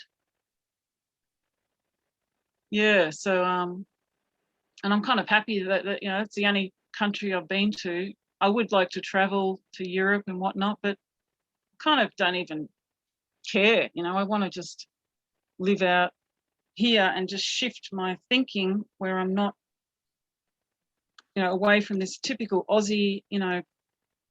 And it's just so bizarre. The inner city people, the people just raging at you for daring to want to choose not to have a vaccine because you're putting everyone at risk. I don't know, they mustn't live, is what, I just don't know how they're living. And the couples, you know, the women are just beating the men down, these lefty men. But then, you know, I look at these lovely men who just, you know, dote on you, and my partner's not like that. I've only just accepted, you know, I don't want, if I wanted a man that doted on me and listened to me and let me rule them, I would have probably had one by now. So yeah, I've got to just be grateful and keep every day be mindful that I'm wanting something that's not true, wanting acceptance from people that are just, you know, all they want me to do is get the vaccine. That's all they want. And then I'm going to get patted on the back, accepted, and that's it. And it's just going to be a baseless, empty life where, yep, we all got the vaccine. Like, that's all it is. And then you go back to your job, your debt. You know, they are just living the capitalist dream with a fucking weird, bizarre idea that they're moving towards a socialist utopia. How bizarre is that? They should be out here, like fucking growing food and trying to start a commune. How are they going to make society a bloody commune? Guys, what do you I mean, do you think that bogan is used as a derogatory term for larrikins, you know, obviously to stamp out, you know, Australianism? Oh yeah, the derogatory terms like you know, freedom, like the just the participants of the protest. I mean, it is a protest that was, and and what's great is that the protests aren't causing any rise in COVID, and they must fucking hate that, wouldn't they? It's an outdoor event. Well, why is they said BLM, you know, only caused 2-3 cases. Yeah, and I thought maybe they were suppressing it because BLM was acceptable, but then the last protest, which was huge, they would have jumped on the chance of but then why didn't they make up numbers? So that's why I think it's not that corrupt. They're just, the media's just trying to, well, people like Mum said, they can't lie about it though. Like Mum said to me, you know, people wouldn't have admitted that, you know, they went to the Black Lives Matter protests, you know, to obviously so that the numbers, you know, the case numbers from there would stay low. Yeah, that's what I thought for a second as well, that the Black Lives Matter people might do the right thing because they're in the mainstream. But yeah, this protest, I mean, I don't even know why people get tested. Well, obviously BLM was state approved. Yeah. I mean, I had to learn it. Why do so many get tested? I don't want to willingly get tested, but I'm out here. So yeah, they put something up your nose. It's extremely uncomfortable from what I've been told. Yeah. The truth is I got symptoms. Aaron came over here. He had symptoms. I got them, and it really made me think, oh, the neighbour's kid came over. I would have definitely given it to him. He would have given it to them. They have people coming over, visiting. They just live free. But, you know, who gets symptoms? I just had they were weird symptoms that weren't the flu. So what did, you know, aching muscles, tiredness, and then it just went away. And I thought, I'm not going to go and seek out a test. And then what happens if you get a test? Then you become the center of, I know it's selfish and all that, but I'm just a human. Why would I bring on, I don't know, extra pain, like, you know, having to quarantine, but, you know, just that anxiousness of, oh, you know, I've caused another, you know, if they were serious about this when the virus first happened, if they were serious about it, they're calling it an invisible enemy, and there's nurses on the front line.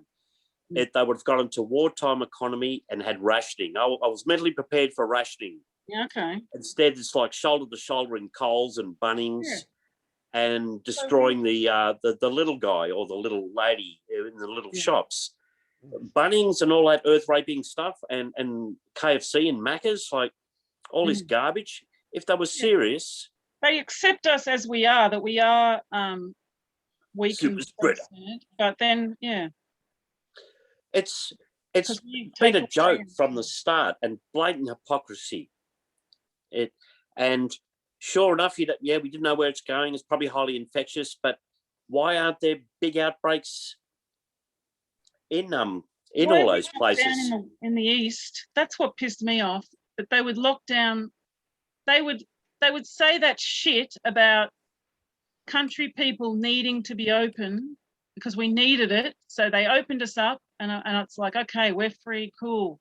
But then that one town up north why don't they just lock down that town? They just go, nah, all of regional. I mean, I guess they have to give reasons because the journalists aren't that bad, but I was surprised at the questions from all the journalists that. Oh, they're slime. A lot of them are slime. They're just activists, really. And they could turn on a dime, like they've gone from like, oh, you know, how the narrative has changed. Like about 3 weeks ago, it was like, oh, climate change, you know, for about 3-4 days. And, you know, it's like all these waves coming in of poison, you know, like, oh, climate change, not doing about climate change. And then they'll start up on something else. Now it's being moderate, like ScoMo, probably scared from the marches, the civil disobedience. Yeah, and they know it'll spread. yeah, Look, and yeah, now they've sort of got it all time. moderate, you know, because they've milked it. Like I've never seen something milked so much that you get your Gulf War, and they milked that like 3 weeks, you know, for a month. Nothing but, you know, and 9/11, nothing but. But this they've kept on the front pages amazingly well, every possible angle. And I still don't know fucking anything about it apart from just it hasn't affected me at all. I just stay away from people and wear a bloody face nappy for a while. And yeah, it has been interesting to like stay sharp. if it is a pandemic like the one 100 years ago, and now are we kind of digging up history and looking at that 100-year? There's a few docos where it's like, well, what did happen back then? Were people told to lock down? Did they just do it? And it seems quite similar to now, because it was 1920. There was a lot of freedom going on. That was when 1918 to 921. Yeah, women were just allowed to vote, and I don't think that women are much different. I actually think women are more sexualized by porn now. So back then, getting the right to vote, it was just like instant equality. Even though women were still mothers and stuff, they're still mothers now, you know.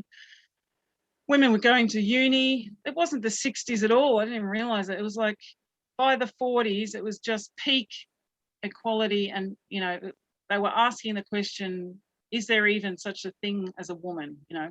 What do you guys think? Out of curiosity, you know, what is your position on porn? Well, what was I reading? That society always allows, and this is from Camille Paglia. She's a really good. I kind of was just hanging on every word for a few weeks, and then I was like, oh yeah, I mean, she's good for some things, but yeah, the one about porn was like, she's saying that it's like an art form. So I didn't, but you know, I've got to, you know, you got to listen to it. But was it in her book? Yeah, like, because she loves history as well. So it's like all through history, you've had to let humans have their perversities, or it's going to run wild in secret, you know, with probably like pedophilia. Oh yeah, that'll stop them from sexually assaulting, pretty much.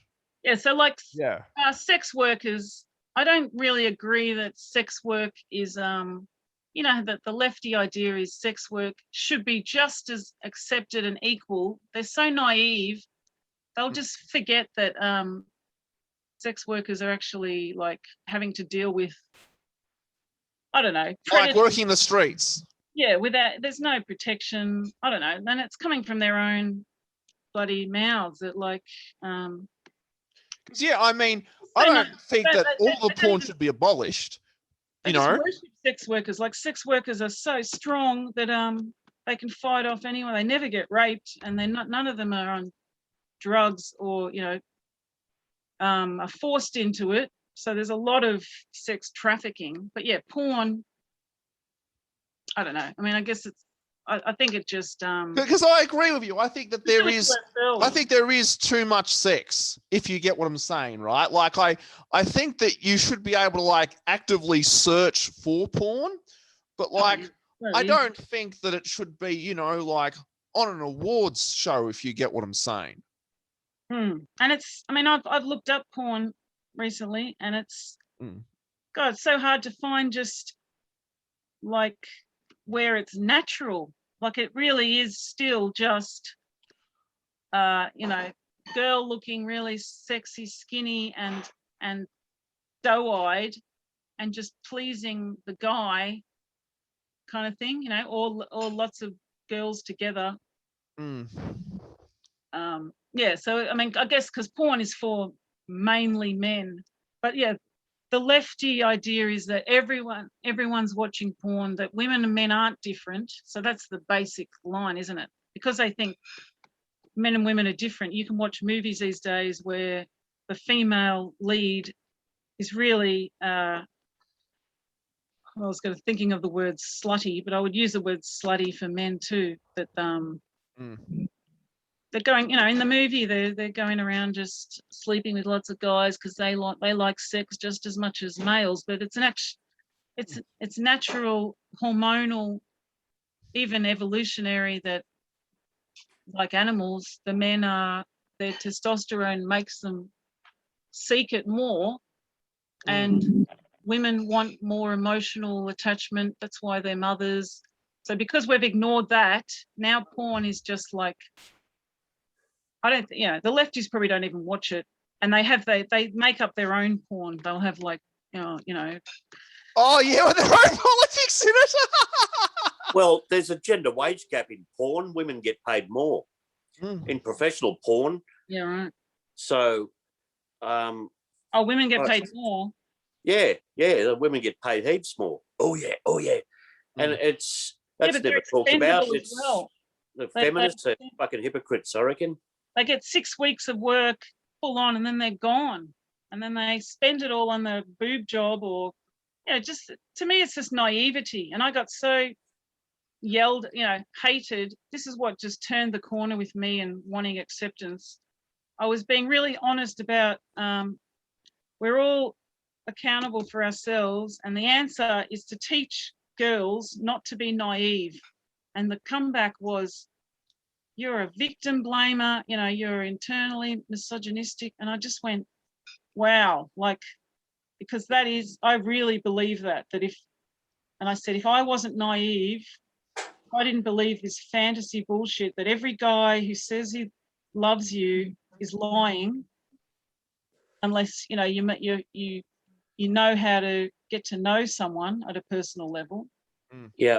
I would have had a very balanced childhood and life. And it's not that there's just men on every corner, you know, chasing me. My parents protected us.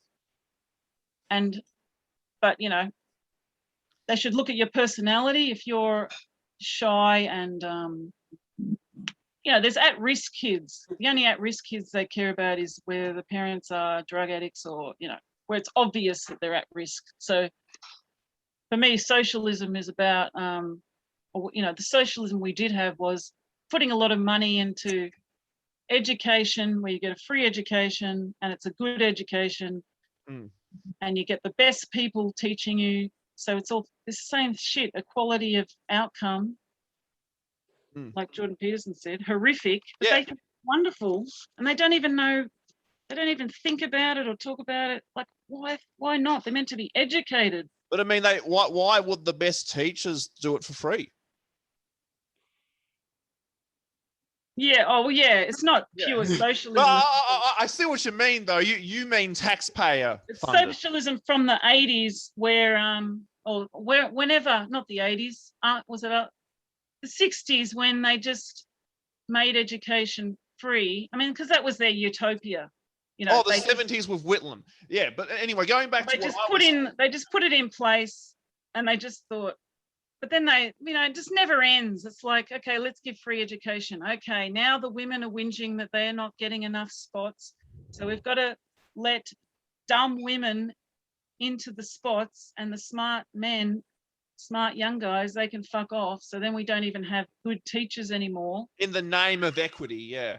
But going back to porn, though, you know, I think that this could be, you know, an exciting new era for porn, because you know, those e-girls, e-fots, Oh yeah. they forced to be more creative, and we could see, Who? less degenerate and more classy porn. Who's the e-bots? More I thought you meant- emotional, like you said. I thought you meant robots. No, e-fots was what I said. Oh yeah. Yeah. So like it could be, exciting in that way, because they have to find another way. Like it's not all about, being naked, if you get what I'm saying. Yeah. Like to me, a hot girl's a hot girl, right? Like she doesn't have to be naked, for her to be hot. Yeah, see, and because I'm not a male, like I instantly just want to ask, but don't you want a relationship? But then I'm one girl of. I did know lots of females that just wanted independence and they just wanted sex, I suppose. So yeah, I mean, there's basic nature where lots of women want babies and they want a relationship and monogamy, but then so I just see it all as quite exciting, really. I'm not against lefties. I just hate how they're mean. So like, it's good and that smug.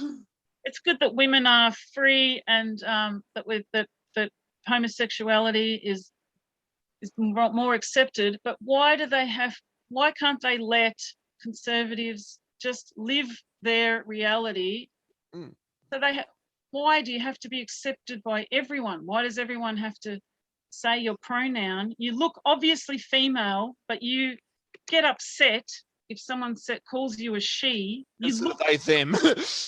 And they go, oh, you haven't asked my pronoun. I'm a they. I'm non-binary. There's some kids at my daughter's school like that. So I'm just glad I'm teaching my kids how to argue and that I'm not. They don't have to hate me. They've got someone in their house where I'm not a transphobe. I said I was brought up in the 80s, in the 90s. We had Boy George. He was a complete mainstream singer. No one even cared that to ask whether he was. Well, they would have asked probably, in his interviews. But he's a gender bender, and all those metalheads. That's an interesting story. How they, with the long hair and makeup. I never questioned why. Those.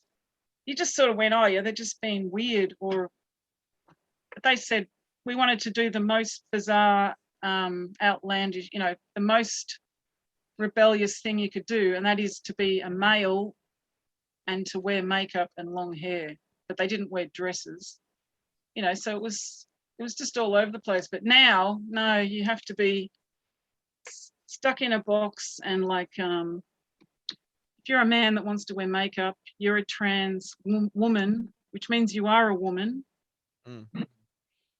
Yeah, it's just bizarre that they can't see how it's a terrible thing like that. So they want control is what I think. Well, the basic tenet of socialism, of leftism, is expansion. That's why they call it progressivism. They're progressives.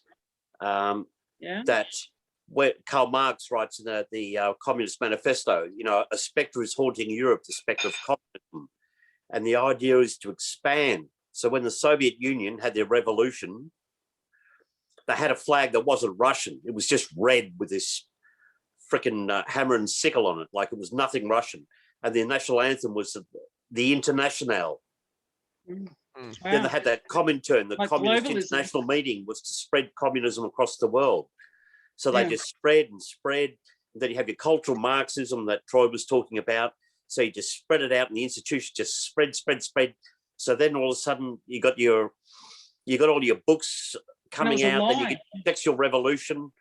And the feminists hate the sexual revolution because they wanted to stop at feminism where there's these fat cat ladies just sitting in offices milking it. But now it's got trans people. It's turning on them. There's got like trans men into women's toilets. Feminism was the 70s. Yeah, sorry. Because the 60s was like freedom. It's just and creeping. Then the it 70s just creeps to the point where everybody's just enslaved. And the left don't realise that. They're just thinking, oh, I've got to be having climate change, got to not be racist, got to ban this, got to keep the platform. It just keeps on going and going and going. It won't fucking stop. Yeah, and But I they're just really think It'll never regressive. stop. Humans want to be free, though, don't you think? Like, this is what I'm thinking. We did this to ourselves, and if we want to be free, we have to go and be free. And if we don't be free, then it's our fault. I mean, I don't want to have China kind of come in and force me to live. But, you know, I'm reading existentialism where it says you are free, and you're even free to kill yourself, because if you because that's the end result. If your freedom's taken away from you, then Give me liberty, give me death. Yeah, like and existentialism. I mean, like Jordan Peterson talks about it all the time. Like, what did the lefties? I just can't believe. Like that, you know, I'm only just coming into university, so I love it that I was this sort of naive, ignorant, typical female, and now I'm just being introduced to these ideas, but I still have my free mind. I just have to work out my fear of conflict, and which is happening, and that they're not free, which is bizarre. They really think they are, and they're trying hard, but it'll come at them. They're talking about feminism. I mean, feminism is the second sex, which is philosophy, which is existentialism. And in the book says that 1949 women are free, and what are they going to do with it? That's sort of her message. And now it's like, no, we're not free. We've had the patriarchy forever. And it's actually like, no, we've been free, but we've chosen to be enslaved. Yeah, mental enslavement. Yeah, because we want to have kids and stuff, and then we blame the men because they're not. I don't know. My daughter.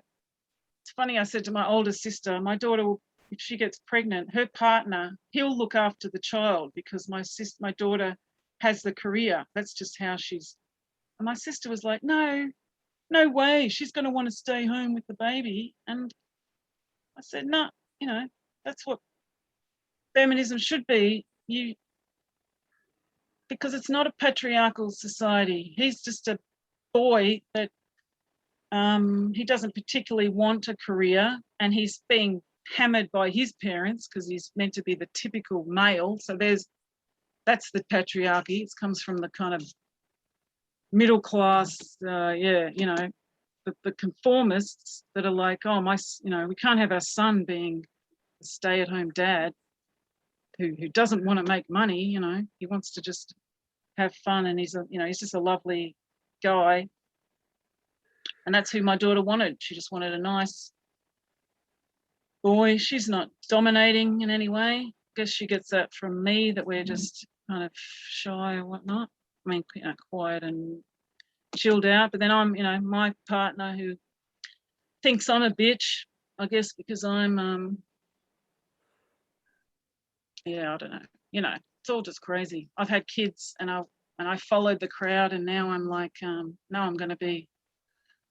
No, I was an independent woman living in Toolangi, and then I met, my partner. He loved that, and then we just went to being totally abstinent from all alcohol and all drugs, back to Christianity. So I tried that out for a while, and now, you just got to be yourself, got to be who you are. And so, I hope one day I think that we will. I'm getting less upset about the actual fighting about issues, and that we'll attract some hard lefty person who will try and fight, and we'll have arguments, but then we'll end up having these, we've come to the end of the discussion. I don't want to leave. But you're not a hard leftist, though.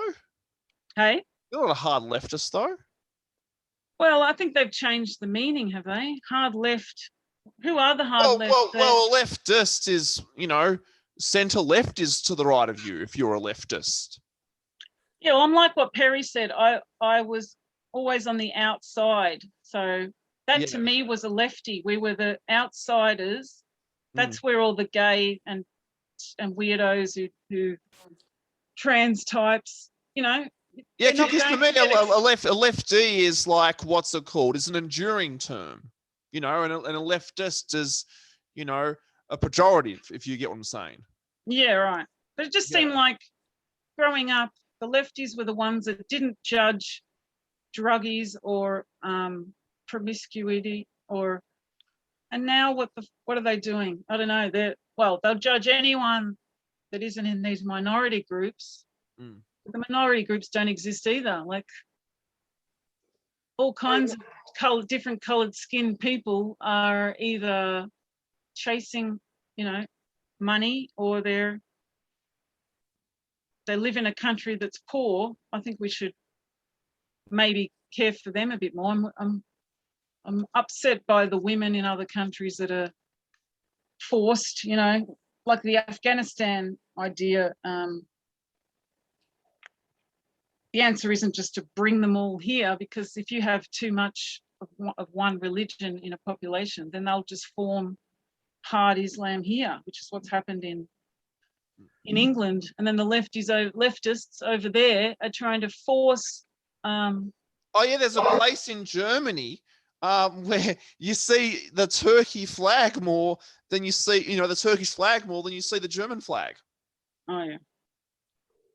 Yeah, because Germany, they wanted to wipe out all the white people. They've just played that guilt over that Nazi guilt over and over. Exactly right. Yeah. Ironically, all these lefties that let all the Muslims in, as soon as Muslims get to be the majority, they will be beheaded. But the atheists, sodomizing, blah blah blahs. Oh yeah, because the one thing I like about Islam is that they despise feminism.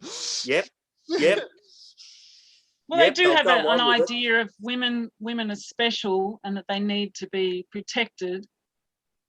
Yeah, like Perry, what do you think of what I was asking about before? Because you never said what you thought of that.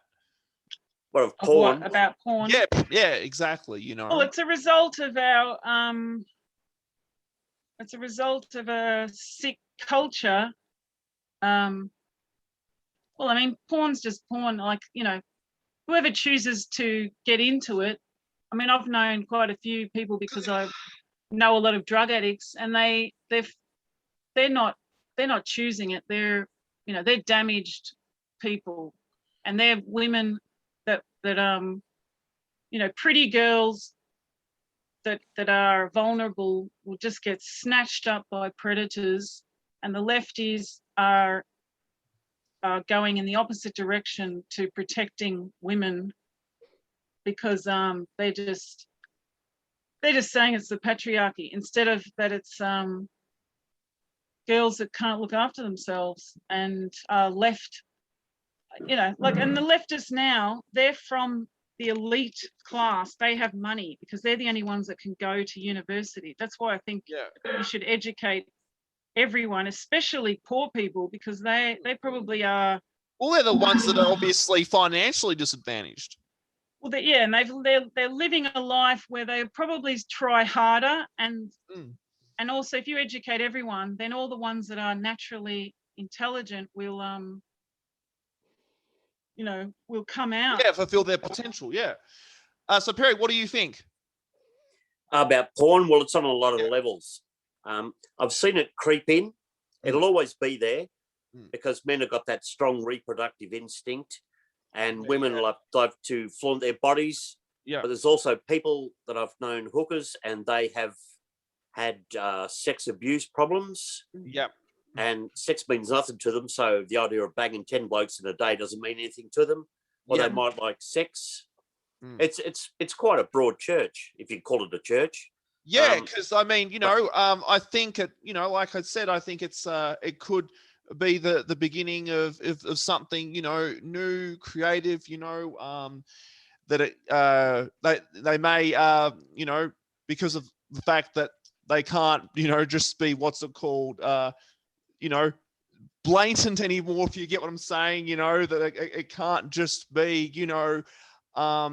straight up, like overtly, sexual, if you get what I'm saying, like nudity. It could mean that, maybe we'll see more harmonious porn. You never know, because back in the day, I think porn was pretty professional, even if some of it looked amateur. and it was Yeah. expensive, Mm. you know, to have a porn collection. Now it's free.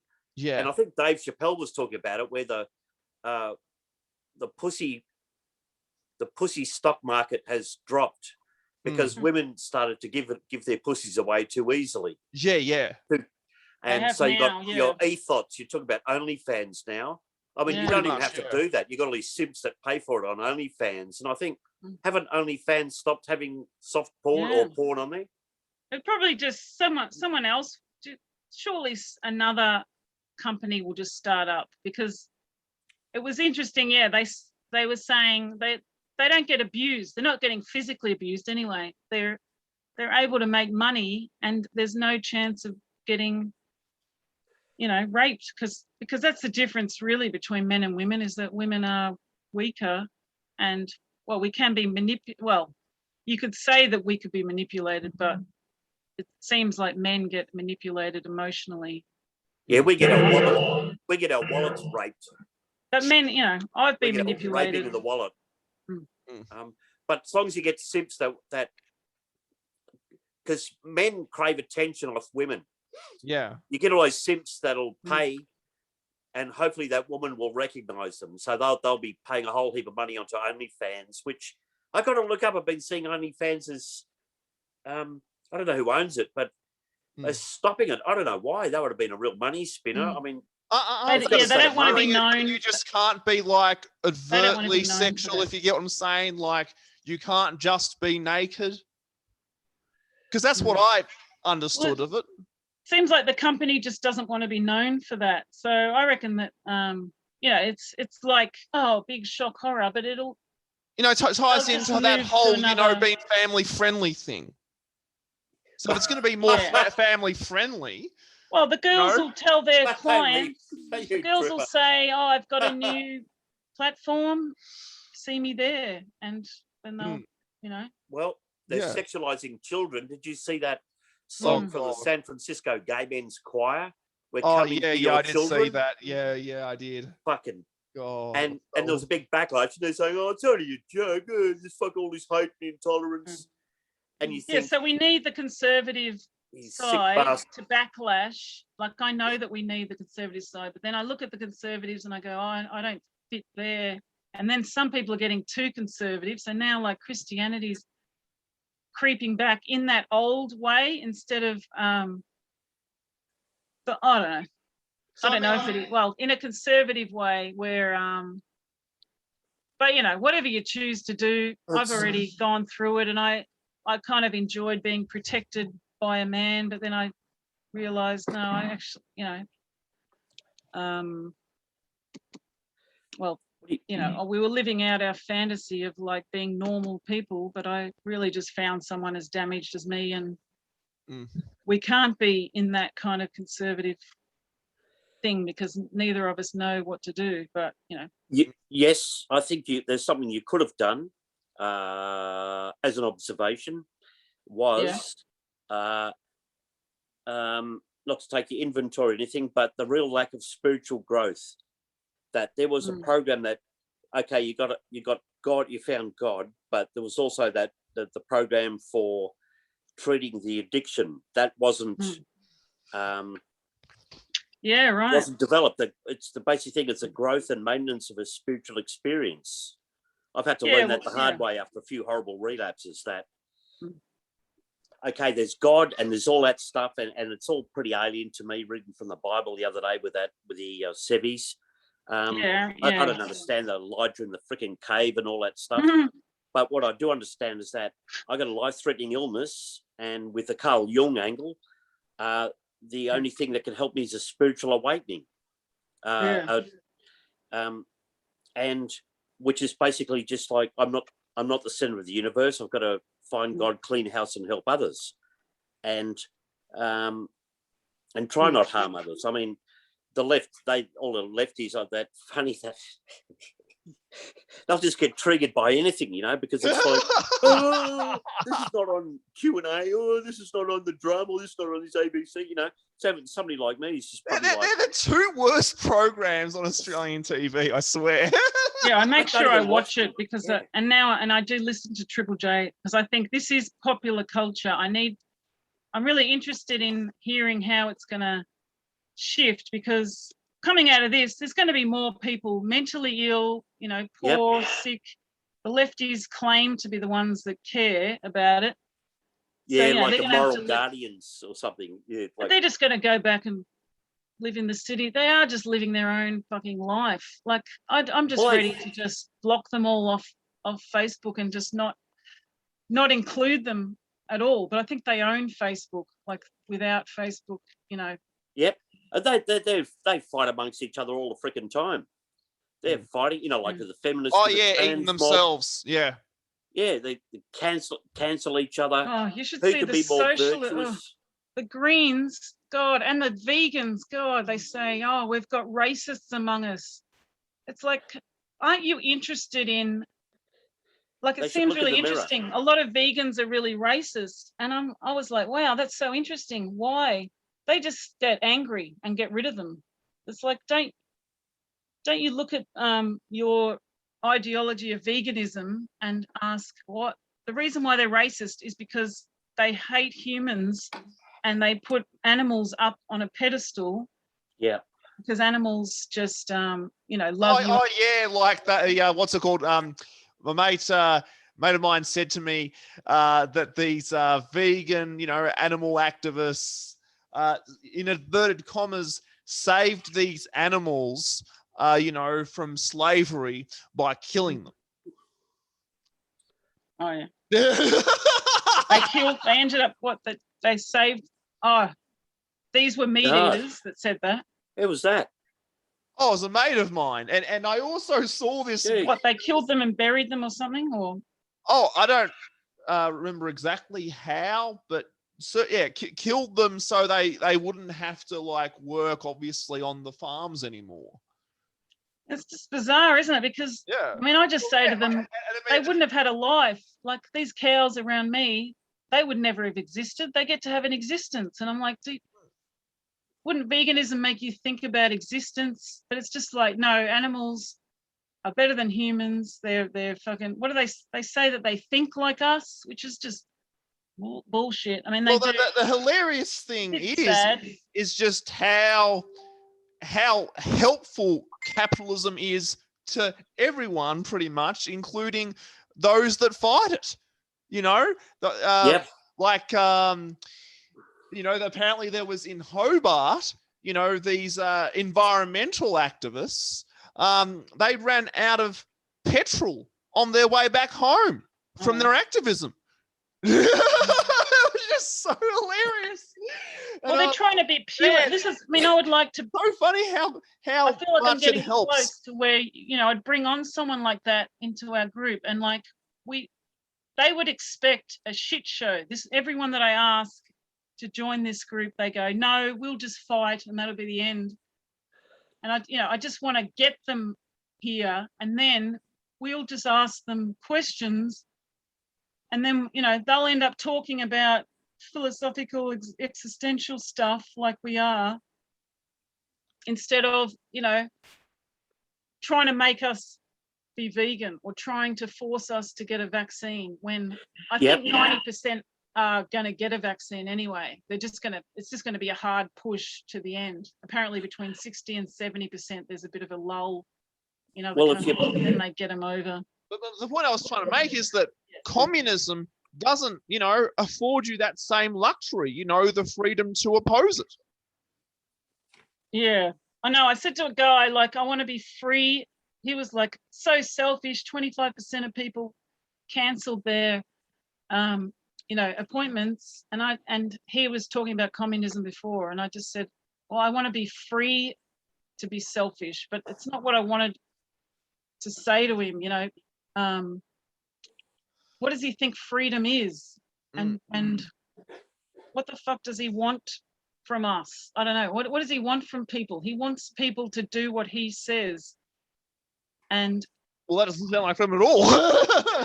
Oh yeah, how many of them are ready? Some of them would be ready, I reckon, because I reckon they're miserable. And it's just their experiment has to end. And I don't know if it is. They can just blame people to the end of time. They'll just blame whoever, and then they'll never get there, but human beings want to, like someone was saying, in the 12-step groups, they're trying to infiltrate bloody political correctness, and that's the lefty thing. It's like the need to control, when 12 steps is all about letting go of control. So like, it's quite bizarre. Like if the rest of the group don't stand up, and because we're all, everyone is bloody desiring love and they're damaged. So they're going to let this crap take over within, within that healing community. But I don't know, it's just one of many things. And this guy that I sort of fight with, he's from that community. He was into cocaine. So I think he was like, his ideal was to be upper class and rich. So he spent time in prison, worked on a abattoir, as they do, and then that's what turned him vegan. And suddenly he's like just a total leftist, like, in the Greens and the socialists and that makes sense. I'm not surprised. Being a cocaine addict, I'm not surprised that would have that effect on him. Yeah, so he obviously didn't get any education, and then he's just suddenly thinks he knows everything. And so he's hanging around Greens people that are highly educated fuckwits, and then he's trying to get their approval. Yeah, in the city, yeah. I've Perry, got to let that shit go. What do you think of farming these authoritarian far leftists, Stalinists? What do you think of farming them like cattle? Well, how do you decide who to, because they're not hopeless, are they? I don't know, yeah. Because the reason I say this is because of like just the total lack of curiosity, and the state solutions. Yep. Well, they're into collectivization, aren't they? For the common good. Yeah. So they've got all these romantic notions, and they're young, dumb, and full of bloody soy. Mm-hmm. That when it actually does come to farming them, boy, will they get a freaking shock. Oh, yeah, because, they seem to have this BDSM fetish of the government fucking the people. Yep. Yep. That's where I've noticed with, the left being a broad church. Yeah. I lived on a hippie commune in the 80s, and there wasn't that real desire for more state control. It was sort of hippies like living, it was more of an alternative lifestyle thing. Yeah, like what Maureen was saying about her. Yeah, they'd let in punks. There'd be all sorts of hippies, like your rainbow hippies and stuff. And punks would turn up, and they were from the working class, though, weren't they? More than the lefties there are now, who were anyway. There was the hippies that dropped out initially. They were university educated.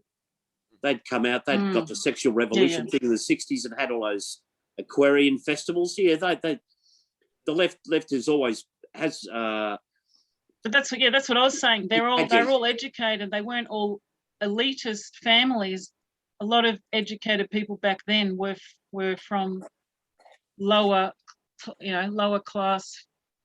They were probably actually intelligent, and they probably knew a little bit about how to start a commune, but then they didn't know how to deal with a lot of the ones that I met were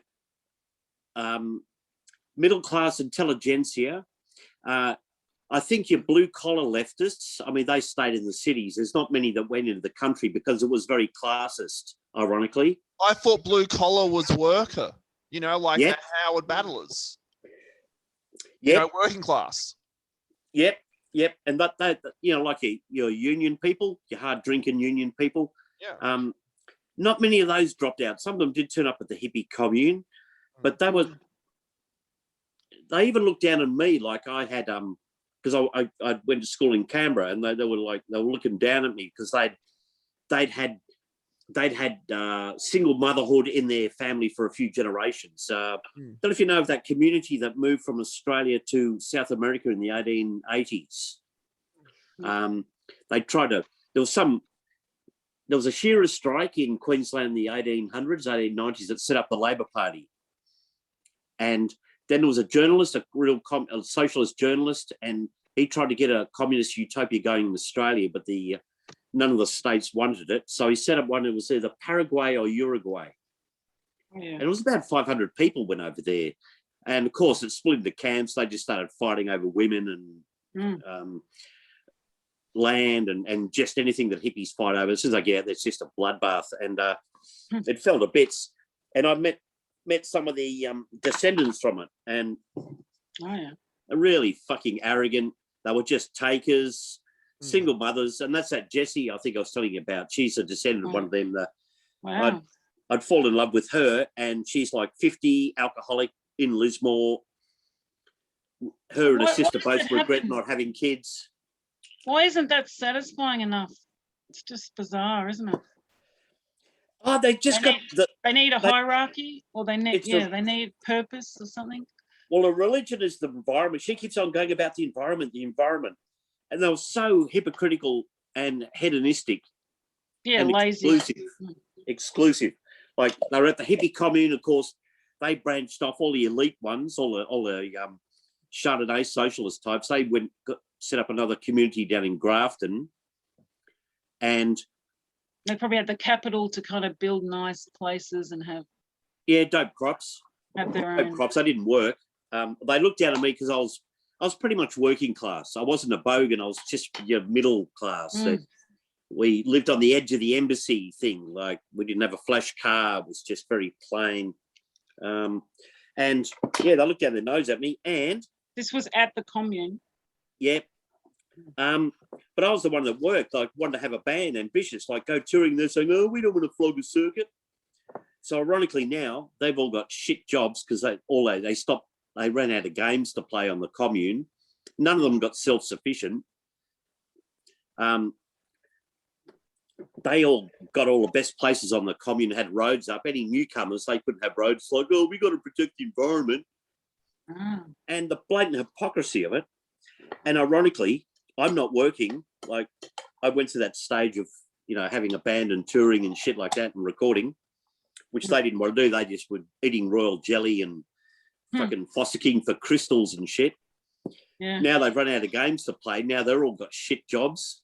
And I've done the shit job thing and cashed in my chips and got my own place. And they're stuck. Yeah, they're all stuck. And all there's some sad things that happen to them too. They're like, they'll bring up all these just pretty well ill-disciplined kids. And they, real fucking airhead hippies. And one of them's daughter crashed her car with the granddaughter in it. So they lost their lineage. They've lost their lineage. That whole family of the descendants of the commune Cosme in Paraguay. There was 4 of them: Marcus, Steve, Jesse, and Jeannie. Steve, he's the one that he gave birth to a daughter who had a granddaughter. They're the 2 that got killed in the car crash. Jesse and Jeannie didn't have kids. They're just in open relationships, have just ridden the cock carousel all their lives and just now alcoholics. And Marcus, he's got brought up a couple of kids and usual airhead hippies and produced nothing. They've just been a burden. And there's your utopia for you. And well, when I used to go to Confest, I guess I was drawn to the ones that were highly ambitious and were doing stuff, because then you had lots of groups of just, I don't know, no-hopers or hangers-on, because the core of them were, they're all really beautiful as well. But like Confest is a weird one because it's all individuals getting together I guess it's like environmental or something, but it's like, you know, a week of living together to see, I don't know what they hope to get out of it, but you know, it's just so many different people, and the core of it, the coolest people are the beautiful, you know, they're running all the workshops. Have you ever, did you say you've never been to Confest? Yeah, like there's all these workshops and they want people to do a bit of volunteer work. That's why it's cheap. It's only $100, you know, at the gate. And but they've become a bit more fascist because they're trying to, I don't know, they're trying to have some utopia instead of just an experiment. It was just a great experiment of where 6,000 people at least, sometimes they had 10, 20,000. In the 90s and 80s, there's lots of drug use, so they kind of stamped that out. Now they've got a big group called the polyamorists, and the queer village has kind of taken over, and they're highly sexual. Like, yeah, it's bizarre, because there's a lot of nudity. So yeah, they'd be coming from all the different communes, but then the city people are there as well. So it seemed to work because you had people from the city and the suburbs, and then all these, like, you know, full-time hippies who used to be antagonistic towards straight people. But the last few years I went, really good, except I went into the sweat tent on a Friday night by accident when they'd planned an orgy. I still seethe from it. Like, you know, it's a public place. You hear this rumor that the polyamorous and other, you know, other fuckheads have an orgy in the sweat tent. What do you call it? The sauna, which all through the day, it's near the beach. Families, everyone goes in the sauna. It's a great thing to do. Very healthy. There you go, Troy. There's your buddy populist porn for you. Yeah, well, I mean, I'm glad it happened. I feel like it kind of, because I was trying to be free. I felt really free, and I was having a really great time, and I was on my own from my kids. And then I just wander in there, and it's just the time when I'm sitting there and I look and I see a woman, an older woman, because they're all these old people in this polyamory fucking village, perverts. Oh God, I hate it when they get naked. Just Jesus. going down on the guy next to her. And then immediately the vibe in the place was everyone just staring at each other like, oh, who's going to couple up? So I just had an instant feeling of threat. So yeah, like now I know my anger was because I didn't speak up, you know, for months. This was like 2 years ago, and every day I'd be like, oh, I wish I said this. I wish, you know, like, this isn't what Confest is. But now I know, you know, I was under threat, and it's a horrible thing, you know. So if I won't go to Confest unless I don't know. I tried to make a complaint to some people, but they don't want to rock the boat, do they? They want to keep their utopia. It's like, dare anyone dare call me a prude if I say that, you know, this is a horrible thing. If they want an orgy, fucking organise it in any one of the 10 million tents there. This is a public place, and it's like, oh, they want nudity to be where you're not sexualizing people, but I don't know, you know, like if you're going to walk around nude, you're going to be stared at by blokes. Apparently, it seems to have gotten better. But Yeah, no, that's going in the opposite direction of what I was talking about earlier. Oh, and then you go into the sweat tent, and like there's these pole positions where you got these guru-looking people. This guy with all his dreadlocks all piled up, and he's got you know, just all done up, and he's sitting at the top meditating, and they're all sitting around him. Oh, the rainbow feral. We do it to ourselves, you know. If I'm not going to stand up, and so that's why, you know, that's why I'm back, you know, in common ground. I just want to Oh, it sounds freaking classic. Because I sense that in the 80s where they're talking about sleeping around a bit more, dalliances, and reading that book like by Starhawk called Dreaming in the Dark. It was just sort of like, just have sweat lodges and just discover your sexuality, and you can just couple up with somebody and just move on. And, you know, it's a bit like Pump and Dump now, I suppose. Or Is that like was that a PUA.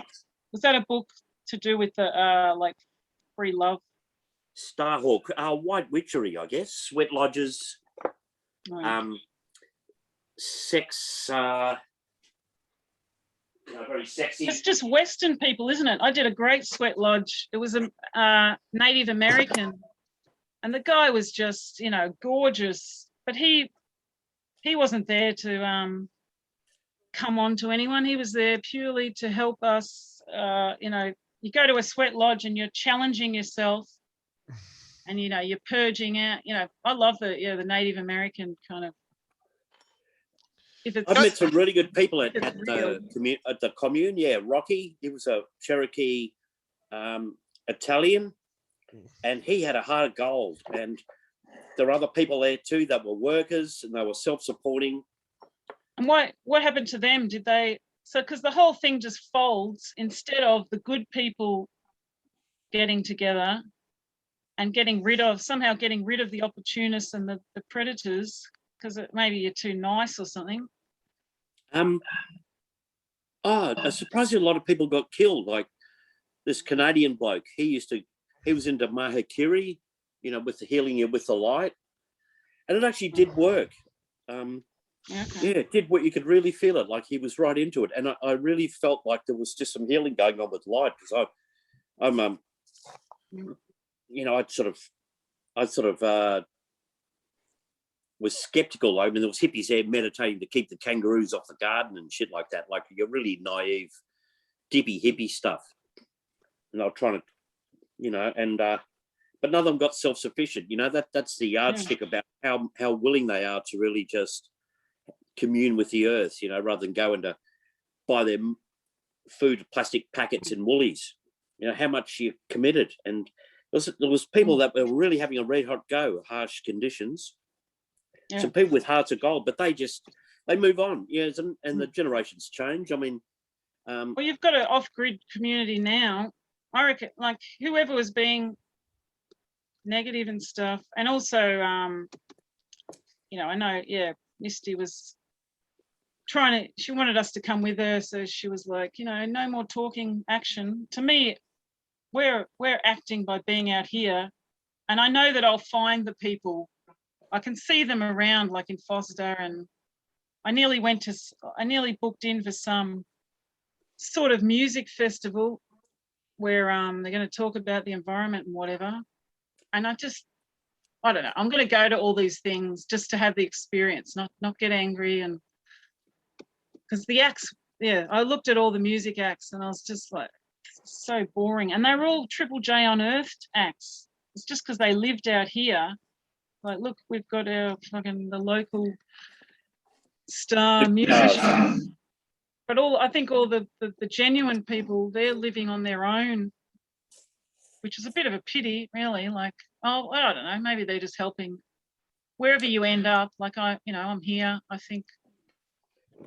Yeah, well, I'm open to it, because the way the world's going, we've got to rely on the government less, because the government and the left and the right as well. I mean, the conservative cucks, they're as bad as the left. Did you see that Clover Moore, the mayor of Sydney Council? She withdrew the funding for a feminist charity. Had this really nice, it might have been in when I was in the suburbs next to King's Cross. It looked really beautiful, like this beautiful old house. And all these feminists had a picture of Virginia Woolf in there, and they're all getting nostalgic, like, oh, she's not going to pay our rent anymore. You know, what was it? Like a refuge? A feminist charity, or maybe it was just sort of like a networking place, a referral service. But, you know, all these fat cat lady feminists in there. And they'd had their funding cut, which I suppose, you know, being the patriarchy, would have been funded by the patriarchy as they excluded them. Well, I think they think TERFs are just basically feminists. I wonder if how long ago was it?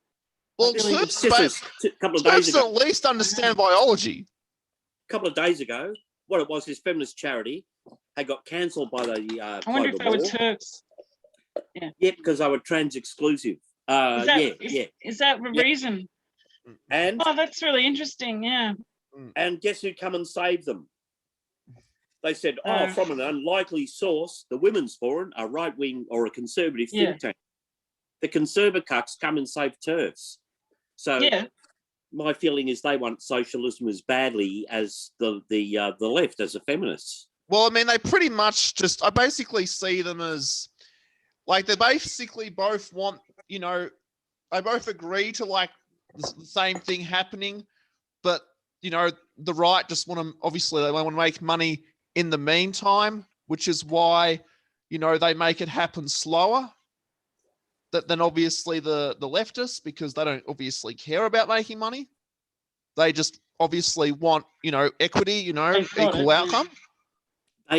They do care about money. The left is all about money.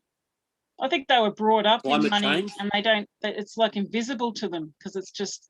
Well, I mean, available the to only them. thing they really like about it is obviously you know, gives them the purchasing power to, you know, pretty much, you know, gets them to obviously where, you know, they want to end up faster. That's the only reason they really like money. Yeah, the reason why I like Friendly Geordies is he's uncovering all of the leftist media, where they actually come from. It's very interesting. Like the ABC, they're all children of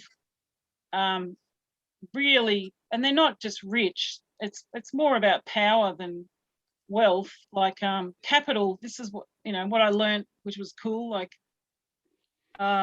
being rich is just one aspect. If you know people, if you're in the know, then that's it. You've got it made. So if your parents are, especially if they're PhD, you know, you're definitely going to go to uni, and they could fuck you up. You know, they're not the best parents, but so you'll go to uni to please your parents who are bastards.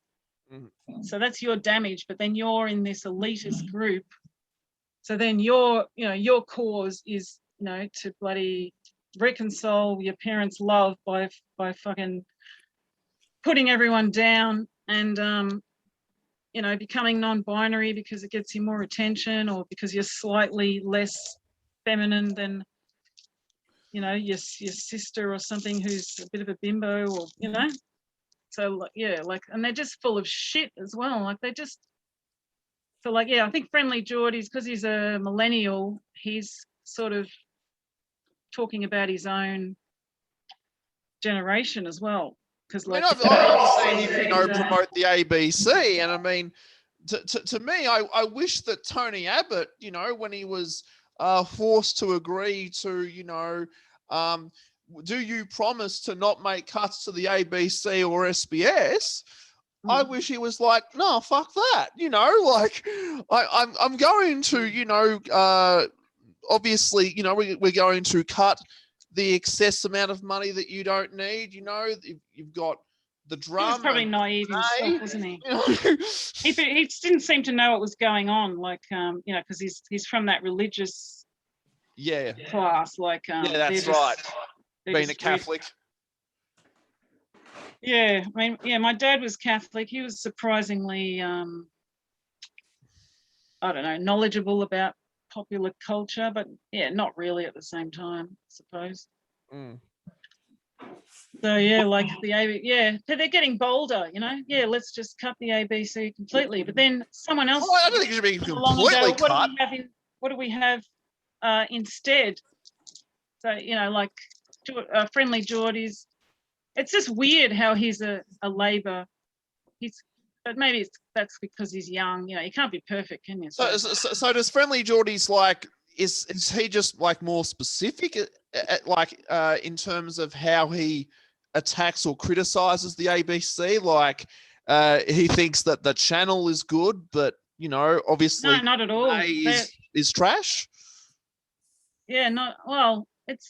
He's going after journalists, and these journalists are weird. All those lefty newspapers, but also ones that work for Murdoch, who but yeah, no, I think they used to work for, you know, the Age and stuff. I'm glad I did one unit of journalism because I sat in a room with other students, and they weren't just interested in journalism. Their parents were in journalism, so like they were going to be journalists. It's just like, I mean, I don't know, if you're 18 and you go to university and you can cope with university, you've got a pretty stable life, unless you're really intelligent, you know, like, you know how everyone from year 12 used to go to uni. I mean, I just couldn't, you know, I didn't, but and now I don't know, I think, yeah, all the young people are going to uni and they're just accommodating them so that they don't drop out. So they're making their assessments easier to do, you know, unless you're on the outside. I guess that's probably why.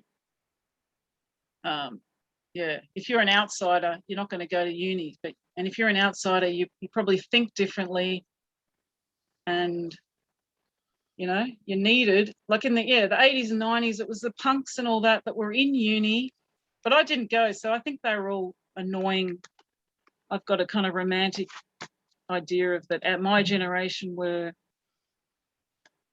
cooler than the ones now, but I think they're exactly the same because all the crap feminism came out of the 90s. We're reading all this shit that's like all mid-90s. There's all these papers, but then they ask you to read your own stuff.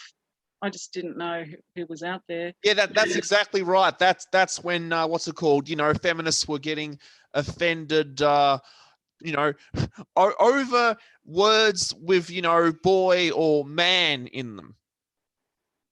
In the 90s, oh yeah, yeah, the mid-90s. Yeah.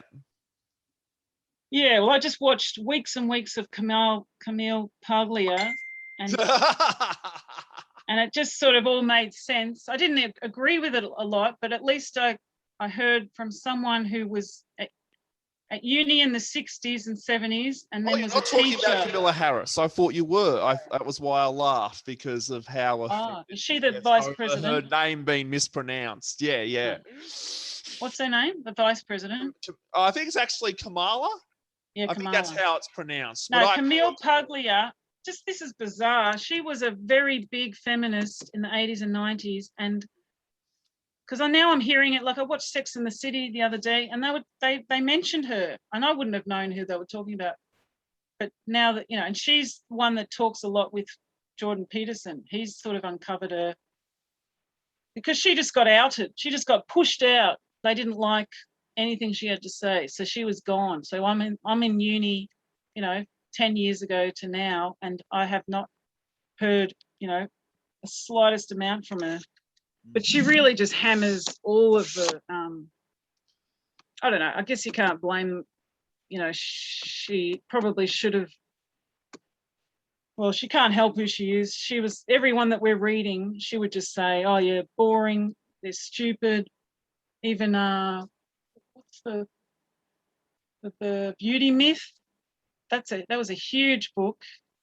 What do you? She was a out of curiosity. What do you think of that? Because I know that obviously there is this theory out there that we are like conditioned, if you get what I'm saying. You know, programmed to find certain things attractive. What do you think of that? Yeah, totally. I mean, I was my reality was I was a pretty girl and I was quiet. So those two things, introverted. And it wasn't that I was naive and I got, you know, it's a lot of other things, you know, my parents not being home and stuff. I did get, what's the word? Manipulated, groomed, I guess abused, but I mean, the boyfriend I had was younger than me and he was just really loud. I seemed to like extroverted people and I just didn't realize what was happening and had no boundaries. So yeah, after that I just attracted to the punks because they were stronger and you know, we're sort of damaged as well, I suppose. Hated society. My society kind of ignored what happened to me in high school, even though it was a Catholic school. It was still in a multicultural town of Dandenong, and Hey, did you want to celebrate your birthday on your birthday via Zoom? Yeah, I mean, I know myself enough now that after tonight I'll be kind of manic, and it's good now. You know, I'm aware of it enough to change. So yeah, for a week or so, but who knows? I'm going to be very aware of like being a little bit depressed, I suppose. Well, I don't know. I'll see. Your birthday's on the 5th of September, yeah? Yeah, so it's what, 11 days from today. I don't know what date. It's probably on the weekend, I think Friday maybe. Yeah. Yeah, it'll be great. You said that you were very pretty when you were younger. I'd be interested in seeing, you know, what you looked like, you know, throughout your life. Yeah, well, what's strange is that I guess recently I lost weight, and then so I've been big for a few years, and then I was getting looks again from guys, and I thought, wow, like there's lots of good-looking people, not even good-looking. I think that most humans are good-looking. You know what I mean? Like it's a false thing that I think of myself as because I think I made myself attractive. Like I think Perry mentioned, like men like to pursue women, women like to be pursued, and that's where I fitted in. So I have to accept that. And these people, this woman just fully blocked me and hates me. I was her friend for years because I said, I'm responsible. I'm not a victim, but I was naive. And if I was taught better. Hey, it's not a crime to be beautiful. Yeah, well, I don't know. You're in school. I don't know. I mean, teachers, you know, they try and stop bullying and whatnot. I don't know. I mean, like kids just have their own culture, and my kids are going to have their own culture. And that's just how it goes. So I was trying to tell her if I was less naive about boys, and even if, you know, if I had, it was just circumstances. My older sisters were like my parents, and they happened to go overseas from when I was 12 to when I was like 16 or whatever. So I needed female role models, and my mum, whatever's her problem, I think she's on the spectrum, but she has no idea about social, you know. She knew to protect us from what she called peeping toms, but she was the one that would get these men living in our bungalow paying rent, and they were the peeping toms. So she protected us from them, but she also let them in. They were there because they were living on our property and looking in our window while, you know, the teenage girls in there. So that's pretty fucked up. But, you know, a lot of people got abused by uncles and all that, and the mothers were, you know, clueless to it, or let it happen, or, you know. So I'm glad she was just naive herself. So that's what spins me out. That's what spins me out of that. Watch out for peeping toms, but having no situational awareness that there's one right on your freaking doorstep. Yeah. Like, what is that all about? That just boggles me, doesn't it? I can see now that she's got a mental incapacity. So, but to me, she's a genius, because she, well, you know, it's natural for her, but she doesn't even know how to be a conformist. She was so embarrassing and loud, and like didn't know how to shut up. Like, you met her, Perry, didn't you? Yeah, she's annoying, but well, you should still be alive today, wouldn't she? Because you're what, in your mid-40s? Yeah. Dad died. Yeah, and my sisters are all, I mean, it's good. They're all trying to protect her, but we were just lucky, you know. Her father, if you've got a good person around you, and he saw what she was like. She was bringing home these assholes, and she was like, oh yeah, we're engaged. And I think her dad just went, fuck no, this guy's he's just pretending. He's going to get her home and beat her or whatever. You can see it. I reckon you can see it in them.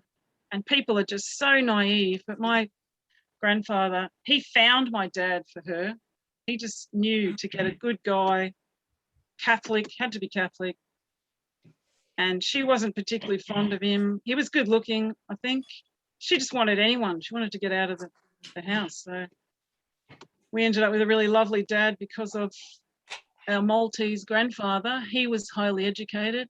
He was a school headmaster in Malta, and he helped a lot of people. Like, he's the classic kind of lefty. I wonder if he liked socialism. Like, he had all these books in his house. We were just ferals to him. How long ago did your dad die? 20 years. 20 years. So when I was in grade 5. Yeah, like 22 years. Oh, 99. Oh, right. I was 9 then. My brother died a week before Mm. because he had epilepsy. And, we were just brought up to be free. They didn't have any plan, but we were just 9 kids, in a Catholic family. Dad was a lovely Aussie. I think there's a lot of people like that out here. They just had a lovely Australian upbringing, and, out in the sun, go to church. They had quite good discipline. There's really good discipline out here, I see, even with the younger parents. Like, they scream at their kids, but I was telling my daughter, like, don't you think some kids need yelling at? And they're like, yeah, they're assholes. Yeah, like really, really young kids are really stupid. Yeah. I mean, I think I've always thought that kids are adorable, but like, I have noticed that, like, kids in their early childhood really are so stupid, and like that. Selfish, yeah. Yeah, well, I mean, that's the Competitive. whole role of being a parent, isn't it? Obviously, to protect them from themselves. Mm. Yeah, I mean, I was stupid because I would just go along with other kids. Mm. And I can see one of my kids is like that. So when they try and say, oh, we don't care what others think of us. I don't care if I get in trouble. And I was like, yeah, that's pretty good. And then, like the boys, they say that there's no bullying and stuff, but they're always going to have boys hassling them because the girls are too passive or something, it frustrates the boys. And there's always a couple of boys that are out of control or have ADHD or whatever, or autism. Where Yeah, well, I have Asperger's. Yeah, well, the kids that seem to have Asperger's or autism, they're still forced. Did you struggle in primary school, or were you a quiet kid that were you like, do they try and force you to sit and then they just let you run free in the yard? Where Well, I didn't make any real friends until grade 5 in 2001. Oh yeah. Yeah. I went to Ballarat Specialist School before grade 5, so they didn't have grades. So, grade 5 to year 10 were my, mainstream school years.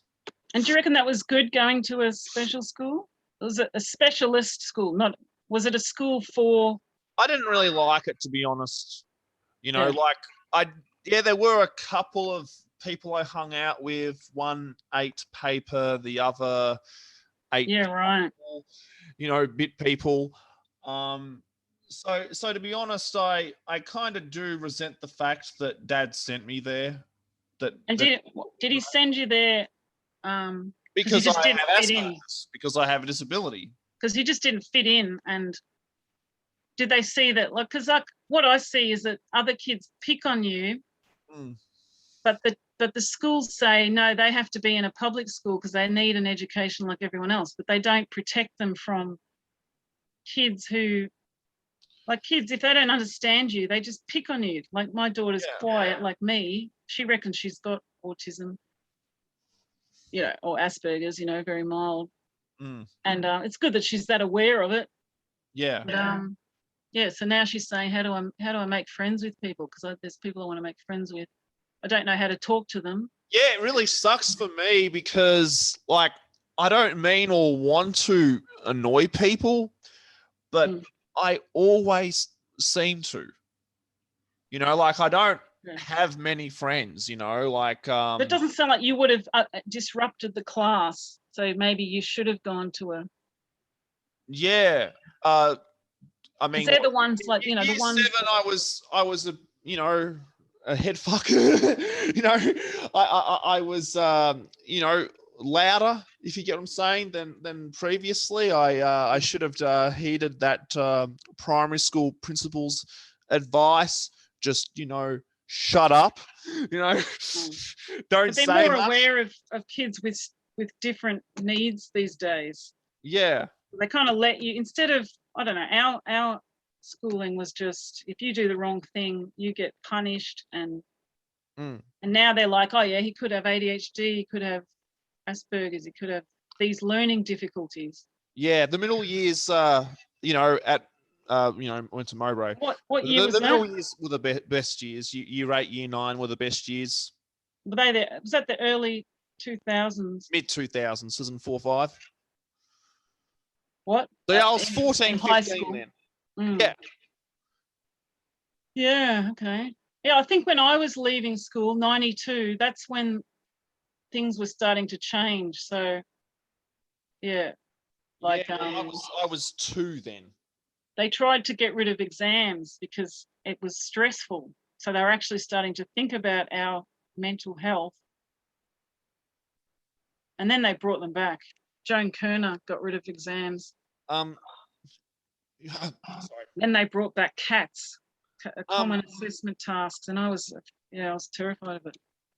Now Yeah, everybody gets a prize. 92, what? I mean, I think when you go to creche, you're 3 years old. Yeah. So, yeah, I think, that would have been the next year in 93. That's young enough these days for hormone blockers, isn't it? Trans kids. Empowered trans kids, yeah. Yeah, I mean, it means something. Like, it's terrible that they've had to do that, but I reckon that it's our culture trying to get rid of extreme conservatism, which says, oh, well, we girls know are like why. this. It's because you have no defense against that when you're free. Oh, you're empowered. Like what my do you mum mean? always like, oh, You're pretty, empowered. pretty, and I would No, say, but I mean, you have no way of defending yourself against that. yeah. Yeah. Well, yeah. One day, I reckon soon we're just going to go, just let them be whatever. I don't know.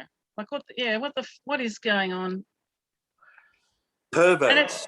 Because the celebrities are doing it. I don't give a shit if 12-foot lizard perverts. Oh yeah, Chrissy Teigen's a total pedophile. Oh, she was the one with the ranch dress on her chest. Him. She has the weirdest facial, like the weirdest facial structure. You seen? Oh, who was telling me that Chrissy Teigen? Sort of. Actor. I think my eldest daughter was watching Chrissy I'll send Teigen. you it. They got a pizza with a ranch dressing on her chest. There was She some hangs out really with, weird tweets. She hangs out the with weirdest Kardashians. face. Yeah. Well, I never watched any of the Kardashians. I think all that stuff came out, when grunge was over. I didn't like Nirvana, but now I seem to be obsessed with Kurt Cobain, because when he died in 94, then it was just like dead culture, like back to prescribed. Who fucking knows? I was 20, so I just there was nothing going on in culture, I suppose. And feminism was taking a hold. I was going to that music school and I wasn't allowed to be a typical girl. I had to be a tough punk in a band. I wanted to be in the band, and I'm lucky I found that place, Rockaway High School, but I wasn't going to uni like they were, and they were all really confident and sorry guys, I just realized I should have pasted it in here. Hey? Instead, because the others will be like, why the fuck did he send that? What was it? Oh, on Facebook. Chrissy Teigen looks like. Okay, now I'm trying to figure out how to delete the other thing. So because you know, like I'd said, everyone else would be thinking, why the fuck did he send that? I'll have a look. Yeah. Yeah, anyway.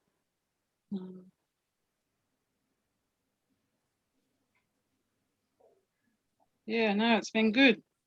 So yeah, you see it in this chat? Because yeah, I removed it from the other. Oh, you unsent. Okay. Yeah, yeah. What was it, Just Chrissy because, said? you know, everyone else be like, I don't get it. Why the fuck did he send that? Yeah, well, I mean, you know, we're talking COVID now, but really. Oh well, like, you know, it's it's what about Chrissy anything, isn't Teigen it? looks like. And You know, and obviously, you know, you should understand because obviously that's what this relates to. But whereas they're like, what the hell? Why did he send that? She had a bit of work done. Yeah, because it's a weird ass face, isn't it? Yeah, you think maybe there's part Asian or something like that. But in Hollywood, it's hard to tell if they're just Yeah, it doesn't look, you know, at a very. reconstruction or what. It looks artificial, yeah. Yeah, the eyes don't. Yeah, yes. but Yeah. she's a celebrity. Weirdest face I've ever seen, pretty much. And what does she do? Like celebrities these days, they just. I did see her co-hosting a show that Andy Roddick's on, so I watched that because you know how I love tennis, yeah. So I watched it just for that reason, and it was like a lip singing comp off between Andy Roddick and his partner, of, you know, 10 years marriage at the time. And Serena Williams was also on that show as well. That episode of it that I watched, only because of the fact that Roddick and Williams were on there. Yeah, okay. Yeah, Yeah, I mean, I put it down, but then I'm like, well, it's just what culture's throwing out now. Mm. And if I'm bored by it, that's because I don't have my own. Yeah. You know, we've been talking for 4.5 hours now, 4 hours and 35 minutes, which is really great because obviously it's made up for, you know, the total lack of Zooming beforehand, if you don't mind me saying, you know, with the exception of last Saturday, because, yeah, it was really it's good. annoying me, really pissing me off that we weren't Zooming. Yeah, if I drop out, then I know that, you know, Mark can host it, or, you know, he's got a Zoom. Yeah, that's right. Mine's meant to be running out, I think, because you got to pay for a year. We did that Zoom meeting, or, you know, he did that Zoom meeting, and you know, Misty came on to talk to us briefly, and then Kate came on and had, you know, an extended conversation with Marky and I.